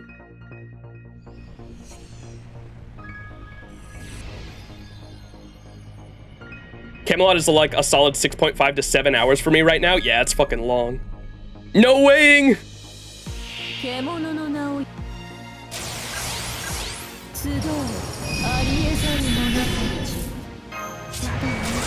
Alright, my goal with this stream was just to use all my teapots. I'm not looking to do any like hardcore farming. I mainly wanted to get as much bond in on my like salter and see if I could get in like an extra 30 to 60 Saint Quartz, depending on if I can get that backline to bond up, since they're all at bond 10 going into bond 11.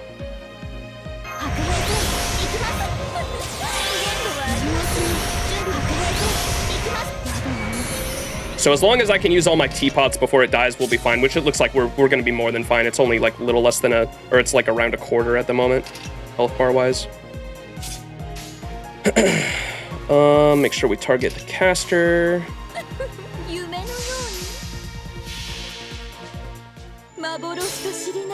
Oh, rating, not hours, my bad. Hours wise is probably like 2 weeks worth. I've been lacking. Yeah, it's definitely a lot better than all the other shit. You can immediately tell like the Nasu took over on the writing. Like, even just in the prologue alone. You haven't even gotten, you're still in the Atlas Institute, so you haven't gotten to the conclusion yet. Just wait until the conclusion arc is where it really picks up, because the movies are also split. They completely skipped the Atlas Institute in the movies. They cut a lot of shit out in the movies for Camelot, and a lot of people complained about that. But the first, Camelot's only 2 movies. The first movie ends with them going up to meet Hassan, is like where the first movie ends. And then the second movie picks up with like them about to wage war on the capital. And so a lot of people say that like the first movie is absolute dog shit, because not only did they cut so much shit out, but it has like almost little to no action sequences. Like Arash's moment is like the highlight of that entire movie. And then the second movie is where shit actually starts happening. So you haven't gotten there yet, but the actual, like, when shit starts going down in Camelot, it's hype. It is very hype. It's actually just a better story. Ozymandias just summoned it, though, I think, right? Wait, what? Summoned what? I'm glad it's not just go here and do this thing and something else will probably happen. Yeah, like there's actually like meaningful reason for why we're doing shit. They probably just skipped it because a huge lore dump and they didn't think it would go over too well. Yeah, because it was for the grander like open story of like what the fuck's happening.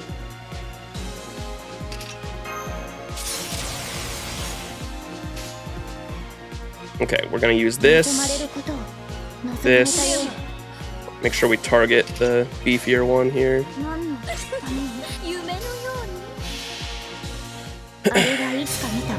Oh wait, was this the last one? Oh no. Uh-oh. Wait, is this turn 2 or 3? I was thinking it was turn 2. Oh, it is turn 2. Okay, we're fine.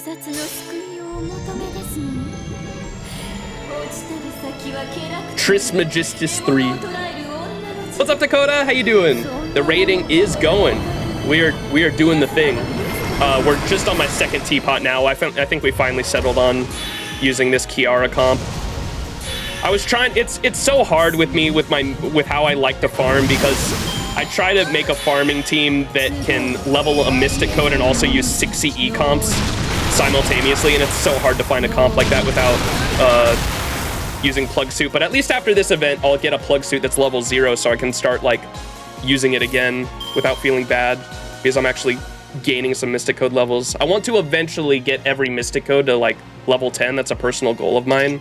So like that personal goal like holds me back a lot of the time. All right, so we're gonna use this first, then this, and then we're gonna cast Storia NP before, and that should kill.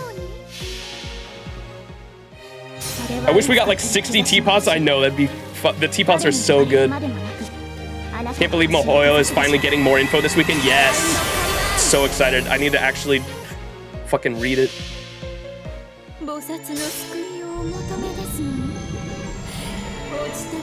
If they ever want to do the Lost Belts, they'll have to explain who Sherlock is. If they also want to skip Shinjuku, which I mean, I guess they can do that in a flashback, but still, yeah.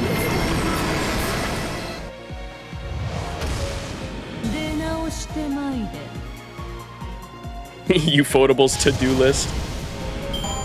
There was a guy I saw replying to the Mihoyo information on Twitter, and he said like, man, oh my god, look at that. Holy fucking Bond, bro. Almost 7,000 extra? That's fucking crazy. Holy moly. I saw some people with like a lot of people that had like a bunch of the CEs MLB'd were getting like 10,000 plus from the parentheses part. That shit's fucking insane. That is still a healthy amount, if I do say so myself. Fuck, that's a lot of Bond. Holy moly.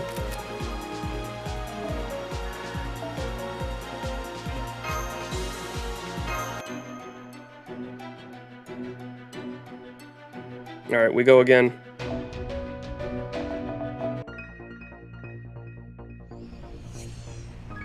Meanwhile, you're with 4K total max. It's still Way better than normal nodes, that's for sure. We bond too hard with everyone over 8 Booba Beast. 8-0. Yes, I see what you mean.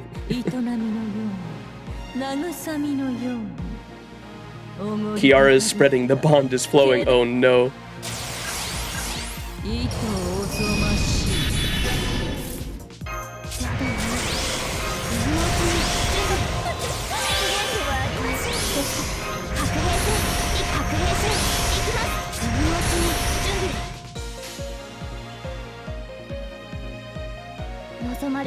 Might as well just use Castoria's NP early on. My Ibuki started off at needing 167 bond points for bond 12 to hit last night, and now she needs 790 for bond 13. Holy shit. We do be bonded.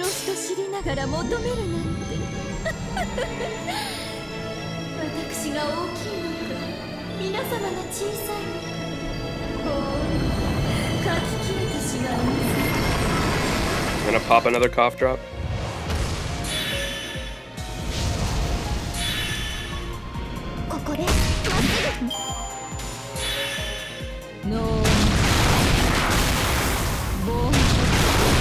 Do I keep Castoria NP for turn 2 in case Koyan uses the Terror skill turn 1? Oh, yeah, that makes sense. In case Kiara gets scared. Which I think she did. Oh no.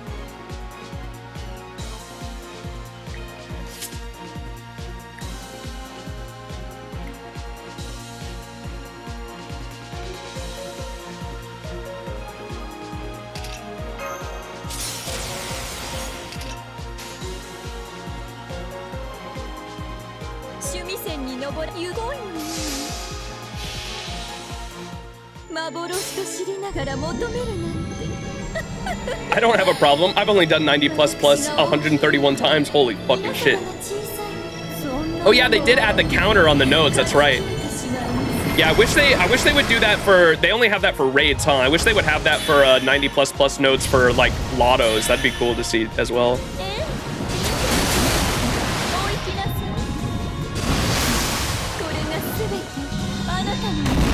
Blam.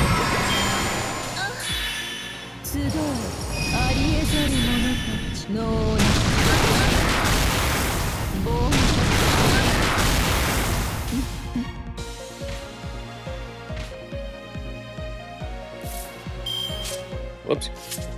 All right, turn 3, use this.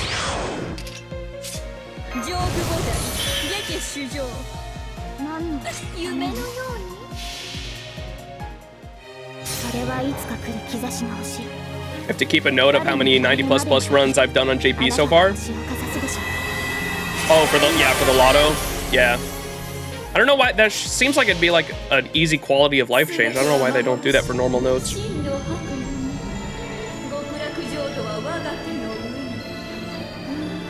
Hit bond 11 for Saber Okida last night, which was one of my goals for this raid. Hell yeah. That's like the same thing with me with my backline currently. Get the extra 30 Saint Quartz. Come back if you dare. Wait, she says that at the end? That's sick. I didn't notice that before. Come back if you dare. Really hope JP will work one in-game counter, but I won't hold my breath. Yeah. Disparage. All right, next apple.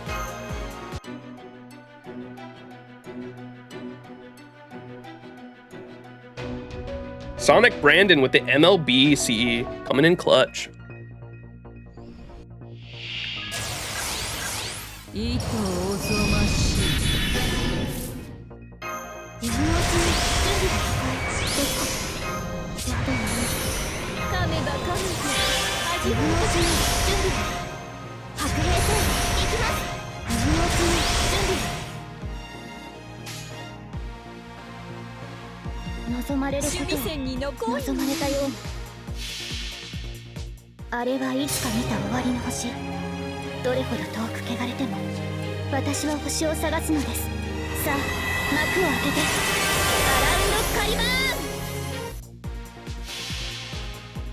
Don't worry, Koyan.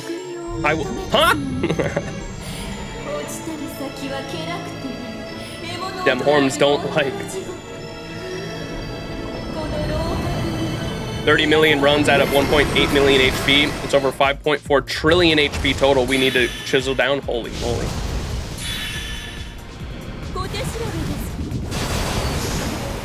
There's a reason I like Kiara despite being super gauged.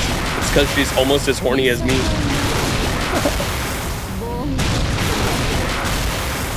She do be lustful.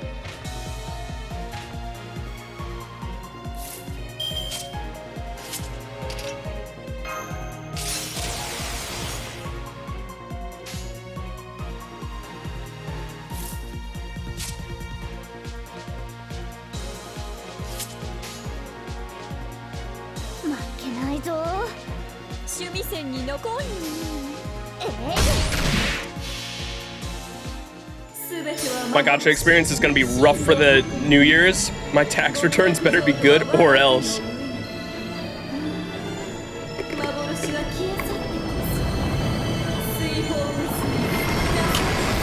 Going on dark right around the corner, baby. Frick. Yeah, I was hoping to get... My main reason for wanting to use the backline servants that I have right now is if I can get each one of their bonds to bond 11. That's 90 sane quartz, which is 3 multis. Alright, is this turn 3? Yes, it is.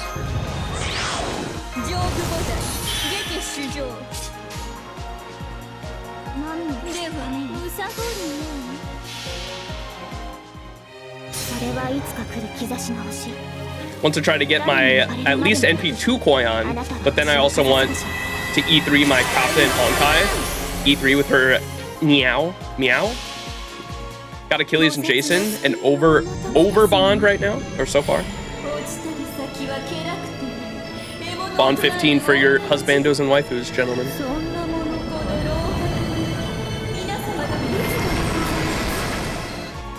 Nice. Come back if you dare. Look at her tail has like the cosmos in it. It's crazy design.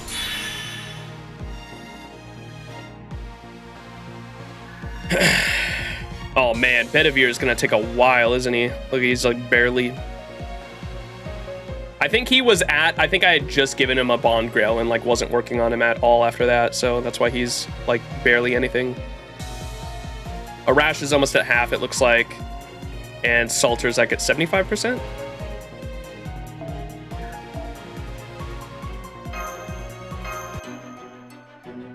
Gonna look for now. All right, Yowie.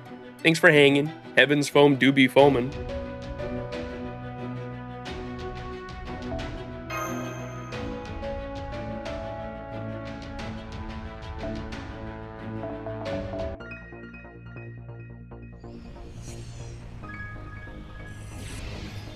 Hey, yo. She's still super fun to interact with. I pulled for and got both versions of her. Nice. Yeah, same here. I pulled for her knowing that she was like a crazy like arts looper, and both of her forms have like some pretty good utility to them as well.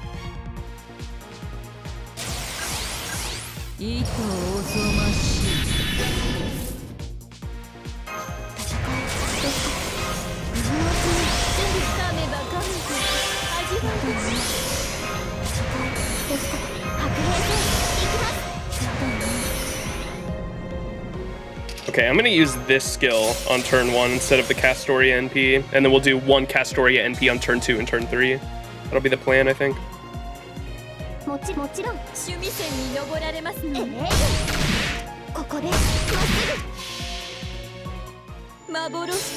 Normal Kiara is your QP farmer? Nice. Yeah, I should probably use her once, currently my, who is it,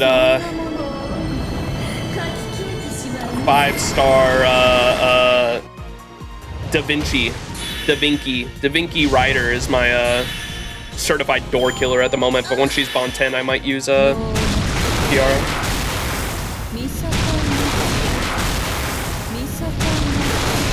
For you, Castoria's NPs are 1 and 2?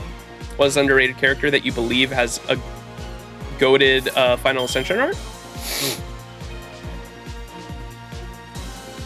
I don't know. I'd say MHX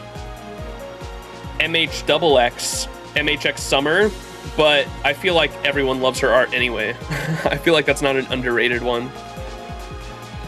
MHX Summer's fucking Final Ascension art is crazy. I love that art.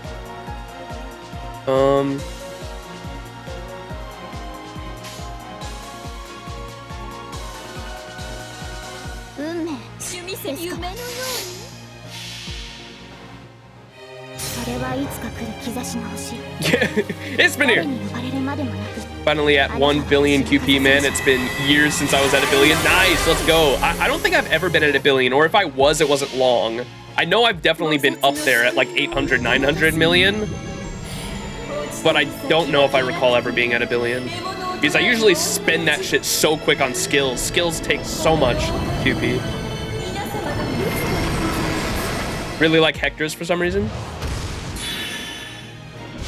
Getting close to 1 billion. I was never at 400, 500k before. Let's go.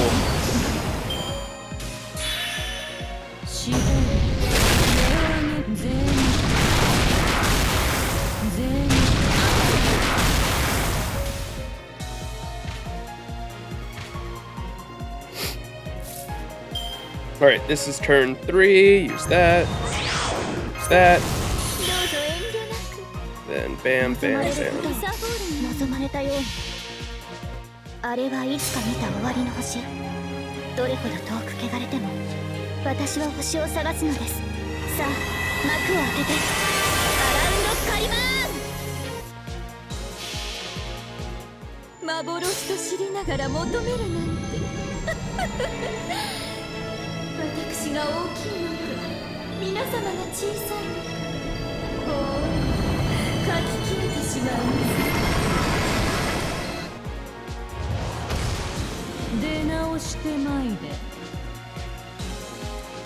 Come back if you dare. Are we coming back for those sweet, sweet materials in QP and Bond, right?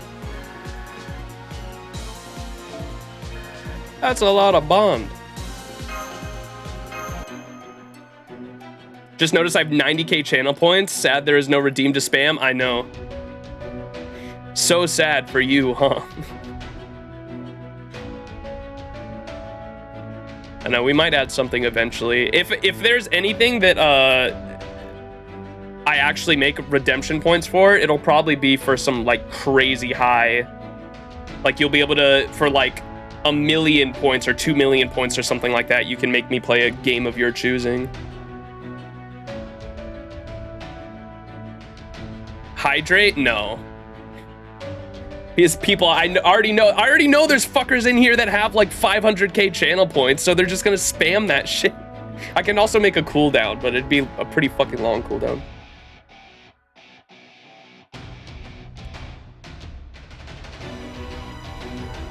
I also don't think Hydrate's that interesting. Like, I'd want it to be like an interesting one, but I don't know. It has to be interesting and not annoying at the same time. I don't know what I would do. I don't know. I've never been a big fan of channel points in general, though, I guess. It's cool to show them. I wish there used to be a way with Nightbot before Twitch added it. There was a way where you could like exclamation point points, and it was the ones that like Nightbot would track, and Nightbot would tell you like how many points you had, and we did like raffles and shit with that. There's no, to my knowledge, there's no Twitch command that shows you how many points you have.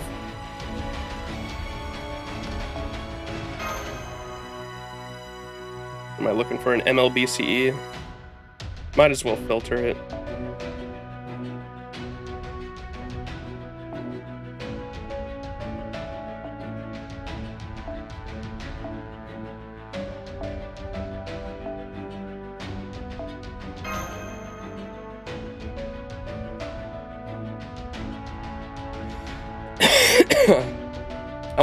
I won't care after we're not using teapots anymore, but I want to see if we can get an MLB CE every time for the teapots at the very least. Wait, what?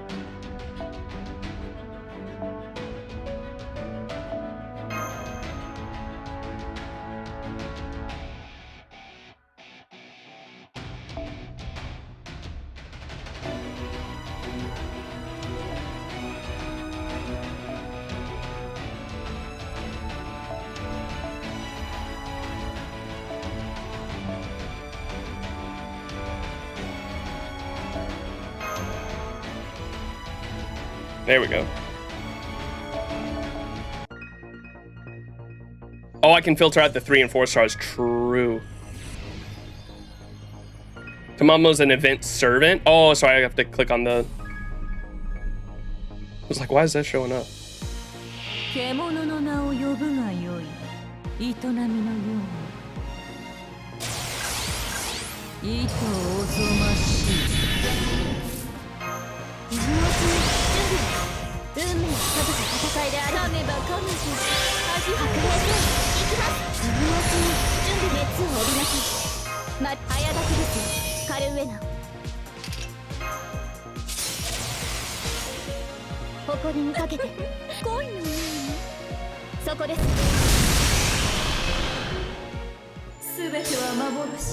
Play funny sound bites. That's something I could do as well, but I'd only want it on for certain streams, because if I'm playing like a story game, I definitely wouldn't want them on. And people have told me before that I can like toggle them on and off for whatever streams I want to do. I don't know.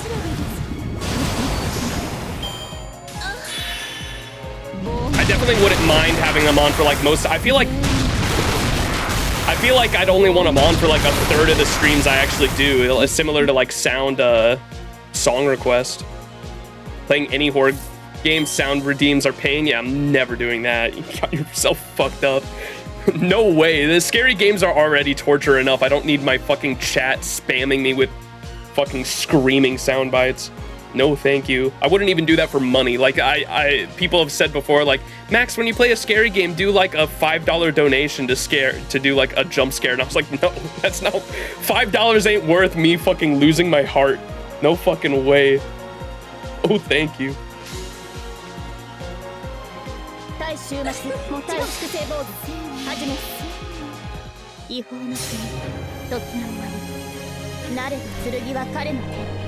$5 versus my sanity? Hard choice. The ultimate question.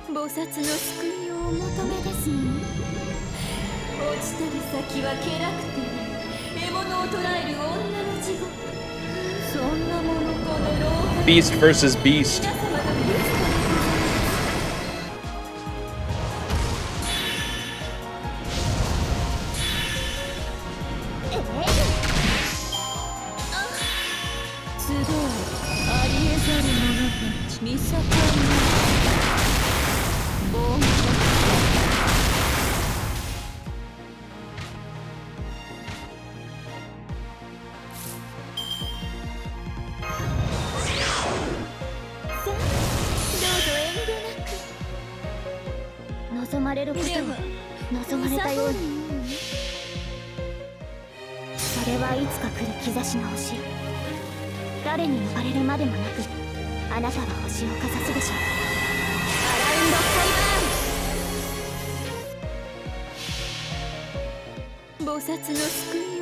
I will pay you $1 million.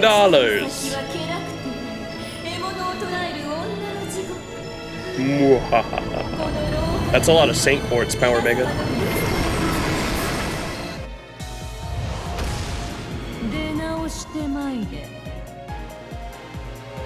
Alright, get me out of here. Unfortunately, it's Monopoly dollars. Damn it. Damn, I'm surprised no one's bonded up yet. Salter's getting pretty close, I think.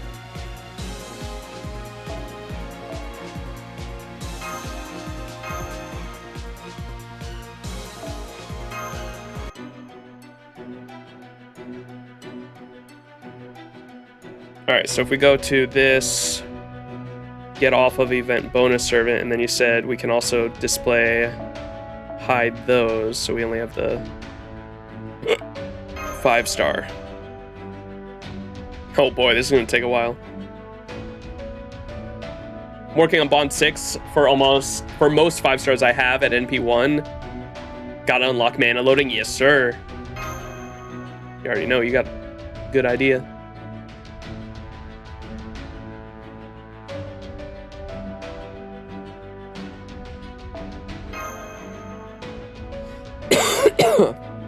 Damn, we were getting it pretty consistently.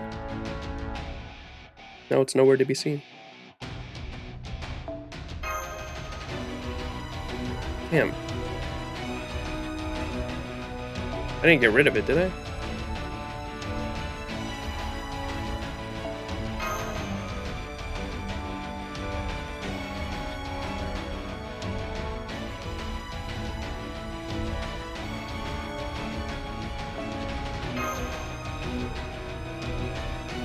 Okay, so if this is on and then I go... Okay, it still shows up. I was just curious. Cool.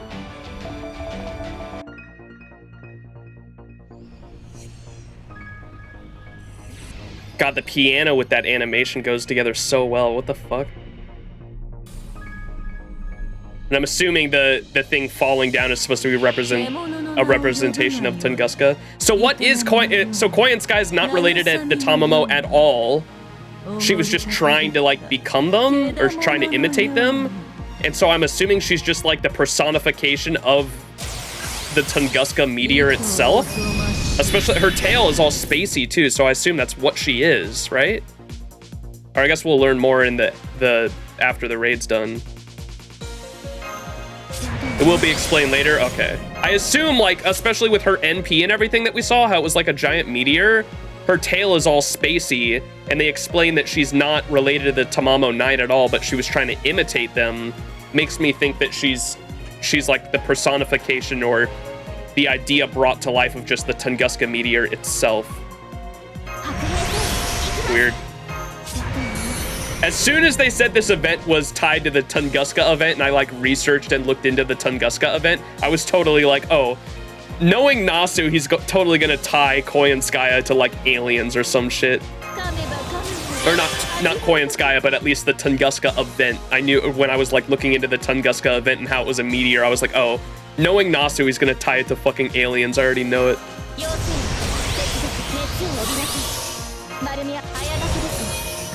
Sorry, I thought text-to-speak was on, but my message was not going to age, but I grew up with you and Jev. Glad to see you're still grinding, brother. Hey, Average Brandon, thank you so much. Did you... Oh, you tipped $2. Oh, okay, my bad. I didn't even see that. I didn't even see the notification pop up. Something might be wrong with the alerts. But you said the same thing. Oh, okay. Thanks so much for the $2 tip. I appreciate it. Yeah, and I think text-to-speech is like, it has to be like $3 or more or some shit. But the, I think the alert is supposed to still pop up even if it's donated regardless. I don't know why it didn't. Thank you, I appreciate it. TLDR, she chose to look like Tamamo, believes she might have endorsed Amaterasu, so becoming an avatar without being a shadow of Dachi. Weird. Max Donowalling his fans. No! I don't mean it.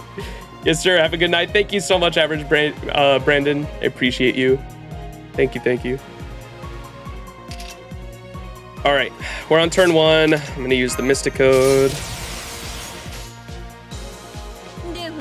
And we just go Hamtaro here.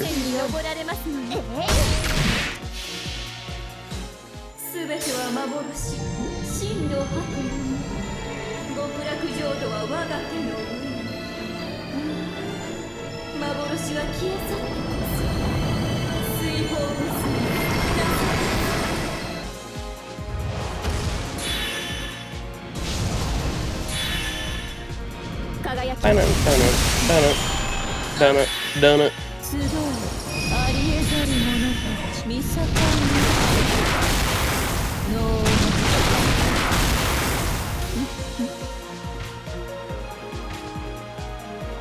This music is a fucking jam. Wait, we actually didn't refund that turn? What the fuck?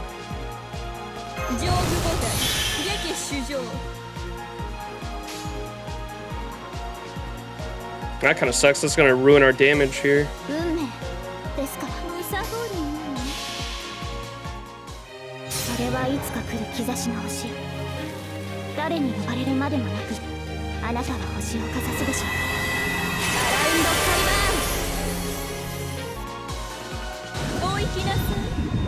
It happens when she crit, it's only 1 hit, and if she used skill, it's 1 less attack. Gotcha.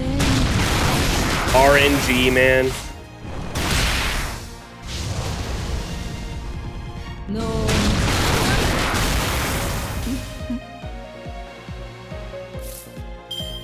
Wait, what the fuck happened there? Oh, wait, was someone stunned? What just happened? I don't even know what's happening anymore. Did I not? Something went wrong.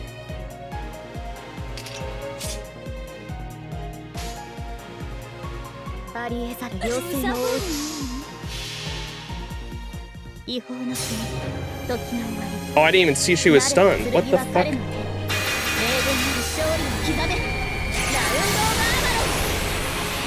I did, wait, I didn't even use Castoria's NP the first time, I don't think. I used the Mystic code, and then it didn't refund, and then she was stunned? I'm so confused.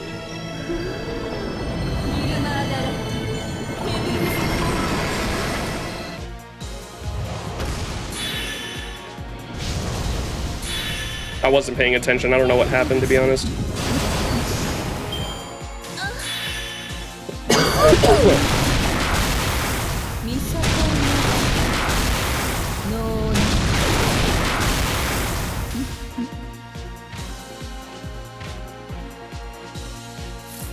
Alright, we'll see if... I don't think this is gonna be enough.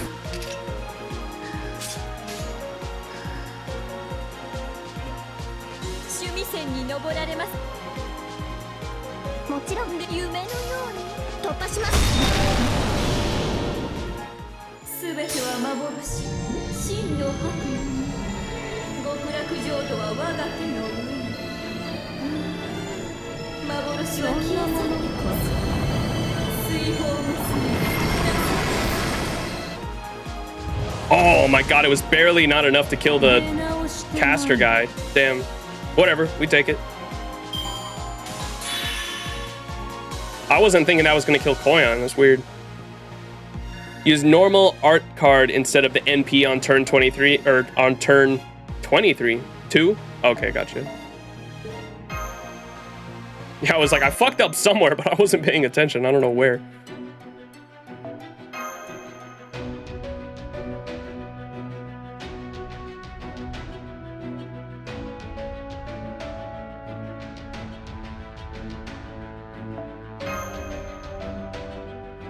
Damn. Use Castoria's NP, but not the Kiara NP. Gotcha. Whoops. We do a little whoopsies.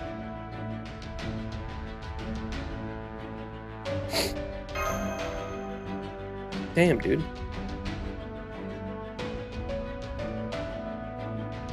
One sec, I'll relog. Hey, Sonic Brandon, you the GOAT.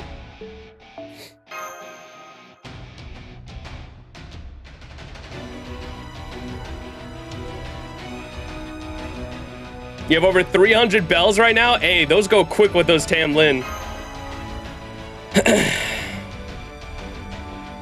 Oh, what? Choco Fantasy. Wait.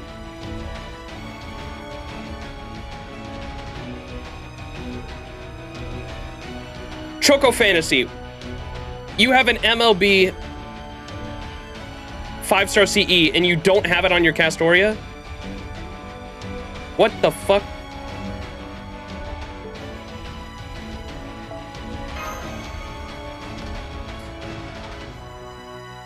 What the fuck?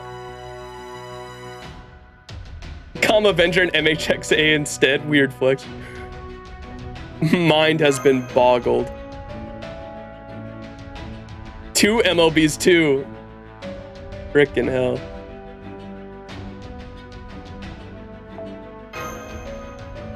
Or I might need to exit out of the node.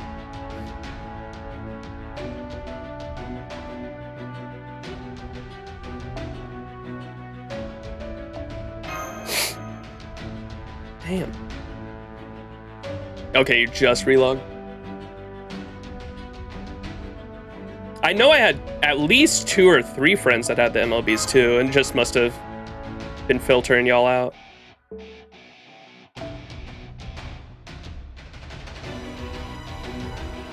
Only got about 8 million raids left. So they figured that people would need DPS instead of Castoria. Maybe. Yeah, I got nothing. Yeah, I don't blame people for not having the MLB. I mean, I could try for another.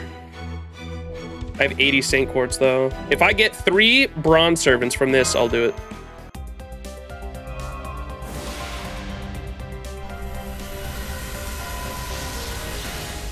Nope, not doing it. Saving. I gotta save for Dark Koyon. I want at least 1 copy of Dark Koyon. Damn, what the fuck is going on? Dark Koyon is right around the corner. Yep. And like these CEs, the only reason I do it is for these CEs. And I do like the art on the Koyon CE. It's very cute. Hey, there we go, Sonic Brandon. Let's go! All right, teapots are on. I got 13 left. 12 after this.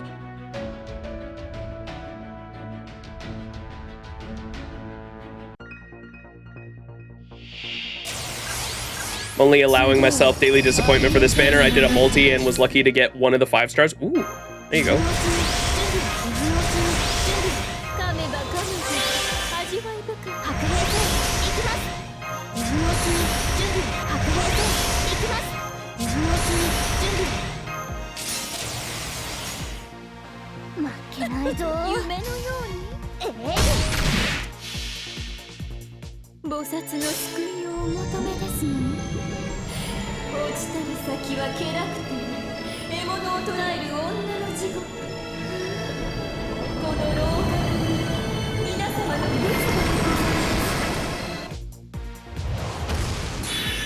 How much do you get a decent amount of Mystic Code XP from this too? I wonder. Like compared to normal quests? I don't know how much raids give Mystic Code EXP. It's probably a little more at least.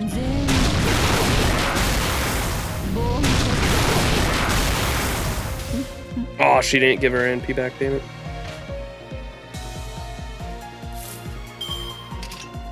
Damn you. Okay, so same thing as last time. I suppose I just use this and then just make sure I actually NP this time.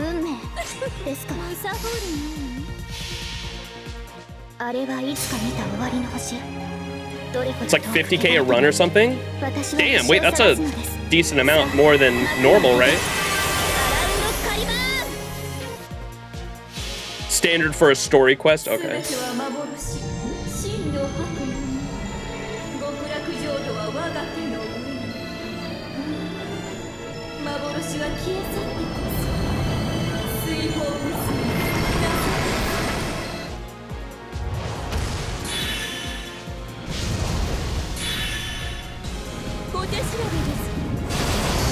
Damn, that crit. Okay, I needed that crit. I don't know if this last NP would have killed her otherwise. Because we don't have the, Whoa, what the fuck? I saw a wolf come out. You see that? It was like the wolf from fucking, what's it called? Chainsaw Man. What the hell? The fucking, what's his name? Wolf art or demon. Look like that. All right, turn 3. And I've already used that. Okay, we're just gonna have to hope this kills.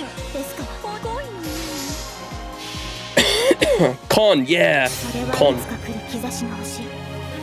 Did you see it though, Moe? You might need to clip it and go back. There's like a white wolf that came out and looked just like that. Con. Con means fox? Oh, it all makes sense now.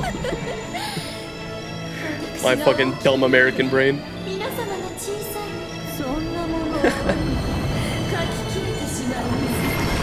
You didn't see it? Okay. I'll try to put... I wonder if... I think it's like her extra attack or something. Someone go back and clip that shit.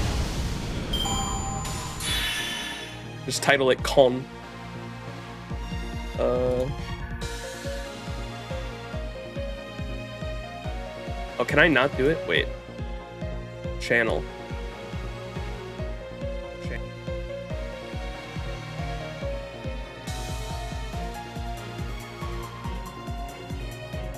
Oh my god, it's so laggy.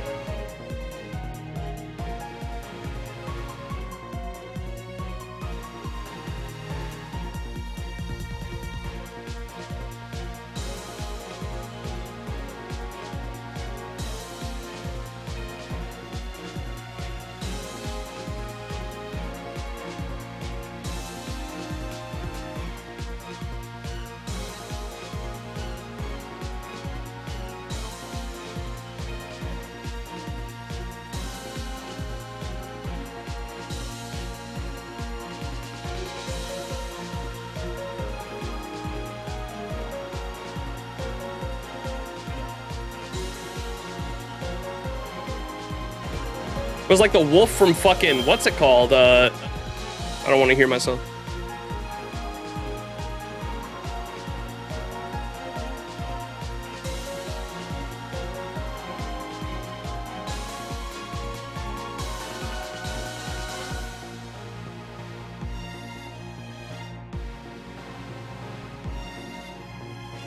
Yo, that totally looks like the same wolf. What the fuck?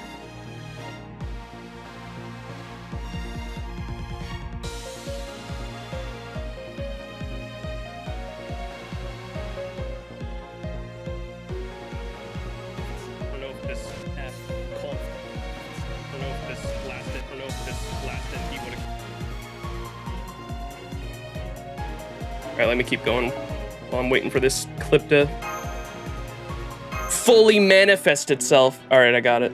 I don't know if someone else did before me, but... There. Look at that shit. Look at the wolf that comes out in her, like, extra attack. I swear to God, that shit's fucking the same wolf as Chainsaw Man. It looks just like it. Or, sorry, not wolf. Fox, I suppose. Actually, sorry, con is what foxes say in Japanese. Oh, okay. The difference for skill 3 between rank up 1 and 2 is 5% defense down, 5% art resistance up, and 1 extra debuff stack, so an additional 20% extra damage. It's significant, but the basic skill effect is still enough? Wait, for the rank ups on Kiara, is what you're saying? So it's not that big of a deal? But it definitely helps.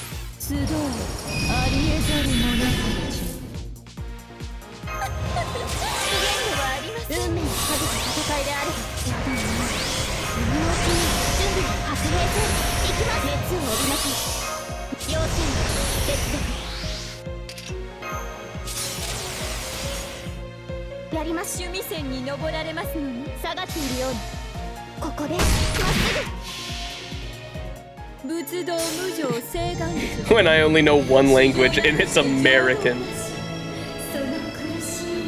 You don't speak American, brother? The skill 3 of Kiara, turn 3, the basic effect should be enough. Oh, okay, so even without the upgrade, it should be enough. You do about 600k without it, so it boosts the damage closer to 1 million. Gotcha. So yeah, once we get her down to like below half, it's more than fine.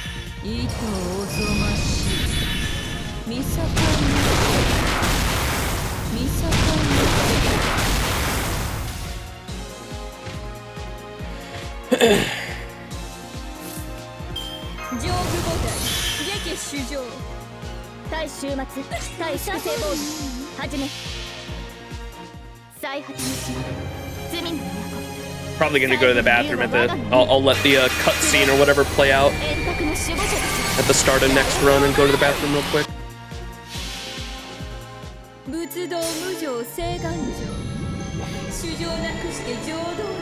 I think my Dayquil is starting to wear off too. My body is fucking killing me. Like energy-wise, at least.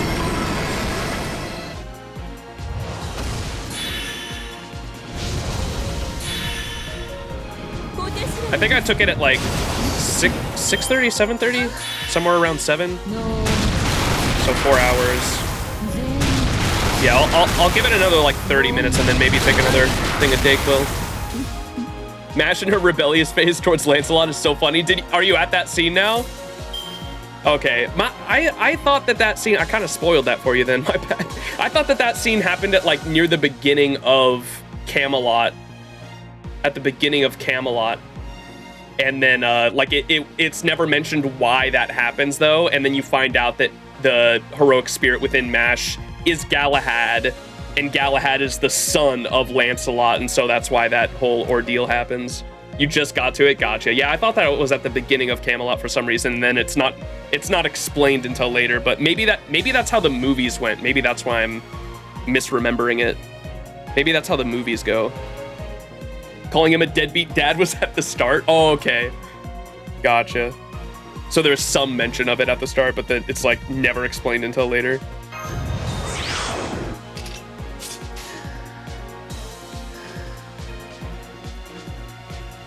Someone breathing there? What the fuck? ですか。あれはいつか見た終わりの星。どれほど遠く汚れても私は星を探すのです。 Just got to the scene where she goes off on him. Yes.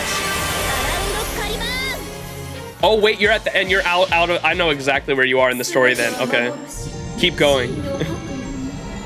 See what else happens.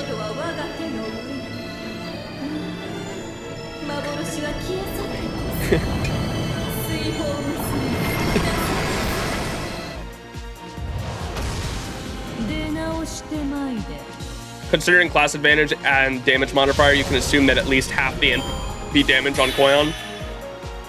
Holy fuck. Hey, there we go. Level 6, extra 3 Saint Quartz. We'll take it.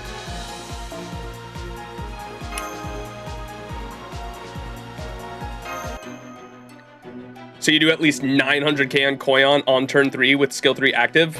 That's fucking sick. Even at the without the skill upgrade. That's crazy. All right, I am going to pick Sonic Brandon's support and go to the bathroom real quick. We'll let the cutscene play out for y'all.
Power!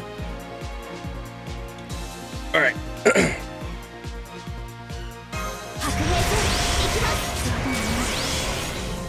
We probably still have a few more hours until that's gone for sure, huh? I was thinking about waiting until the HP fully depletes this stream and then do the after story and conclusion, but it's probably gonna be a while. I don't think that's happening anytime soon.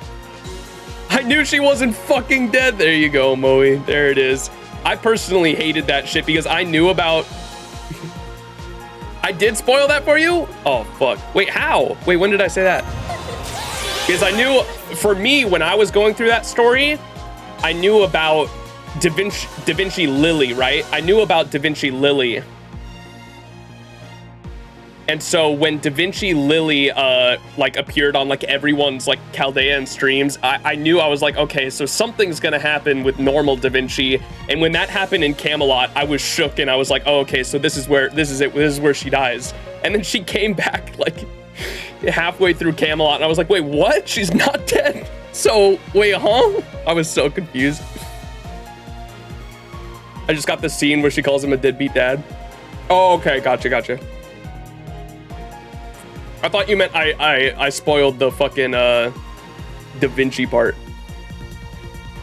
Feels like it's like 1,000,000 hours. Yeah, so we got like 8 more hours. Holy fuck. Yeah, I'm definitely not staying up that long for this stream. All right, so we'll go until I'm like completely out of apples pretty much today, and then I think we'll call it there once I feel like I've done enough farming, and then tomorrow we'll do one more wrap-up stream for Tunguska. Because the full story is completely out after this raid, if I'm not mistaken, right? I'm still confused about the younger version, but I'll get to it. Yeah, you will. The breathing you heard earlier was one of Koyan's, or one of Kiara's skill activations. What the fuck? That's crazy. Crazy? I was crazy once.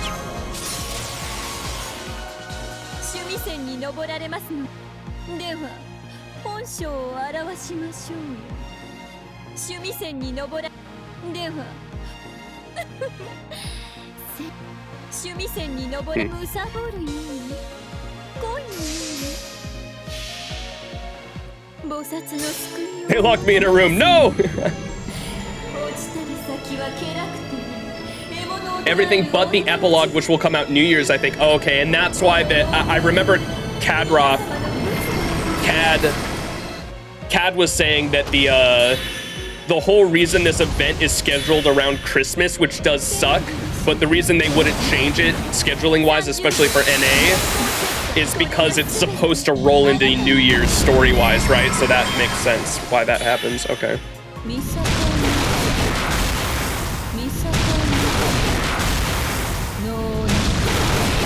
Mash Ascension, yeah. Yeah, all of Mash's Ascensions are tied to story chapters too, just so you know, Moe. Like, she will get stronger, but it's through like story chapters that she gets stronger, which is cool. It definitely feels nice every time Mash gets a little stronger.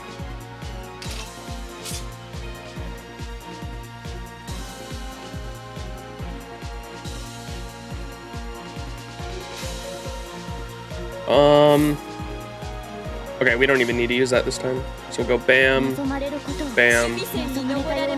Maybe this one first.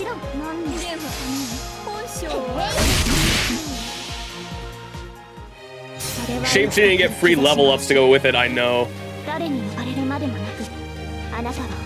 Level up every time she ascends, yeah. 120 mash available, winless angle. Winless angle.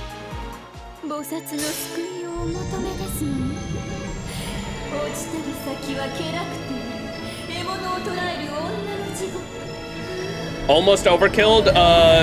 Koyan survived with like 5,000. Oh shit, you're kidding. On one of your runs? Whoops.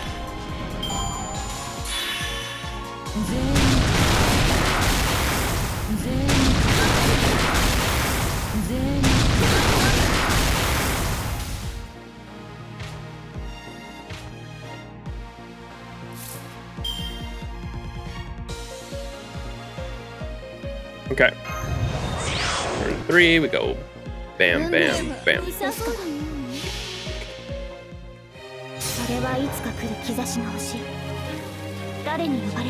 When do I get her outfits? They're all tied to events. I think chat might know because JP at some point makes like all the previous costumes like for everyone like in the Miss Crane shop. Does anyone in chat know when that happens for NA? When Mash's costumes will be in the because originally they were all locked behind events. Like if you missed the event, you couldn't get it anymore. But I believe at some point you're never gonna get the Grail Live one. No, that's my favorite one too, or my personal favorite anyway. What about the 2 swimsuit versions? I think both summer outfits are already available. Oh, really? There you go.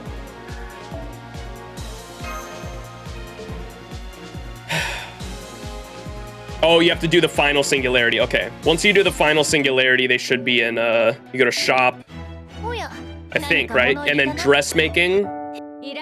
And there, yeah, she's right there, see?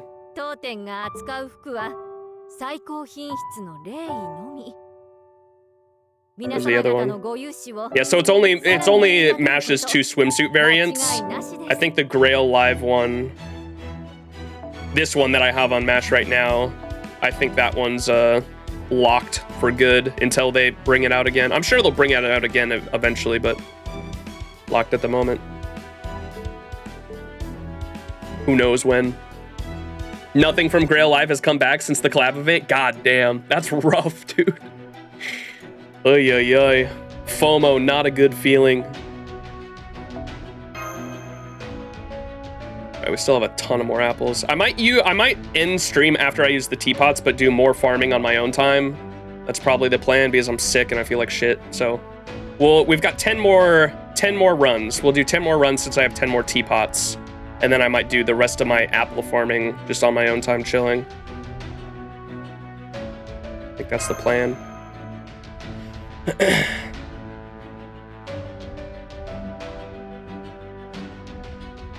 Gotcha, rest up well, Max. Thank you, Sonic Brandon. I appreciate it. Yeah, I'm excited to see how the story ends too. So we have a, correct me if I'm wrong, chat. So after this raid is done, there's a conclusion story, and then the epilogue doesn't come out until New Year's Eve. Is that correct? So we've got like 2 more Tunguska streams after this.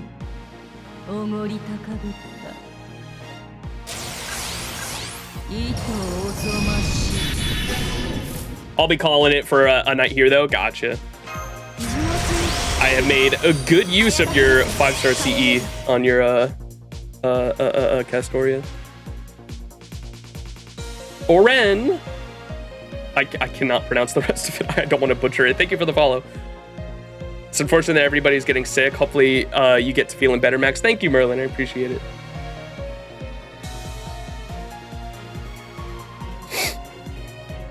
Yeah, we'll have the Koyon boss fight with the break bar. Yep, just like all the other raids. And then, is there a story after that then? I assume, just like the others?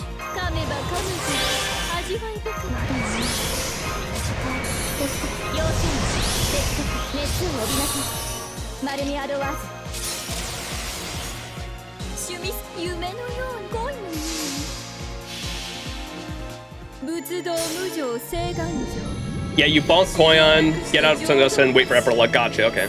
There's a bit of story, not sure how long it is though. Gotcha, okay. Cool. Hell yeah. Yeah, so we'll have two more Tunguska streams after this.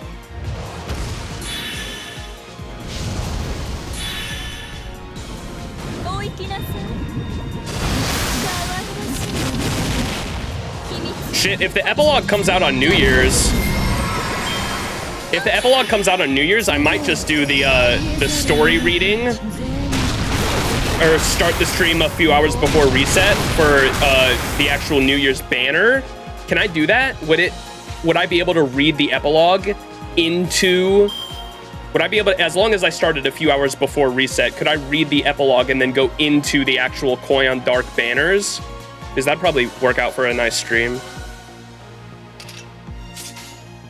Okay, so we're gonna go, whoops, bam, bam, bam. I think it comes out New Year's Eve, so I think so. Have to see though, gotcha. This event is great, but I ran this 270 times, I just want the boxing girl. Yes. She's almost here, right around the corner.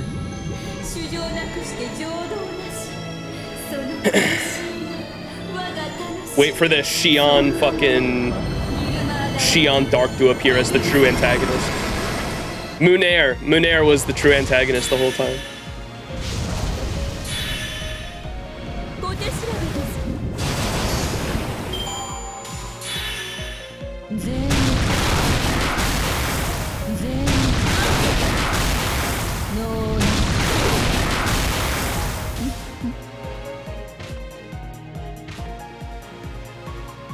See if we get the breathing dialogue from Kiara here.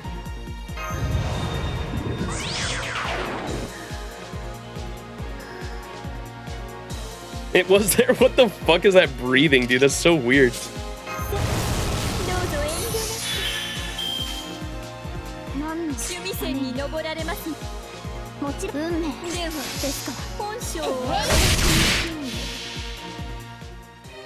If I don't get her, I will cry hard. I just want to do my GSSR and then coast through the entirety of next year until Rasputin. Yeah, rah, rah, Rasputin. Of course, it's Minair. He edited himself into Chaldea, but Gordy, being the Mega Chad mage that he is, can't remember his name because the spell is not completely working on him. God damn it. What did he call him earlier? Morningstar? Is Morningstar a dish? Because usually he messes up his name with other French dishes, right? Because Minair is a French dish, I think. So I'll call him fucking... Is Morningstar a dish?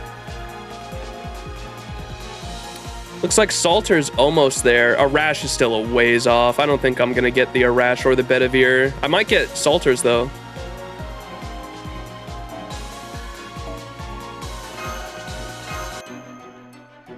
NP5 archetype is my goal. My next 120. Yeah, she's... I've heard that NP5 or like getting archetype Earth. If you want to use archetype Earth for like farming, like you really gotta invest in her heavily. So like NP5 getting her to 120 and she's like cracked because of that the fucking skill that just gives her a she just gets her own NP on turn 1 easy clap. It's a brand frozen meal. Oh, okay, so it is Morningstar.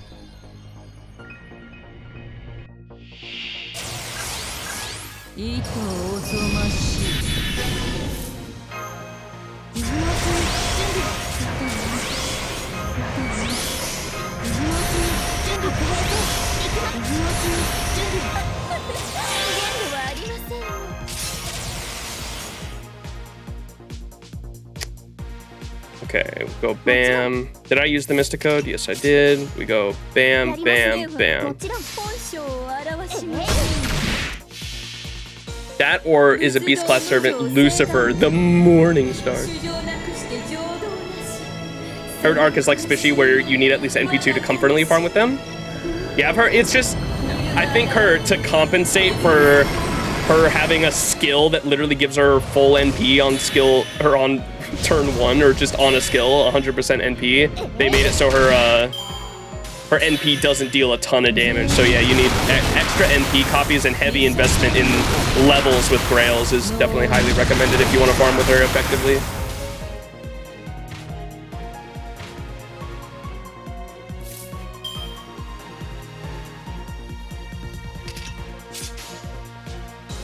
Bam.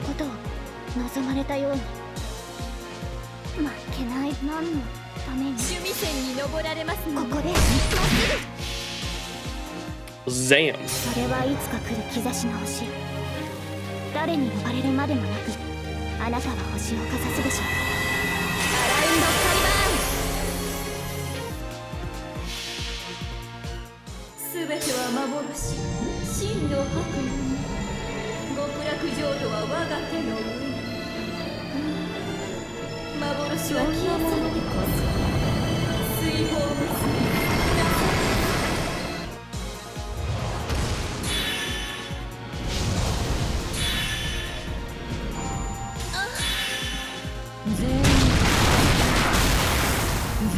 Around the caliber.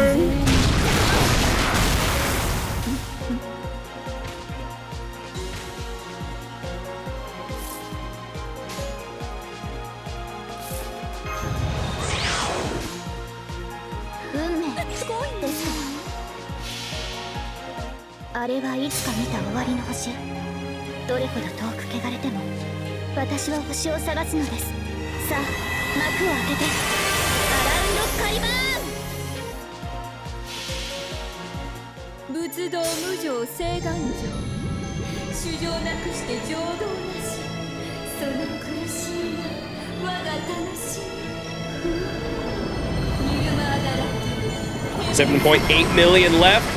Looks like NA is speeding up rate a bit. Ooh. do we be speeding up, lads? It's because what's the time in the Philippines currently? Are the Filipinos waking up? The Filipino, I don't know what it is, dude. The Filipinos go fucking crazy. They have a pretty fucking big FGO community over there, I think.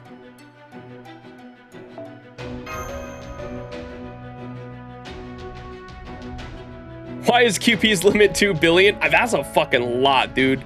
Do some skill upgrades. Or are you trying to save the materials for other stuff? What's up, Tip? How many runs you at?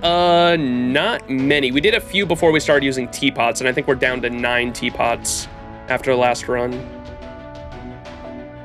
My main goal was just to use the teapots. I didn't want to go, like, insane crazy. I just wanted to definitely make sure I used all my teapots effectively here.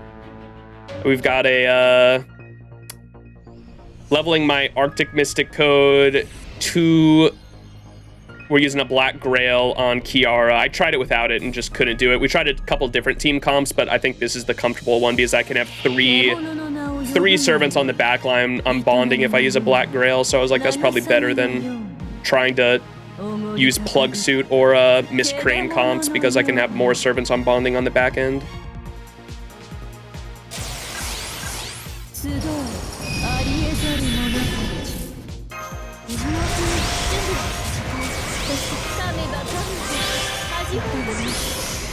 What about y'all? Who's got the most runs in chat right now? Everyone in chat, list out your runs. Or how many farming runs you got now.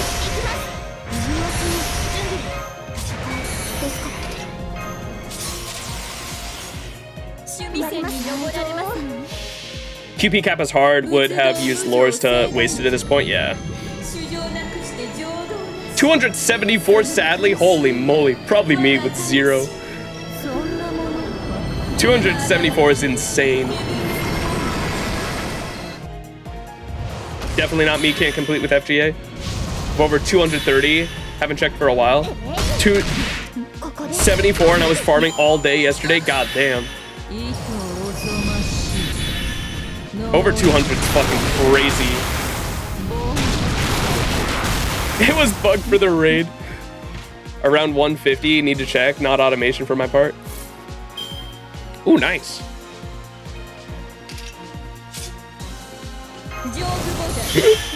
Excuse me.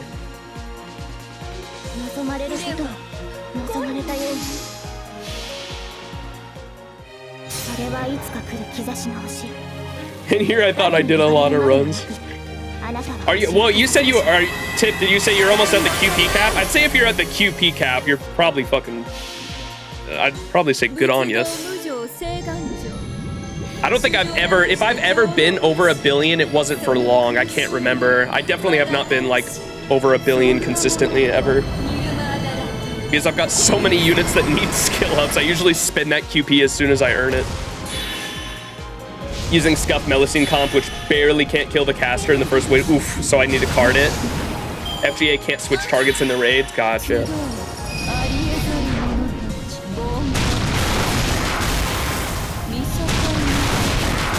Let's see. I'll tell you all my full runs after this. I think we're only we're probably either 20 or just below 20 would be my guess. Because we've used like 11 teapots so far, and I did a few runs before that trying to set up the comp.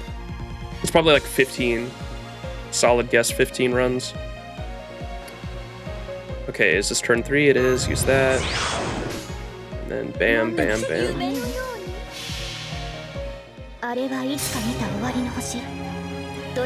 Did 3 before teapot, I think, so 14? 14, solid guess. Came into the event with 1.5 billion, so that's kind of on me.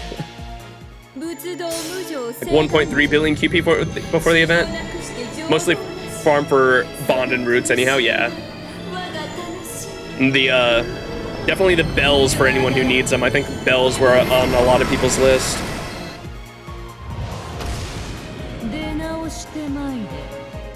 Just because the Tamlins require so many goddamn bells, man.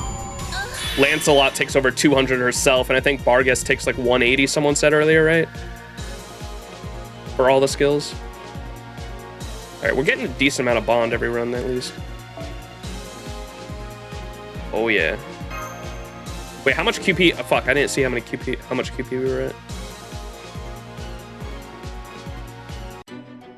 at. We have done 16. Okay, a little higher than I thought. What's our QP at? Oh, okay, it's right there. 232 million. Yeah, that's not a lot. I had over like 300 the other day after the Shitner raids. I had like over 300k or 300 mil. And, but I spent that so quick, especially on Kiara. I lored 3 of Kiara's skills. Her skill 2, her skill 3, and her append 2. And so that took, what, 60 million QP out?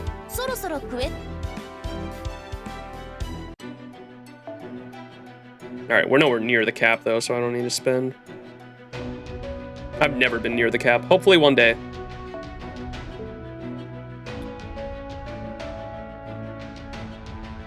Okay, that should be good.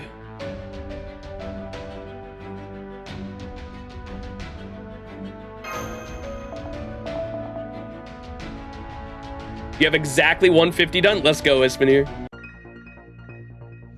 Whale issues, indeed. Indeed.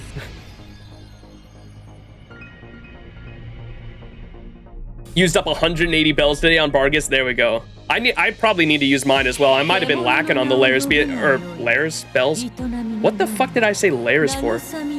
I might have, what was my Bargus stat earlier? Because we used her for the first Koyan fight. She was 777, I think? So I might have been missing some bells on her.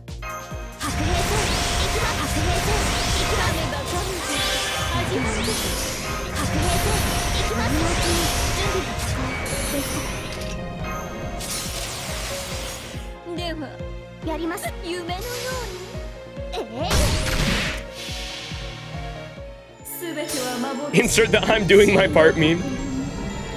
Never been near the old cap, and now I should cross it. Let's go. You can skip the whole intro. I know. I kind of like seeing it though. It's mainly just. I'm sorry if it's like annoying anyone's OCD, but I just like it. It's pretty. I see it every time, and I'm like, ooh. My fucking. I don't know what that is in my brain. There's something in my brain that like wants to look at the animation. It goes with the piano, like the animation for it coming down with the piano notes goes together so fucking well. They went hard as fuck on that. Someone earlier was saying that it was like a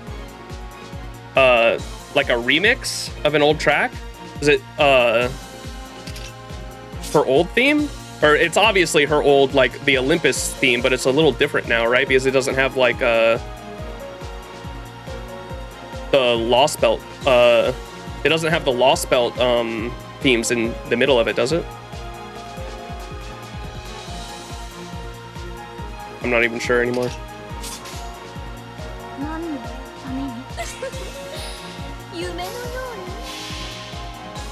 It's a nice merge of the two. The Koyan track is a remix of Tamamo's track from Fate Extella, I believe. Oh, more Extella stuff. There's a ton of different tracks they use in FGO from Extella, huh? They've been hitting it out of the park with the boss fight intros this year since Olympus, really? Yeah, for sure. I love the, I love the boss intros. All the ones for LD6 were super sick.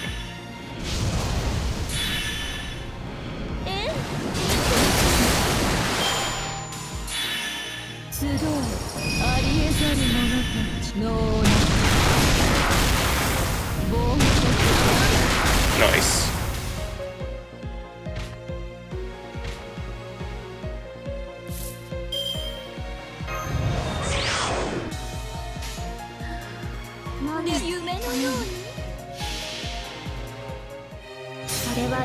Just like Tamamo, Arias is also a remix of the Tamamo track. Oh wait, really?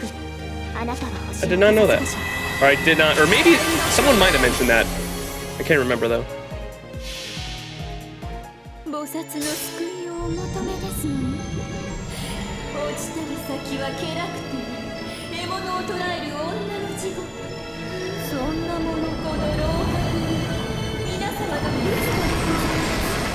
He love his bunny fox girl.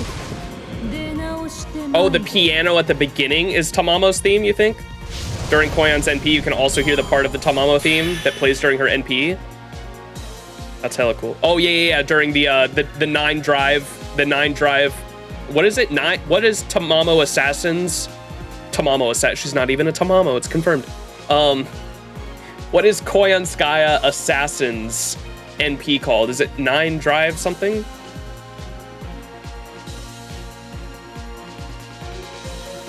Koyanskaya of Light's bio says she's a bunny, not a fox. What the fuck? Confirmed. Just hit Bond 12 with Castoria. Let's go. Yeah, I think Castoria is going to be my first Bond 15, which is insane. That's just how much I use her.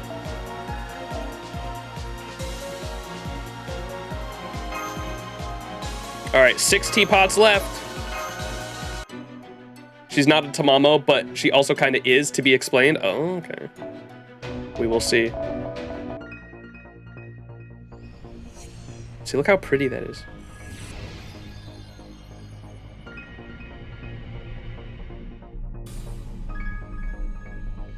Reproduction.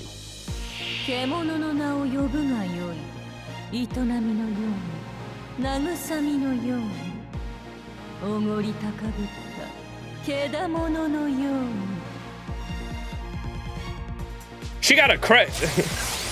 When they were saying that there was going to be a crown of horns that Koyanskaya didn't have yet, I was thinking she was just going to have like some basic horns, like, because she's not a fully manifested beast yet. I thought she was going to have some basic horns like Kiara just has 2 giant horns coming out of her head, and then also I don't think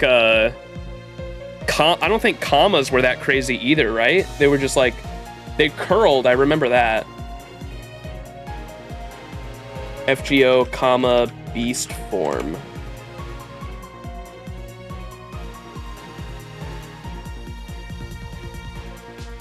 Where's the beast form? Oh no, she has like 3, or it kind of looks like 3 horns coming out of her. Oh wait, she has, oh, is that hair considered her horns too? She has like some crazy cosmic hair too. Not her normal cosmic hair, like roots. It looks like roots coming off the back of her hair. Yeah, that might be her horns too. Dude, Kama's beast form is so fucking sick. What the fuck? I want that as a costume sprite.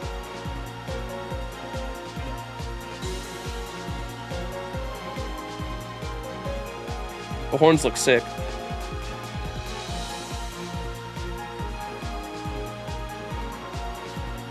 Castoria hit Bond 14 for you earlier this raid? God damn.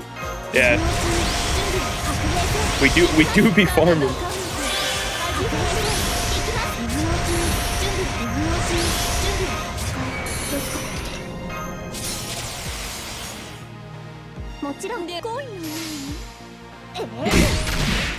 Kama was your first NP5 120, but her summer form? Yeah, I was considering it. I'm only NP3 Summer Kama at the moment, but when her banner comes back later in 2024, I was planning on trying to get the extra 2 copies, but I don't know if I want to 120 her yet or not. I have so many good arts farmers, man.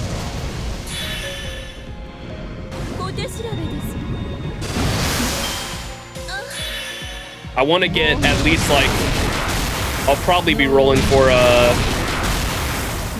Nitocris Altar in 2025 as well. I do enjoy me some Nitocris Altar art. Her Final Ascension art is so fucking good. The NP animation's so cool too.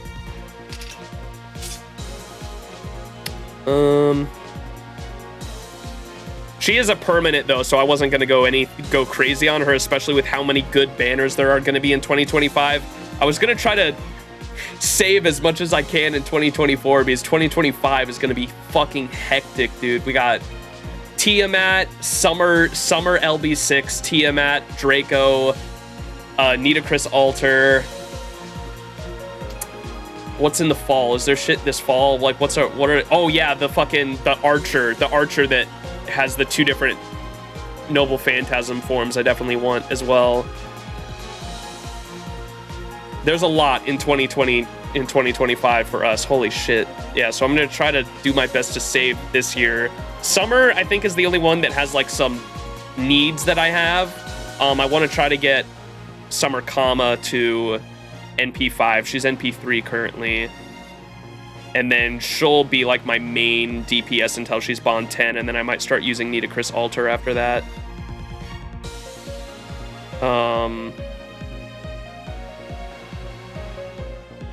Trying to think. Then we also have this summer, or yeah, next summer. Who do I have on my list? I wasn't gonna go for Ibuki because there's already so many arts farmers that I already have, and there's 2 in the future I want, being Summer Melusine and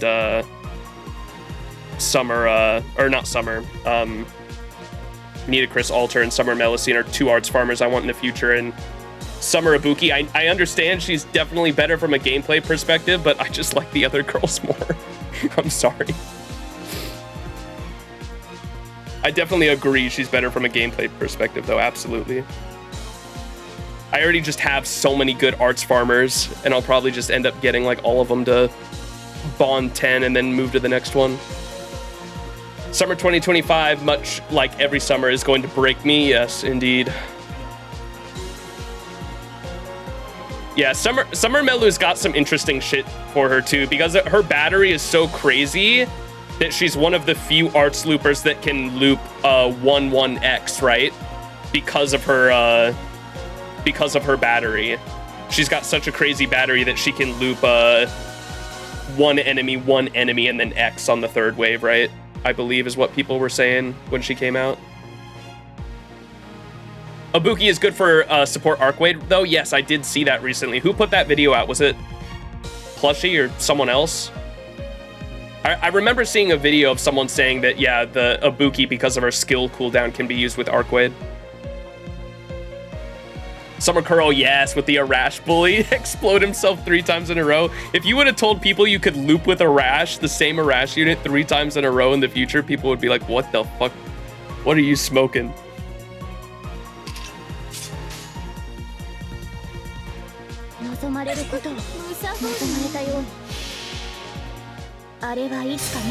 Oh, Rasputin next New Year's too. Oh my god, dude.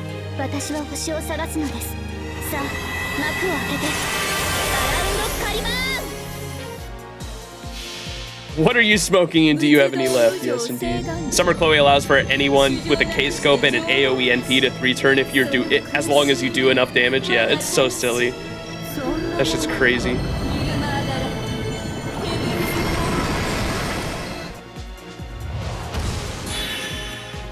Yeah, you have Summer Melu 120 on JP, and she doesn't care about wave configuration. Can do any 90+ node and 90++ as long as the traits are good. That's crazy. That's fucking nuts. She is the ultimate arts fucking looper, huh? For weird waves. That's awesome. I love that.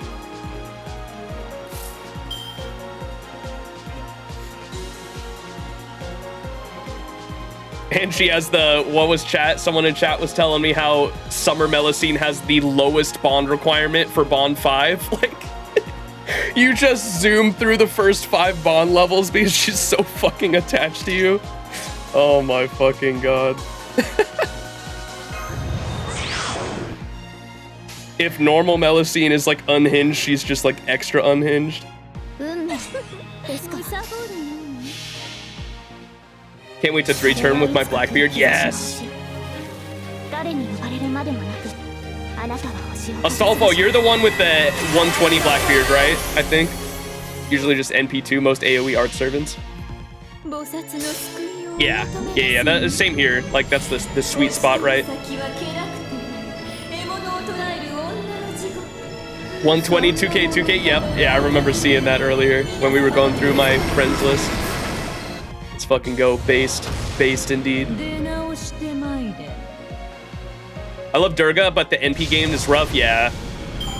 We also have, I feel like, dude, this is where like clairvoyance really hurts some of the banners, because I feel like if you go for Durga, it's definitely just like a love, because she is a really good looping archer, but from a gameplay perspective, why would you ever go for Durga when you have the I forgot his name. The old man that can flip between ascensions later down the line and has 2 different NPs. Like, that's just fucking crazy. Similar to Melusine, it's like, why would you ever need a different archer? Why would you ever need a different lancer when you have an AoE and a single target in a single unit? That's crazy. How do you pronounce that? What? That's the name? Ptolemy? Ptolemy? Ptolemy. Did I say that?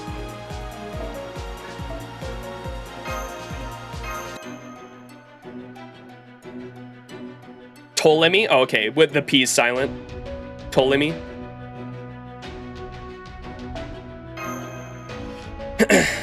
Yeah, he's cool. I love his design. I do enjoy the old men of fate. He's such a... I love his final ascension too. That might be one of my favorite, more recent final ascension arts that I've seen is his, because he looks so happy in the final ascension, man. Gotta love the happy old man. He's hot when he's younger. Okay, Sminir. And he was in the PV. Remember how everyone was thinking he was I know a lot of people were thinking he was Emiya in the PV, but it was him. He was in the or not the PV, sorry, the anniversary video, like before he was like teased in there before he was even out, huh? Makes you exercises in young form and makes you study in old form. That's awesome. He's just Emiya. No! Scary teacher. Wait, scary teacher? Oh, him and Skahawk totally get along, huh?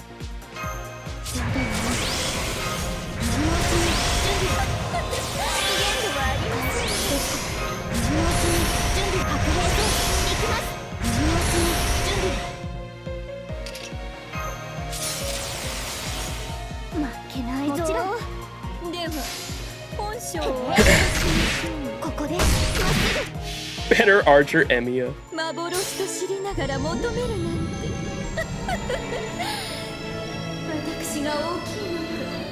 Emiya is crazy. Emiya's had a glow up over the years, I'll say that.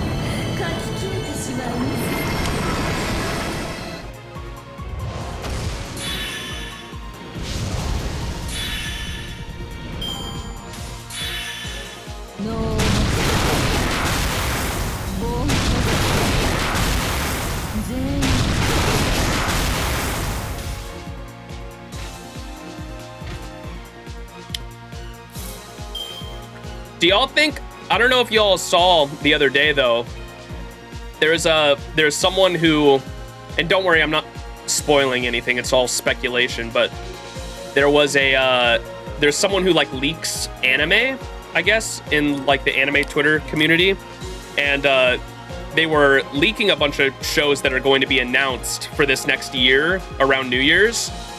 And I'm not sure if they were talking about the one that was announced earlier today.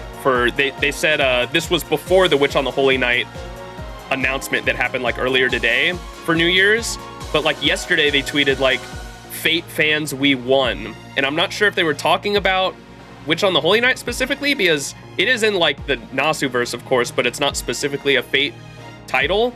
And so I wonder if there's still like a Fate title for 2023 that is yet to be announced. I know everyone was coping for myself included, everyone's coping for a ufotable Fate route, but because it's the 20th anniversary this year of Fate Stay Night, right? So everyone's coping for a Fate route adaptation, but I don't know, we'll see. An FGO one would be cool too. Or Strange Fake, because like Strange Fake still doesn't have an official announcement. It got the green light, but it hasn't had an actual announcement for when it's actually going to air. So we'll see. LB6 anime, please. Be fucking crazy. Taiga route. They finally found a way to adapt Hollow Ataraxia. Let's fucking go. Oh yeah, Medusa. I completely forgot about 5-star Medusa. Yeah. I love the art on her ascensions, the outfits. Medusa fans won hard with that unit. Her outfits are so cool. If it was Witch, then it would have said Type Moon fans. Yeah, that's what I'm saying, because he specifically said Fate fans, we won. I also saw some leaks about Samurai Remnant anime. Yes, that I also heard that as well, but I also feel like that's fake as fuck. The only thing that would make me, because I could definitely see down the line it getting an anime, just because I know the director, the game director that is a fan of FGO that made all of that happen. He's a huge FGO nerd. And I remember him specifically saying that he hopes in the future that, or he's gonna try really hard to try to make a Fate Samurai Remnant anime happen. And I feel like it's way too soon for that. Like, I could see it down the line, but like not anywhere. Because like, even like Fate Extra got an anime adaptation, which was, everyone tells me not to watch it. The Fate Extra record, or not Extra record, Last Encore. So I could see Samurai Remnant getting one.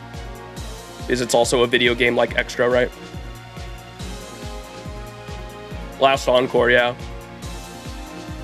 You bought Samurai Remnant, it's on your backlog list. I highly recommend it. I think like most Fate fans, maybe not every Fate fan, but I think most Fate fans will enjoy it.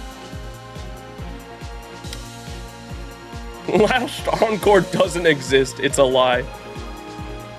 I watched it, I enjoyed it, but it was weird. Yeah, I should probably give it another try. I remember watching it before I even knew about like the Extraverse at all. And so I was so fucking confused watching it. I was like, huh? What's going on? Moon Cell?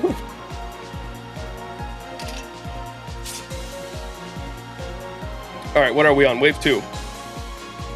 Bam, bam, bam. Wasn't Last Encore like a sequel to some bad ending in Extra? Wait, was it? Is it? I thought it was a retelling of the game for one of the routes.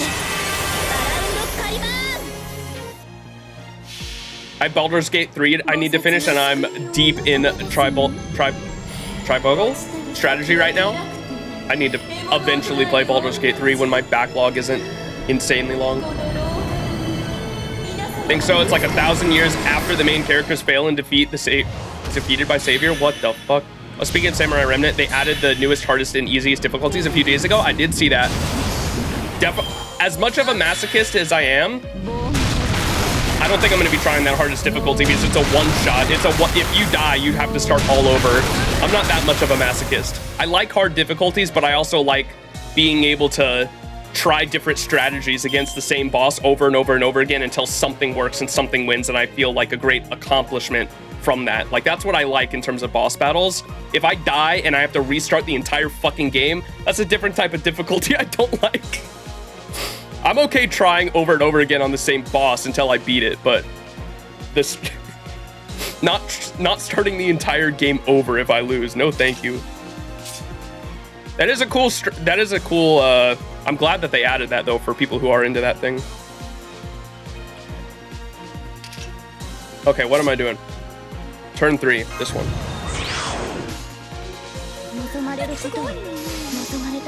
Started Baldur's Gate 3 an hour, haven't continued because of other games taking my attention. Yep, I feel that.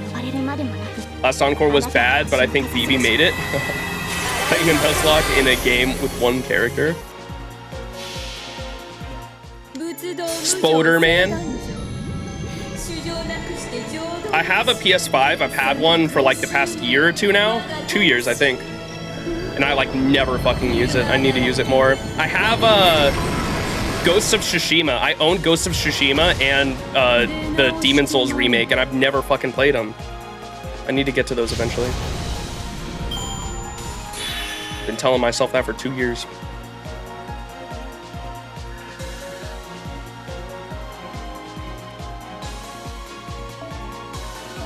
We're getting there, slowly but surely.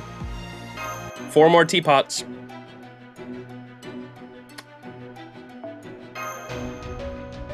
Oh boy.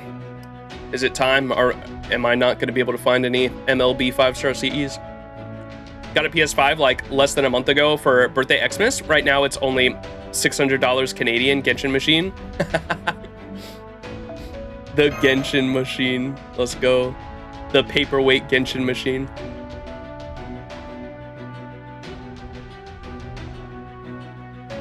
The best game since 2013, GTA 5, of course. I saw something the other day that said that they had like 8 story DLCs planned for GTA 5. which probably would have done really well, that they canceled just to put all their resources into GTA Online, which is sad because GTA 5 I remember really enjoying for the story, and I never played online. I wasn't a fan of GTA Online, but I loved the GTA 5 story with how it played out like a TV show. I remember watching Breaking Bad before I played that story and being like, oh my god, this is just like Breaking Bad with how they like go in between the different characters and then like all the characters come together in the end. I thought that was really cool. And the DLC stories were going to be like different chapters of like each of the characters' stories, and they canned all of it to put all their resources into online, which is sad. GTA Online shark card money. Spider-Man 2, Star Wars Jedi Survivor, Final Fantasy 16, and Fate Samurai Remnant. You got to get to all of them. Yeah, those are all really good games from what I've heard too. Jedi Survivor, I think, is the only one I've personally played, in Samurai Remnant, of course, but Jedi Survivor, I fucking love the story as well, and I think they've fixed most of the performance issues at this point too. It had a lot of performance issues at launch, but I had no problem with it on, I was playing it on PS5 and didn't have any issues, but I heard PC had a bunch of issues though. I also watched Breaking Bad around that time I played GTA 5. Yes. It felt like a TV show that you were playing, like story-wise. It's so good. I remember really enjoying it.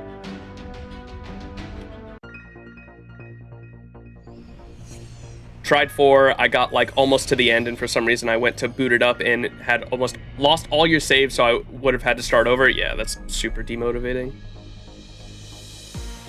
Been a GTA player since 2013, and that's how I became cynical.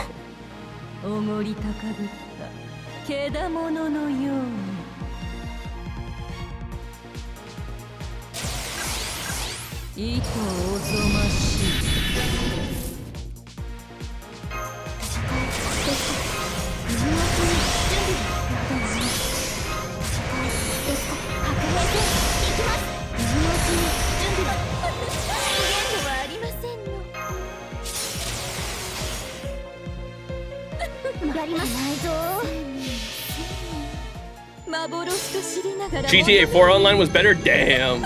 You really going there?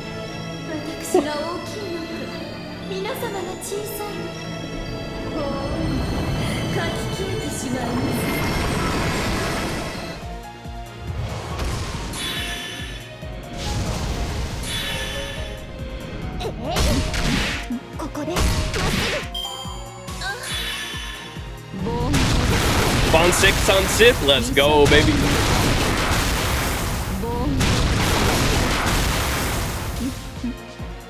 Yeah, everyone using Sith on the Shitner raid made me like consider actually investing in her more.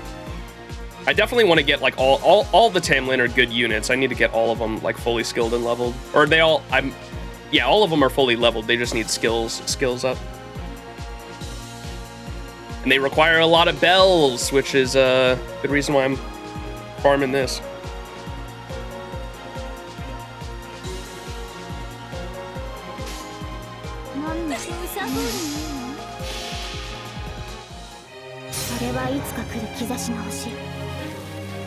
They're about to release the most expensive weeboo in the game? Oh no. $50. My Sith is 555 because I don't have stakes. No, I think that's the same thing with me too. We had stakes in like one of the recent lottos that ended, and I like used them all up, and I did not use them on Sith, unfortunately. The Gauntlet, Hellfire, and Scepter, basically a gauntlet that's been made into a cop car. What the fuck? 5.4 million? Holy shit.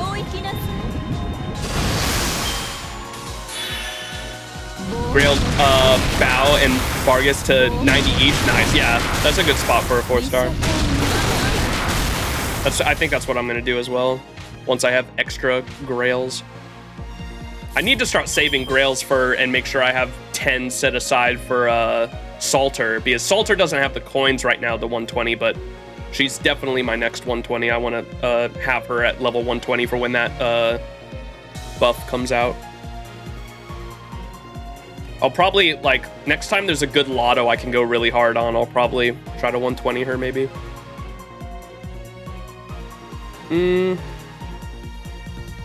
wave 3. 望まれることを望まれたように。それはいつか But at least it goes wee woo. 誰に呼ばれるまでも Whoop whoop. That's the sound of the police.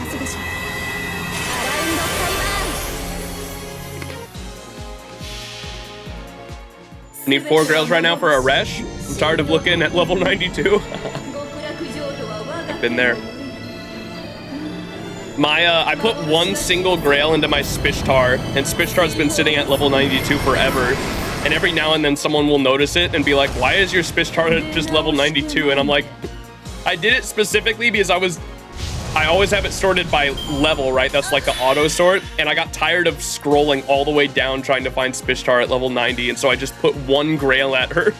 I put 1 grail on her, so she just showed up at the top. And that was my only reasoning for doing so. I don't think I'll ever put more grails into her either because she's at bond 10. And I have other arts loopers I'd rather be using to try to get more bond up, but maybe one day in the future when I just have extra grails lying around, I'll get her up to 100. All right, 3 teapots left. 1 more for your JP welfare to get to 100. He's at 98. Which welfare? Over 1, or is it the newest one? Nemo? For 1 billion QP, evil greedy laughter that extracts the 3 ghosts of Christmas. Where are we at? Oh, only 51 bells. It's not enough, we need more. Oh, good thing I was doing this for fucking roots too. I was low on roots, I didn't even realize. Yeah. What does, am I filtering by anything? No. Where's, Baobon? Or not Baobon, sorry. Oh damn, what does she need?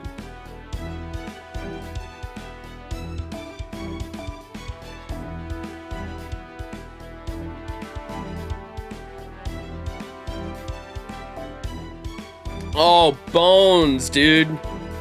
Bones! Fuck. Fuck. Bones! Man. Not being a big veteran player really fucks me up sometimes. How many bones do you veteran players got? I'm looking to see some 4-digit numbers right now. Is there any reason I do? No, you don't get rewards for doing these other raids, right? There's no reason to. They're just slightly easier, right?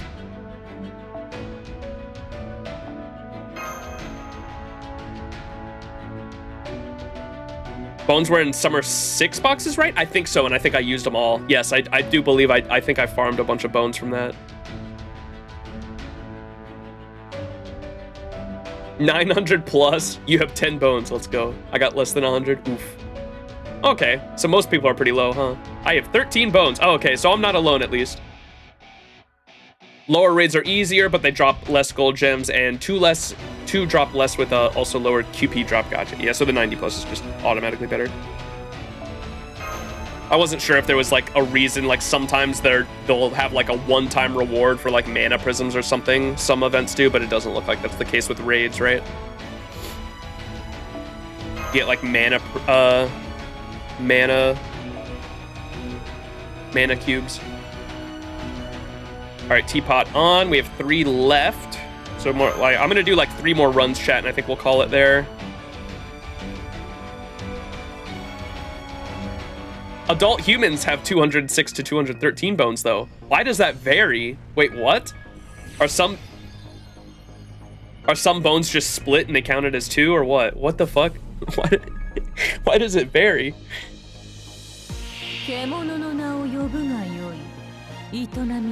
Ah, wait.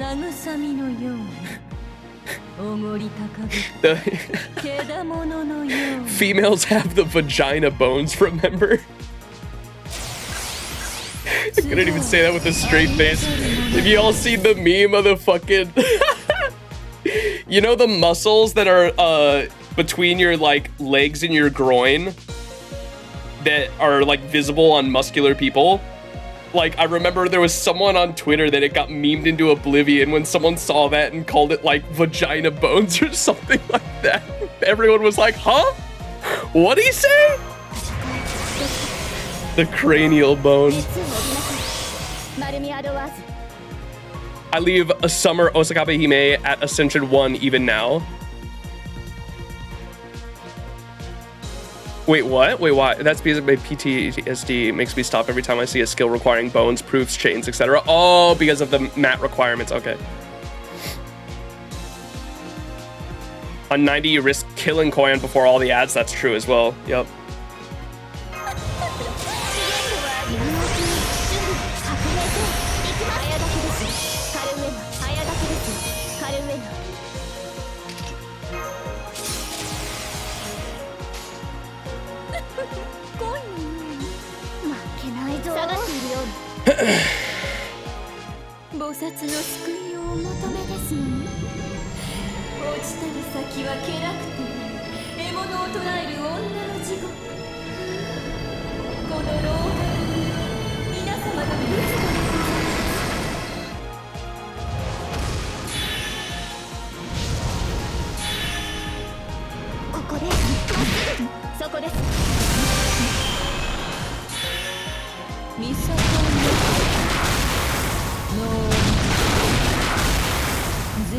I never took my extra fucking Dayquil either.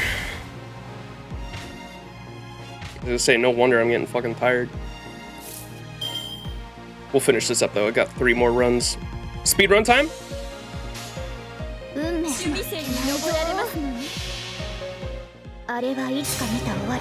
I'll probably do more runs after stream too. Just to try to, I wanted to whittle down, like, because I was saving golden apples for this node specifically, so after stream I'll just chill out and mindlessly farm this shit. Hopefully get Salter's, Salter's pretty close to getting her bond up, and I might get, I don't know what Castoria's at, might get Castoria's as well. Get some extra multi-Saint Quartz for New Year's.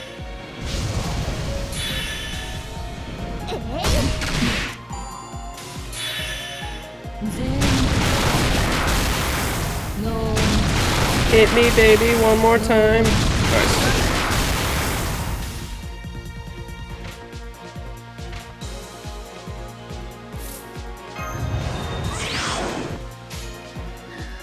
She do be breathing.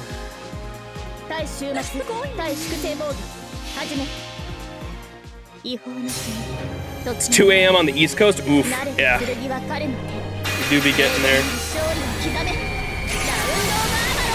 Any of y'all have work this week? I took off all the days in between Christmas and New Year's with my PTO just to try to take advantage of the days off I had for Christmas and New Year's. I was like, might as well. Get like free extra, like extended vacation essentially. Also took this week off? Nice, yeah. It's like an easy thing to do, especially with the fucking raids, man. All these raids being at like midnight does not help the case. Okay, so yeah, it looks like I might definitely get the Salter one there. Castorius is still a way off. Yeesh. All right, 2 more. 2 more teapots.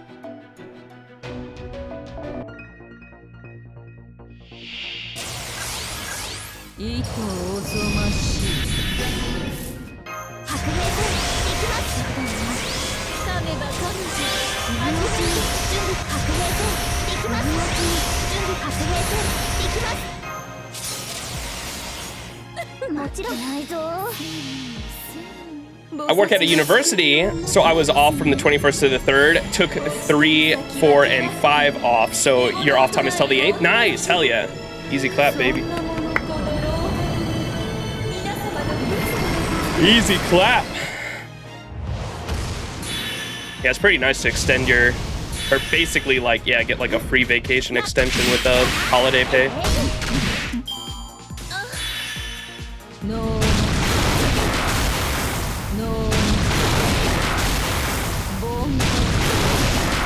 attack is the hands coming out of her fucking tail, isn't it? They're like extensions. That's so weird you can do.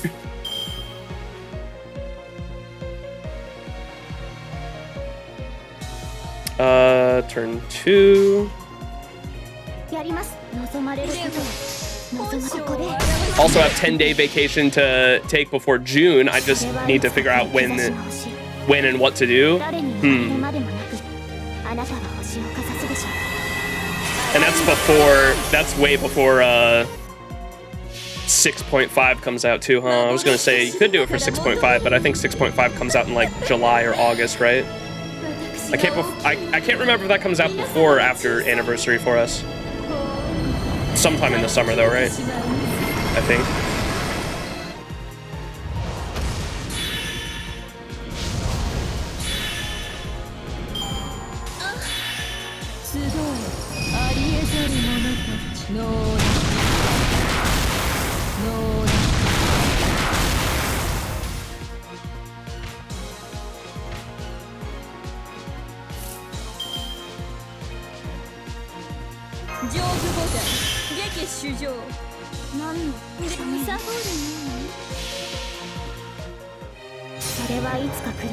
Oh wait, this was turn 3, wasn't it? Whoops. Might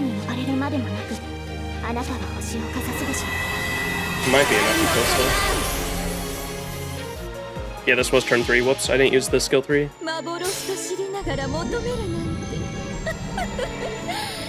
It's in May or June, you believe? Ooh. Oh no, I screwed up.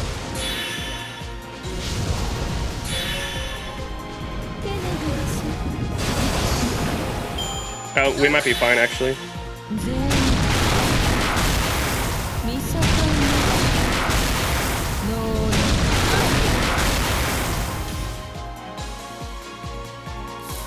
I just do this and NP again. I think we're all right, maybe. Prefer to take them to travel and visit people in places outside of Quebec. That makes sense too. I need to do that more often. Max needs to get his life together and actually travel the fucking world because Fate specifically too has gotten me so into world history, man. There's so many places I want to visit.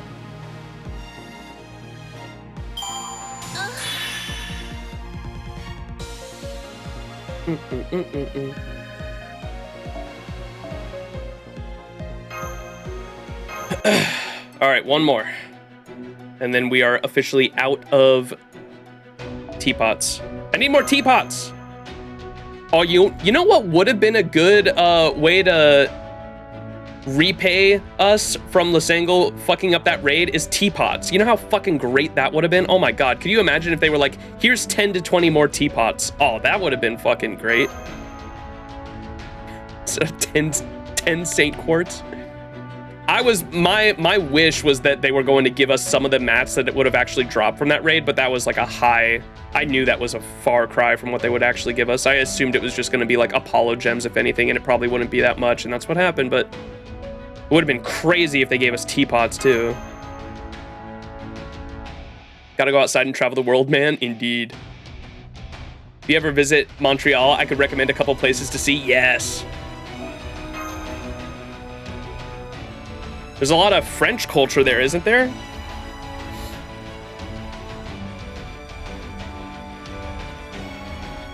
Was that why I got 10 Saint Quartz? Yeah, because they fucked up the first raid. The first raid for the Tunguska event never even launched. Like when it was supposed to launch, it just died. So everyone was like, NA now has the world record for fastest raid defeat. There were so many memes about it, dude. So many memes. But yeah, the first raid just died the second it fucking came out. And it was a pretty big deal because for this event, the gacha CEs were like what you needed for higher bond rate. There was no, this event didn't have a shop, didn't have any kind of CEs like in the shop like most events do. All of the event CEs were in the actual gacha. And so in both the units that are in the gacha are permanent units that are just going to be permanent now from now on. And so no one really wanted to roll for the units because they're permanent on top of the CEs being to help bond out, and so it just ended up really sucking for the people that spent like actual money wanting to bond farm every single raid for this event, and then one of them just not launching at all. And then they just gave us 10 Sanquars. What a bunch of assholes. Yeah. I mean, they've never really been known for being super generous with their stuff, so I think most people weren't expecting a lot. But yeah, it would have been, this is their first time ever fucking up a raid to my knowledge, and so no one really knew what the fuck they were gonna do to repay us.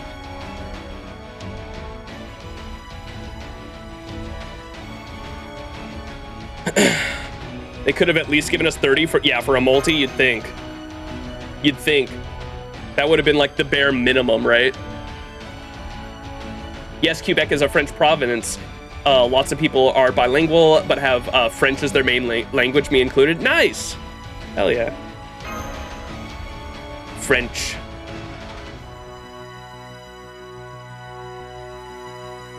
There's a couple different places in France I want to visit. I was putting them in my general chat on my Discord like this past month or so. Or I say in French, in France.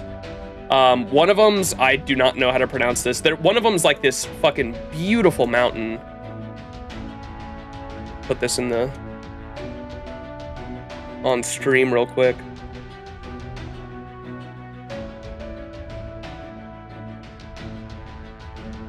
Here, this mountain is fucking beautiful. Look at that shit. That's in France. And here's like a zoom in of it. They have like this, like the building on top of that mountain is like built into the fucking mountain itself. It's so fucking cool. And they even have an area, there's a tourist attraction at the top of it called Step Into the Void, where you can step into a small glass box as it hangs off the side of the fucking mountain. That shit's so fucking cool. So that's one of them. And then I also have, this place is super popular in France. It's called, Saint Michael? Am I saying that right? And that's a castle, and at certain times of the year, the tide comes in from the ocean, and like all of this grassland is just completely like covered in ocean water that as the tide comes in at certain times of the year, I believe, right? Mont Saint Michael? Or is it Michel? Michael? Michel? There's probably like an accent to it, maybe. Man, I love big rocks. It's so fucking beautiful, though. Yeah, those places are on my bucket list to visit in France for sure.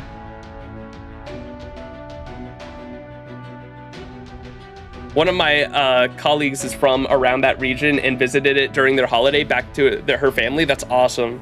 I definitely want to. It's so fucking beautiful, man. France is a beautiful country, both the cities and the outskirts for sure.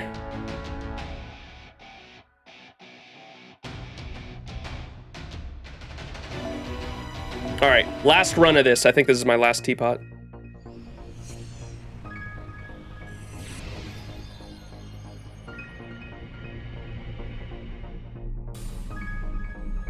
Michelle? Oh, I was close. I knew it was going to be pronounced weird or just different from how I pronounce it. Michelle. My ex was French. I would say the men are also beautiful there. Oh, of course. The what do they call it? The country of romance, right? Or is that Paris? Is Paris the city of romance? One or the other. French is the language of romance, I think. Something like that.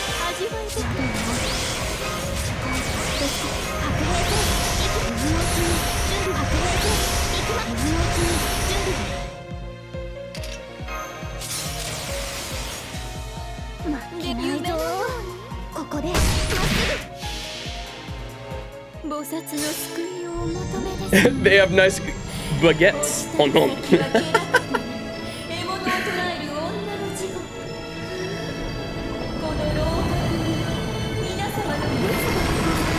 Is the crab in the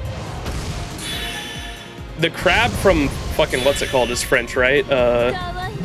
Little Mermaid. The one that sings about you gonna kiss the girl. But what about the candle in Beauty and the Beast? Is he French? I'm not gonna lie, I may get French and Italians mixed up from time to time.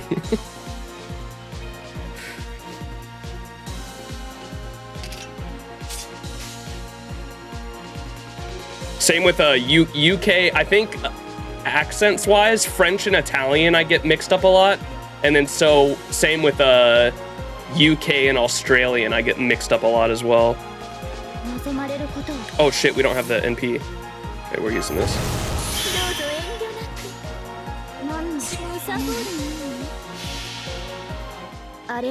Lumiere is French.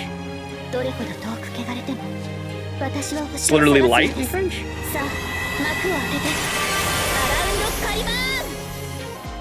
Oh, is that the name of the wait, what's Lumiere? Was that the name of that's the name of the candlestick? Lumiere? And it's literally light in French. So both the crab and the candlestick are French, right? I think so. The name of the candlestick, yes, gotcha, okay. I didn't know their names. Sebastian, is that the name of the crab, I think? From Little Mermaid. Hey, Quote, thank you so much for the raid. How you doing? Quasi Raid, thank you so much. How was your stream? Not sure for Sebastian, I originally watched Little Mermaid in French though. Okay, so that probably doesn't help out. I think, let me Google it. I'm pretty sure he's French. Is Sebastian from The Little Mermaid? Someone said, is he a crab or a lobster? Is he French? Oh, he's Jamaican. Oh, Jesus, I fucked that up big time. I thought because he was singing about kissing the girl, he was fucking French. Damn, I fucked that up bad. He's Jamaican.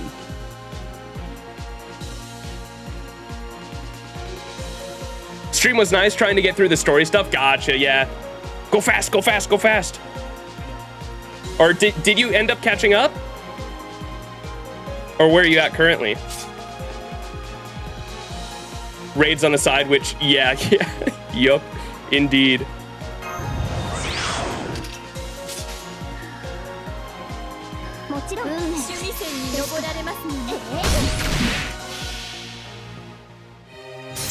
Speaking of, how are the raids going for you? Pretty good. I wasn't planning on going super hard because I only had like 20 apples anyway, 20 golden apples. But I definitely wanted to use up all of my teapots, which this is the last run for teapots. And then after that, I think I'm just gonna try to spend all of my golden apples, but it's not gonna be anything crazy. I'll probably get like maybe 50 runs in total, which is still nice. Nah, well, kind of. Well, how far do you get?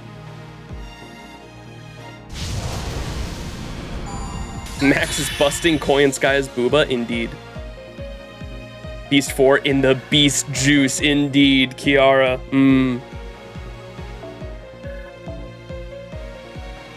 All right, we're getting some decent QP gains too, which is nice.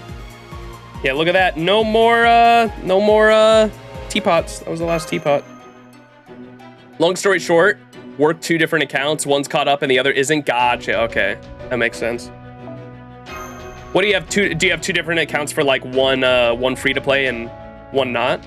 Or what's the reasoning for that? Kiara is spreading. Bond is flowing. Gotta save up a lot of apples for next lotto. My Melu won't get to 120 herself. Indeed. Yup. I'm trying to 120 my Salter currently because I'd like her to be 120 before that crazy buff comes to NA, and I'm hoping it comes early too, because I want to do the Salter crazy arts, essentially arts buster farming.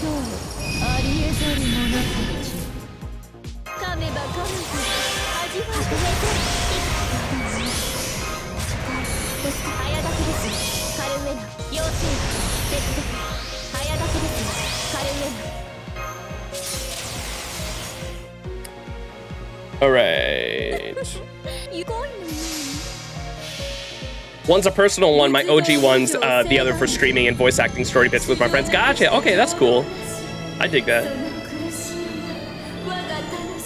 Shit, I should probably do something like that because I always end up getting behind on events because I try to make sure the story bits are all like contained in one so I can then read out the story all in one.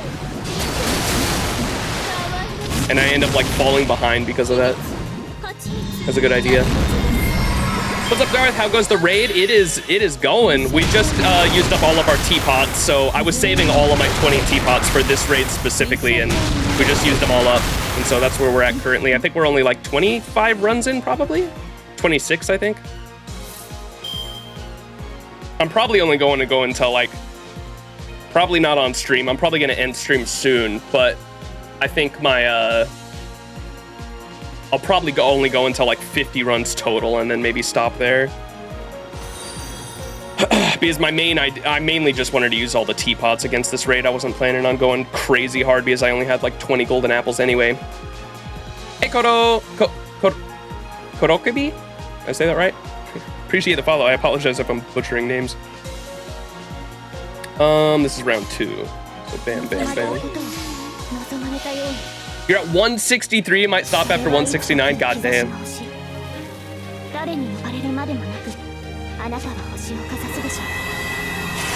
Max, when are you planning on 120 Melusine? I'm not going to. Maybe her summer version if she wants to be nicer to me, but... Melusine, I was planning originally to NP2 her, remember?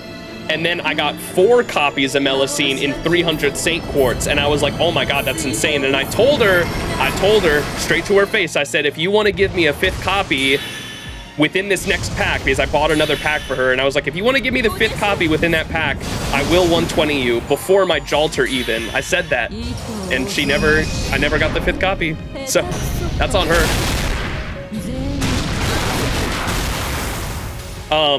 I did get a 5th copy from her recent banner for anyone wondering, so I do have an NP5 Melusine now, but she's at level 98 currently.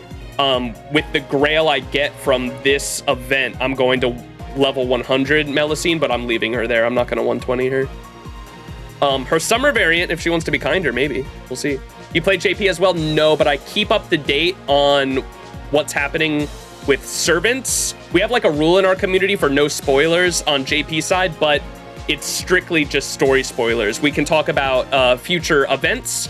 We can talk about future units. We can talk about future quality of life changes, but like main story spoilers are like specifically off limits, essentially.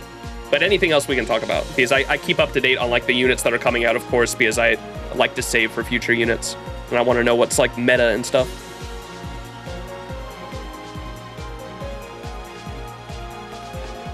Ismanir is here, indeed. Summer Kiara too strong. You don't make it to 3 turns since you kill in 2 million. Oof.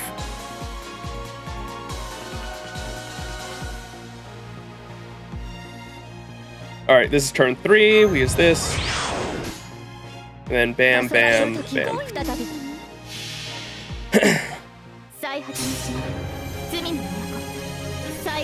Is she dead yet? No, we still have a few more hours, I think, Dorothy.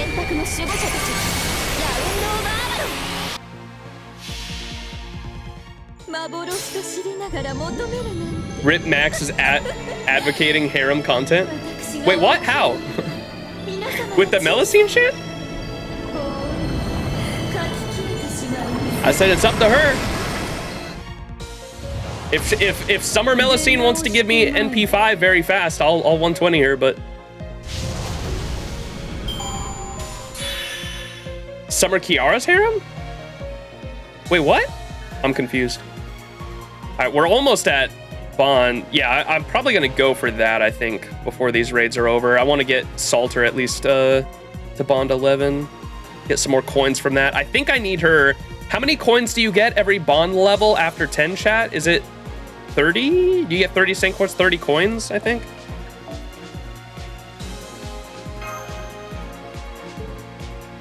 We're out of teapots now. So now it is...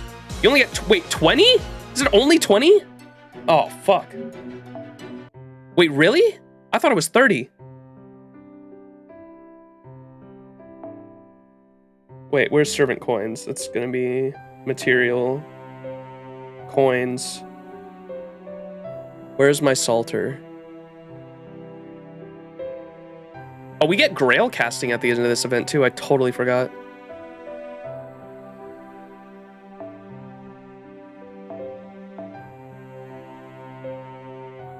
Where is salter?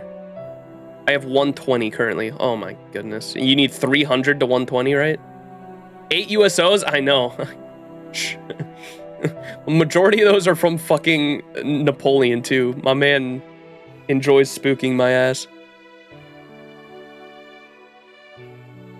Oh, it is 30? You get 30 coins after level 10. So like bond 11 through 15 is 30 every level, right? So I'll have 150 at bond 11, right? Because I have 120 of her right now.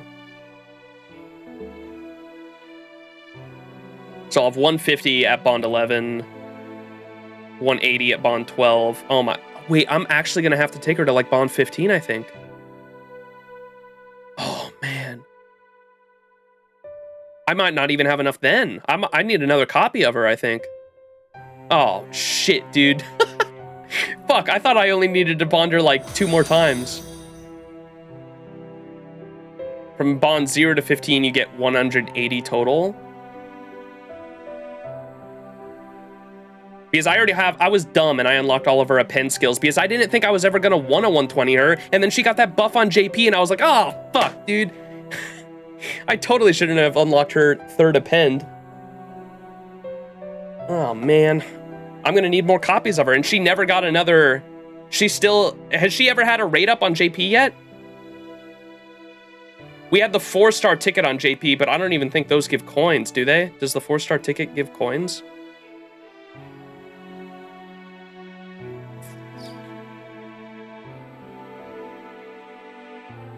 Frick, I hate this coin system. Nope, it doesn't. Yeah, I didn't think it did. Fuck. And she hasn't had a rerun banner. I might just be screwed. I think it gives coins. I hope they do.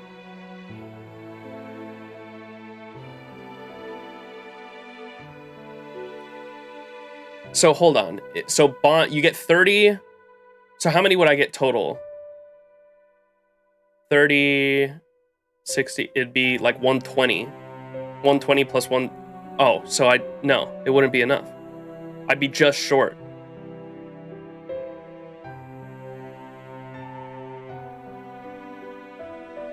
Frick, man.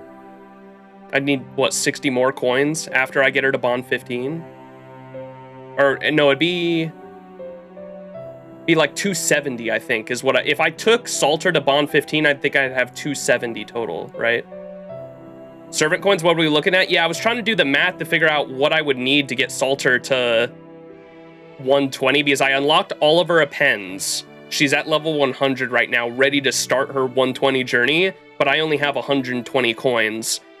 And she's about to be bond 11, which is another 30, which takes her to 150. But I think even if I took her to bond 15, I'd only have 270 total. I'd be just short. She'd need like, they don't take them to bond 16, or I could. I think I'd be just short even if I took her to bond 15. I'd need like, how many do you get for a 4-star copy? Because she's a story locked. She's a story locked, so you get extra from her, I think, right?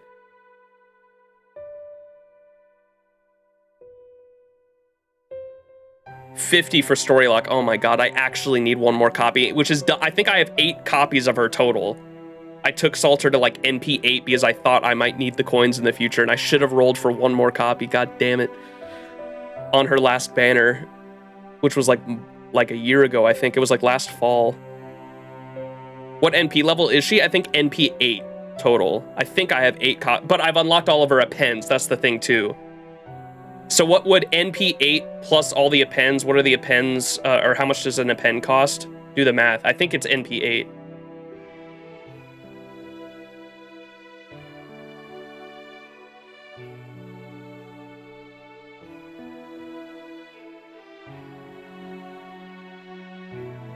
Story summon banners, let's go. Don't take me back to that hell, bro. Don't take me back to that hell. How much does an append cost real quick, chat? I can do this math real quick. Calculator. It's like 2 something, right? Oh, it's 120? 120? Okay, so 120 times 3, 360. Plus the one, I have 120 for Salter right now, equals, so I have like 480 total. Plus her bond, so we have to take into account the bond 10. How many coins do you get for bond 10ing a servant?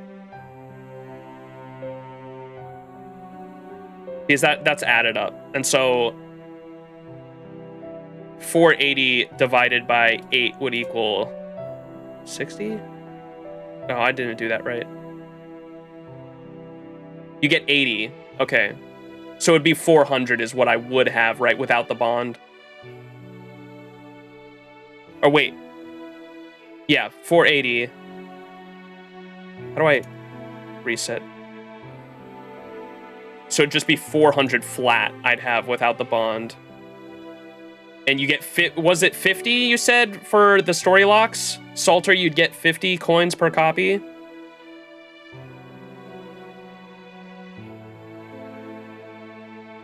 Oh my god, it's an even number, Max. Is it 8? Yes, it is 8. Yeah, so I was right. I have 8 copies of Salter. Is exactly what I have. Jesus, my fucking brain. Yeah, 8 copies of Salter. I think you need... how many... If you want a story-locked 4-star, how many copies do you need if you want to all append and 120? It would be 9, wouldn't it?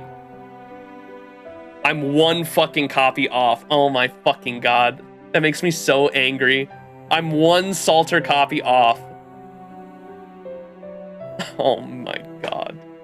I'm just now realizing this too. I thought I had enough. I thought if I got her to bond 15, it'd be enough, but it wouldn't be. Oh my god, I hate this coin system so fucking much. I actually need 1 more copy. Oh, fuck. God, that sucks.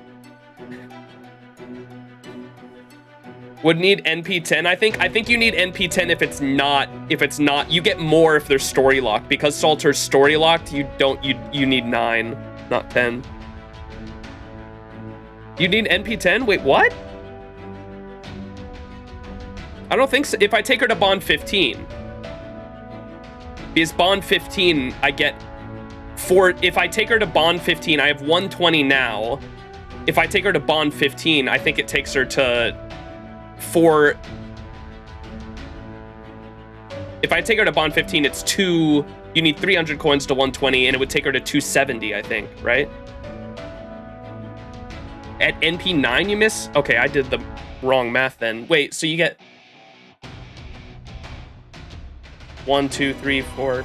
Is bond 11? Wait, 30 coins per level, and if she's at bond 4, chat, you're confusing the fuck out of me right now.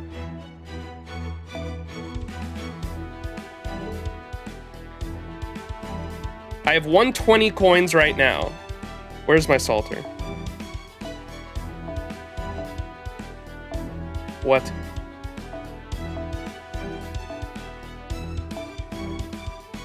Because she's not even bond 11 yet.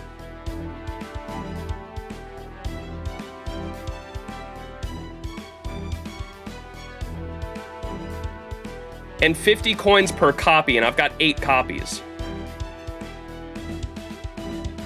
Yeah, a universal servant coin system would be amazing. I think we've been advocating, like everyone's been advocating for that since the fucking shit launched.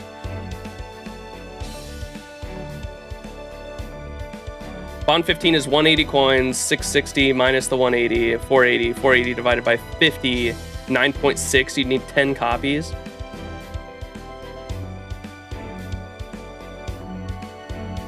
Where did I go wrong on the 470 then? What? Or the 270. Need the fucking calculator again, god damn it.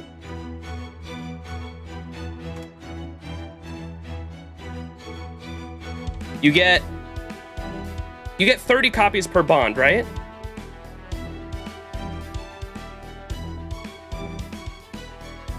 Or 30 coins per bond after 10.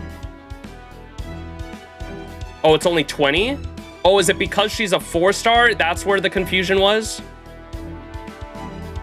You only get 20 after 10? Is it because she's a 4-star? But the 5-stars get 30. Is that what it was? It's always been 20? Wait, really? What the fuck? Okay.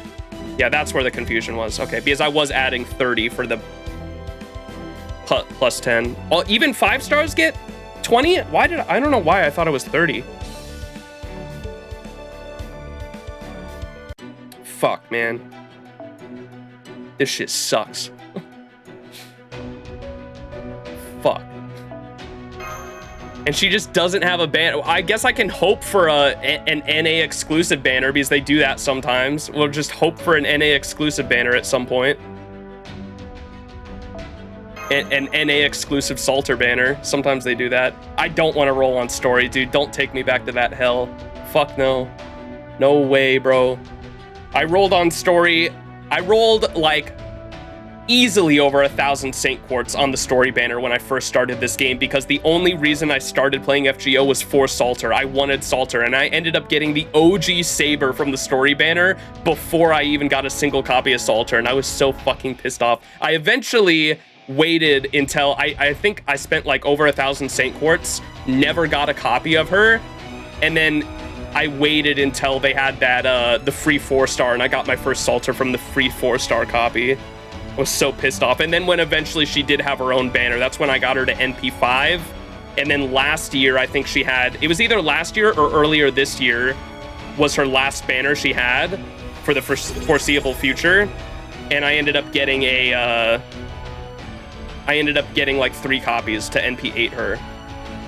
Jesus Christ, yeah, it was not fun. A Terminus drop, appreciate the tier 1 subscription. Enjoy ad-free viewing and those emotes, my friend.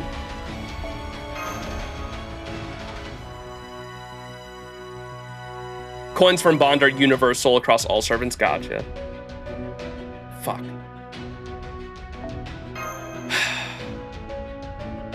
Mad respect for 120 Salter. Yeah, I've got to figure out like how I'm gonna do it now because I don't want to roll on story. I just have to pray that, because currently she has no banner for the foreseeable future for JP's schedule, right? I just have to pray that she gets a random NA exclusive rate up, I think. Masta. I like that name. Ooh, this isn't, I don't think this is a... I can't use her NP, can I? No. I don't know if I can clear it unless I use both Castoria's NPs. Story rolling at all is cursed, but that much, yeesh. Yeah, I know. I didn't even get what I wanted. That's the worst part. So that's why I'm saying I'm not going back to that hell, because I didn't know at the time, because I was a new FGO player. Like, I had no idea that the story rates were that shit. I'm just dumb. But like, it was there in front of me. I was actually just stupid, because they literally show the rates. But I was like, all I knew was Salter was in there and I wanted Salter, so I just kept clicking spin. Was not worth it. I got an OG Artoria out of it, I guess, because I like Artoria, but I wanted Salter. She did get an upgrade this year in JP a while back, but she did not, yeah, she didn't get a banner during that. I remember that specifically, which is weird because they would have made a lot of money because everyone was freaking out about how good that buff was. And if they would have put a rate up banner on, people would be like, oh, you know, Salter got a really good buff, I'm gonna roll for Salter. But they just didn't. I don't know why. Like, that's just a dumb business decision too. They probably would have made a lot of money off of that banner.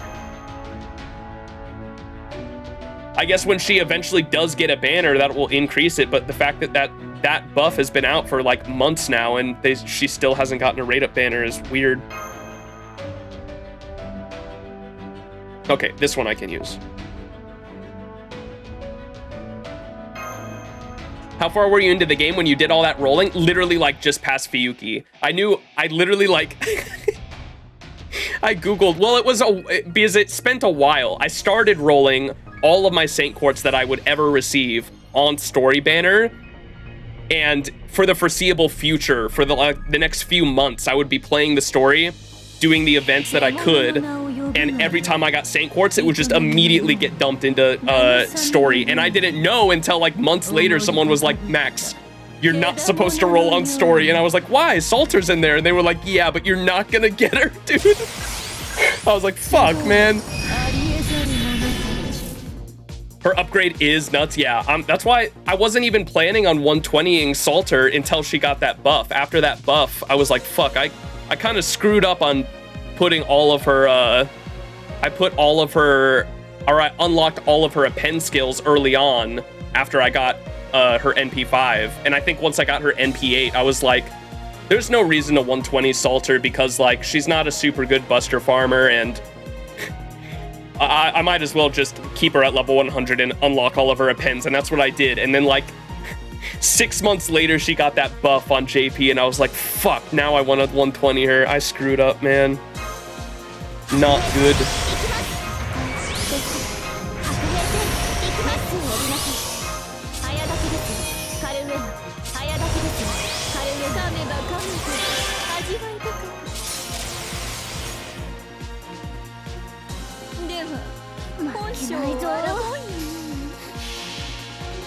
Her third append is against riders. Yeah, that's all right.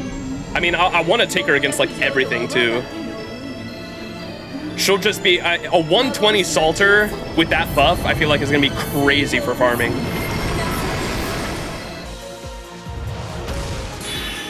Your only Mysticodes that's not Max's Atlas Institute? Really? Do you have a Morgan, Ismanir? Do you have Koyon Morgan? Because you could level it that way. I was pissed when I found out Atlas Mysticode was the first or second Mysticode I ever got to level 10. And I was so disappointed when I found out that like that's a way you can farm with Morgan, because I just wanted the Mysticode at level 10, Atlas Mysticode at level 10, because I really liked it for challenge quests, and I was like, I'm just gonna get this Mysticode to level 10 because I bring it along with me for every challenge quest. And then I found out shortly after that it's like used for Morgan farming. So now if I want to farm with Morgan, I either have to use Plug Suit, which I already have at level 10, or Atlas, which I already have at level 10. So I'm like, fuck, I'm just gonna keep arts farming, I guess. Unfortunate. I'm excited for Plug Suit 2.0 though, for sure. And I'm gonna save that Mystic Code. I'm gonna save that Mystic Code exclusively for 90 plus or 90 plus farming. Like anything that I definitely can't arts farm, I'm gonna save that Mystic Code for there, so I'm not wasting like daily AP nodes on that Mystic Code. Because yeah, don't want to have that problem again. All my Mystic Codes are level 10, just waiting for the new plug to level that. That is my goal eventually, Darth Text. You are living my dream currently, my friend. Wait, how has that worked with Morgan? I haven't used it at all yet. 2 Koyanskayas, and then I think you can even use a 50% starting. Basically, I think it's Morgan has 1 skill cooldown on 5, which she can get back easily with Koyanskaya's cooldown reduction by level 3. But one of her skills is 6. And that one you won't get back in time for the 3rd wave, and I think that's why you use the Atlas Institute Mystic Code with the cooldown reduction on Morgan, and she gets back her charge for wave 3. And so you use on wave 1 you use either a K scope with 80% charge and her append skill, so she's at 100, or just a MLB K scope. She has to start with 100% charge. Wave 2, you use both of Morgan's skill 1 and 2 on wave 2, so she's at 50%, and then one of Koyon's skills to give her cooldown reduction. And then second wave, or the 3rd wave, you use another Koyanskaya 50% charge. She'll get one of her skills back, I think, if not both of them. Or actually, I think she won't get either of them back. She'll just be sitting at 50%.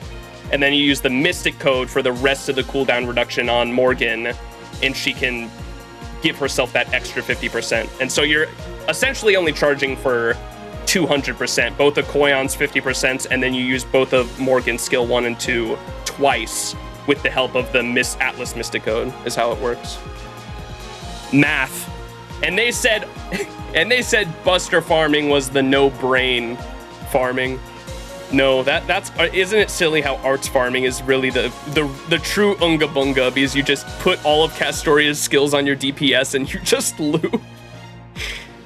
Buster farming's fun though. I like doing the math in my head because you just have to like solve for either 200 if you're starting with an MLB, or if you're starting at 100 you just have to solve for 200, or you're just solving for 300, vice versa, if you're starting with like a Black Grail. It's fun. Fun times, surely. Math. Darth is living my dream of perfect husbando lineup. Ooh, what's your lineup, Darth? I'm gonna try that. I've had the plug suit at 10 for so long. Thank you. Of course, yeah. Yeah, the Morgan farming strat like that is super fun. I'm just bummed I can't do it because I have both my plug suit and Atlas at level 10, man. Ugh. Of course, you will have. I will say you will have a little trouble farming like certain like 90+ stuff, but you can easily farm anything below like 90+ with that comp, I think. But like some nodes you might struggle on damage, of course, because you don't have Oberon, but that should be a given. Oberon like essentially doubling your fucking damage is always insane. Moth Boy do be buffing.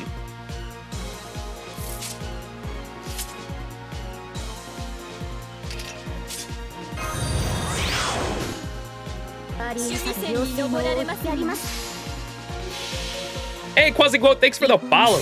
Appreciate it. Here, I never even give you a shout out either. I'm really bad at remembering to do these whenever I get rated.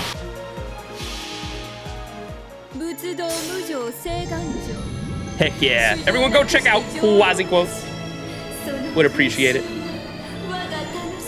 Thanks so much. No, you are fine. Get some sleep, Quasi-Quote. I definitely understand needing to dip after your own stream. So get some sleep. And thanks for the good luck and the raid again. Appreciate it.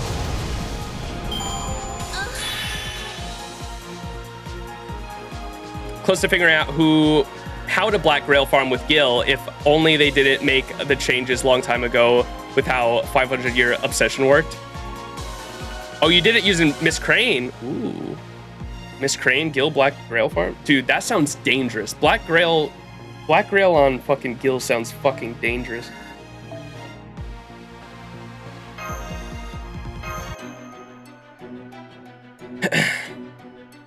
Miss Crane NP won't go off if Gil kills everything in the wave.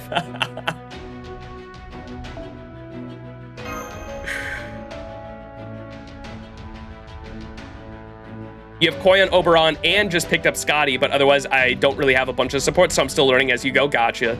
Yeah, those are good supports to have, though, for sure. You are pretty set up for farming, my friend.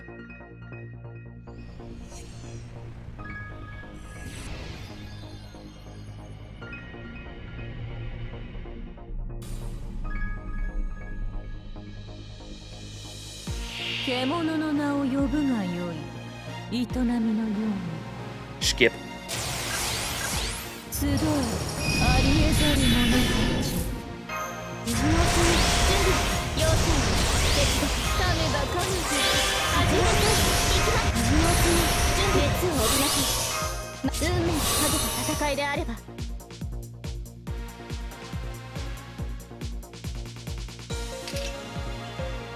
Frick, I'm getting hungry. Okay, this might be the last run, boys. I'm freaking hungry. After we got raided, I was like, okay, I'll go a little more. I was planning on getting off as soon as the teapots ran out. Okay.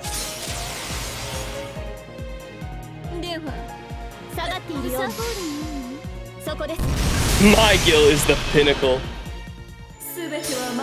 It's 3 a.m. I'm slow, same.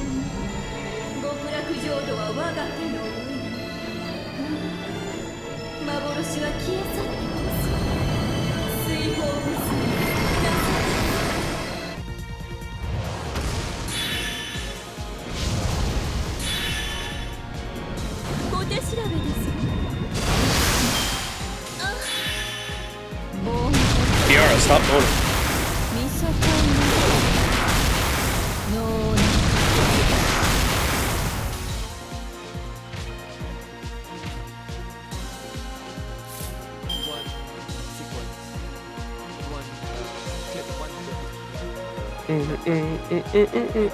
Holy shit. Oh, that's like the timer for when she dies, I think.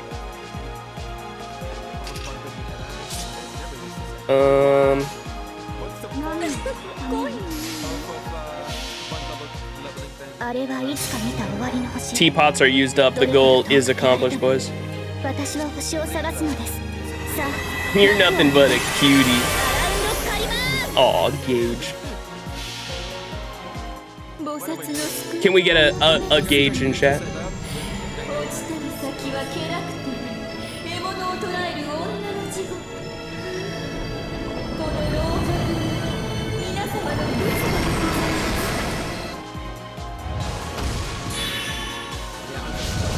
Is Reinhardt still going or is he getting off? He's not raiding, so I'm not sure.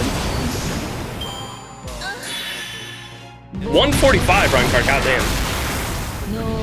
Is he still going? I think he's still going. Okay, I think he's still going. We're gonna raid Reinhardt. You're at 169? You have to stop there. All right, everyone, we're gonna go show Reinhardt some love. Let me make sure we actually finish out this node, though.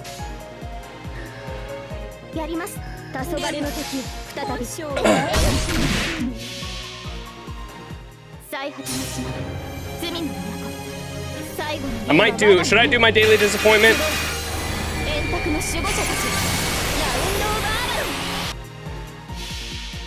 Surely we do the daily disappointment and get a 5-star CE out of it, right?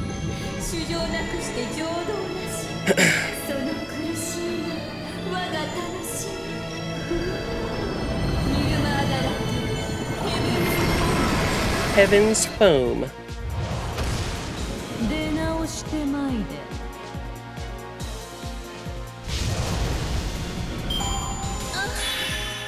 All right, we did it. Good farming, everyone.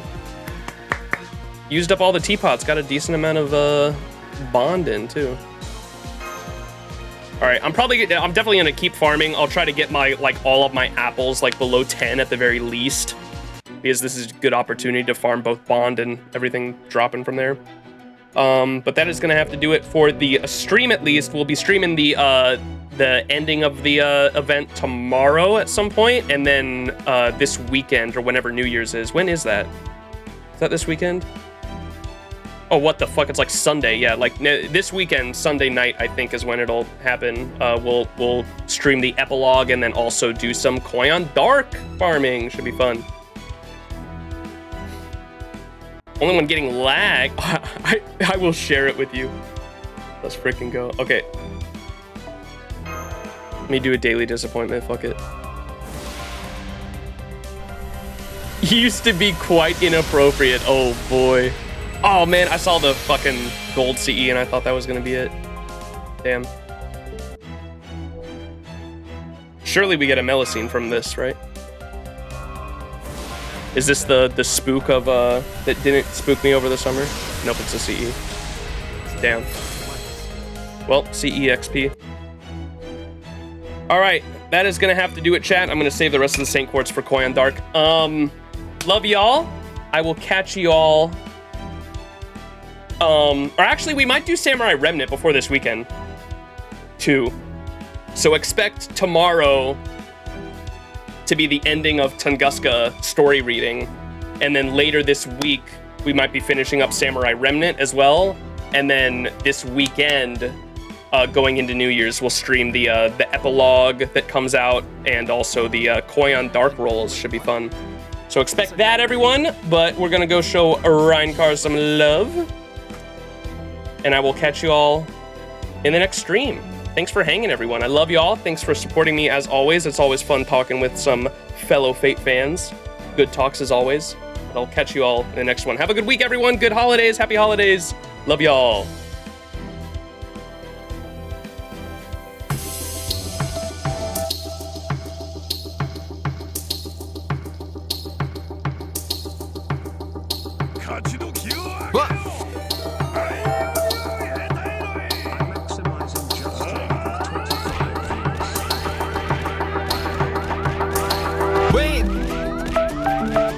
I'm in the middle. Oh, come on. I'm in the middle of an ad break.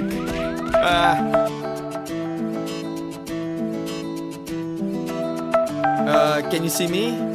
Can the raiders see me? Because I think we're in the middle of an ad break, so... Oh! Maximizing can see me. Yes. Okay.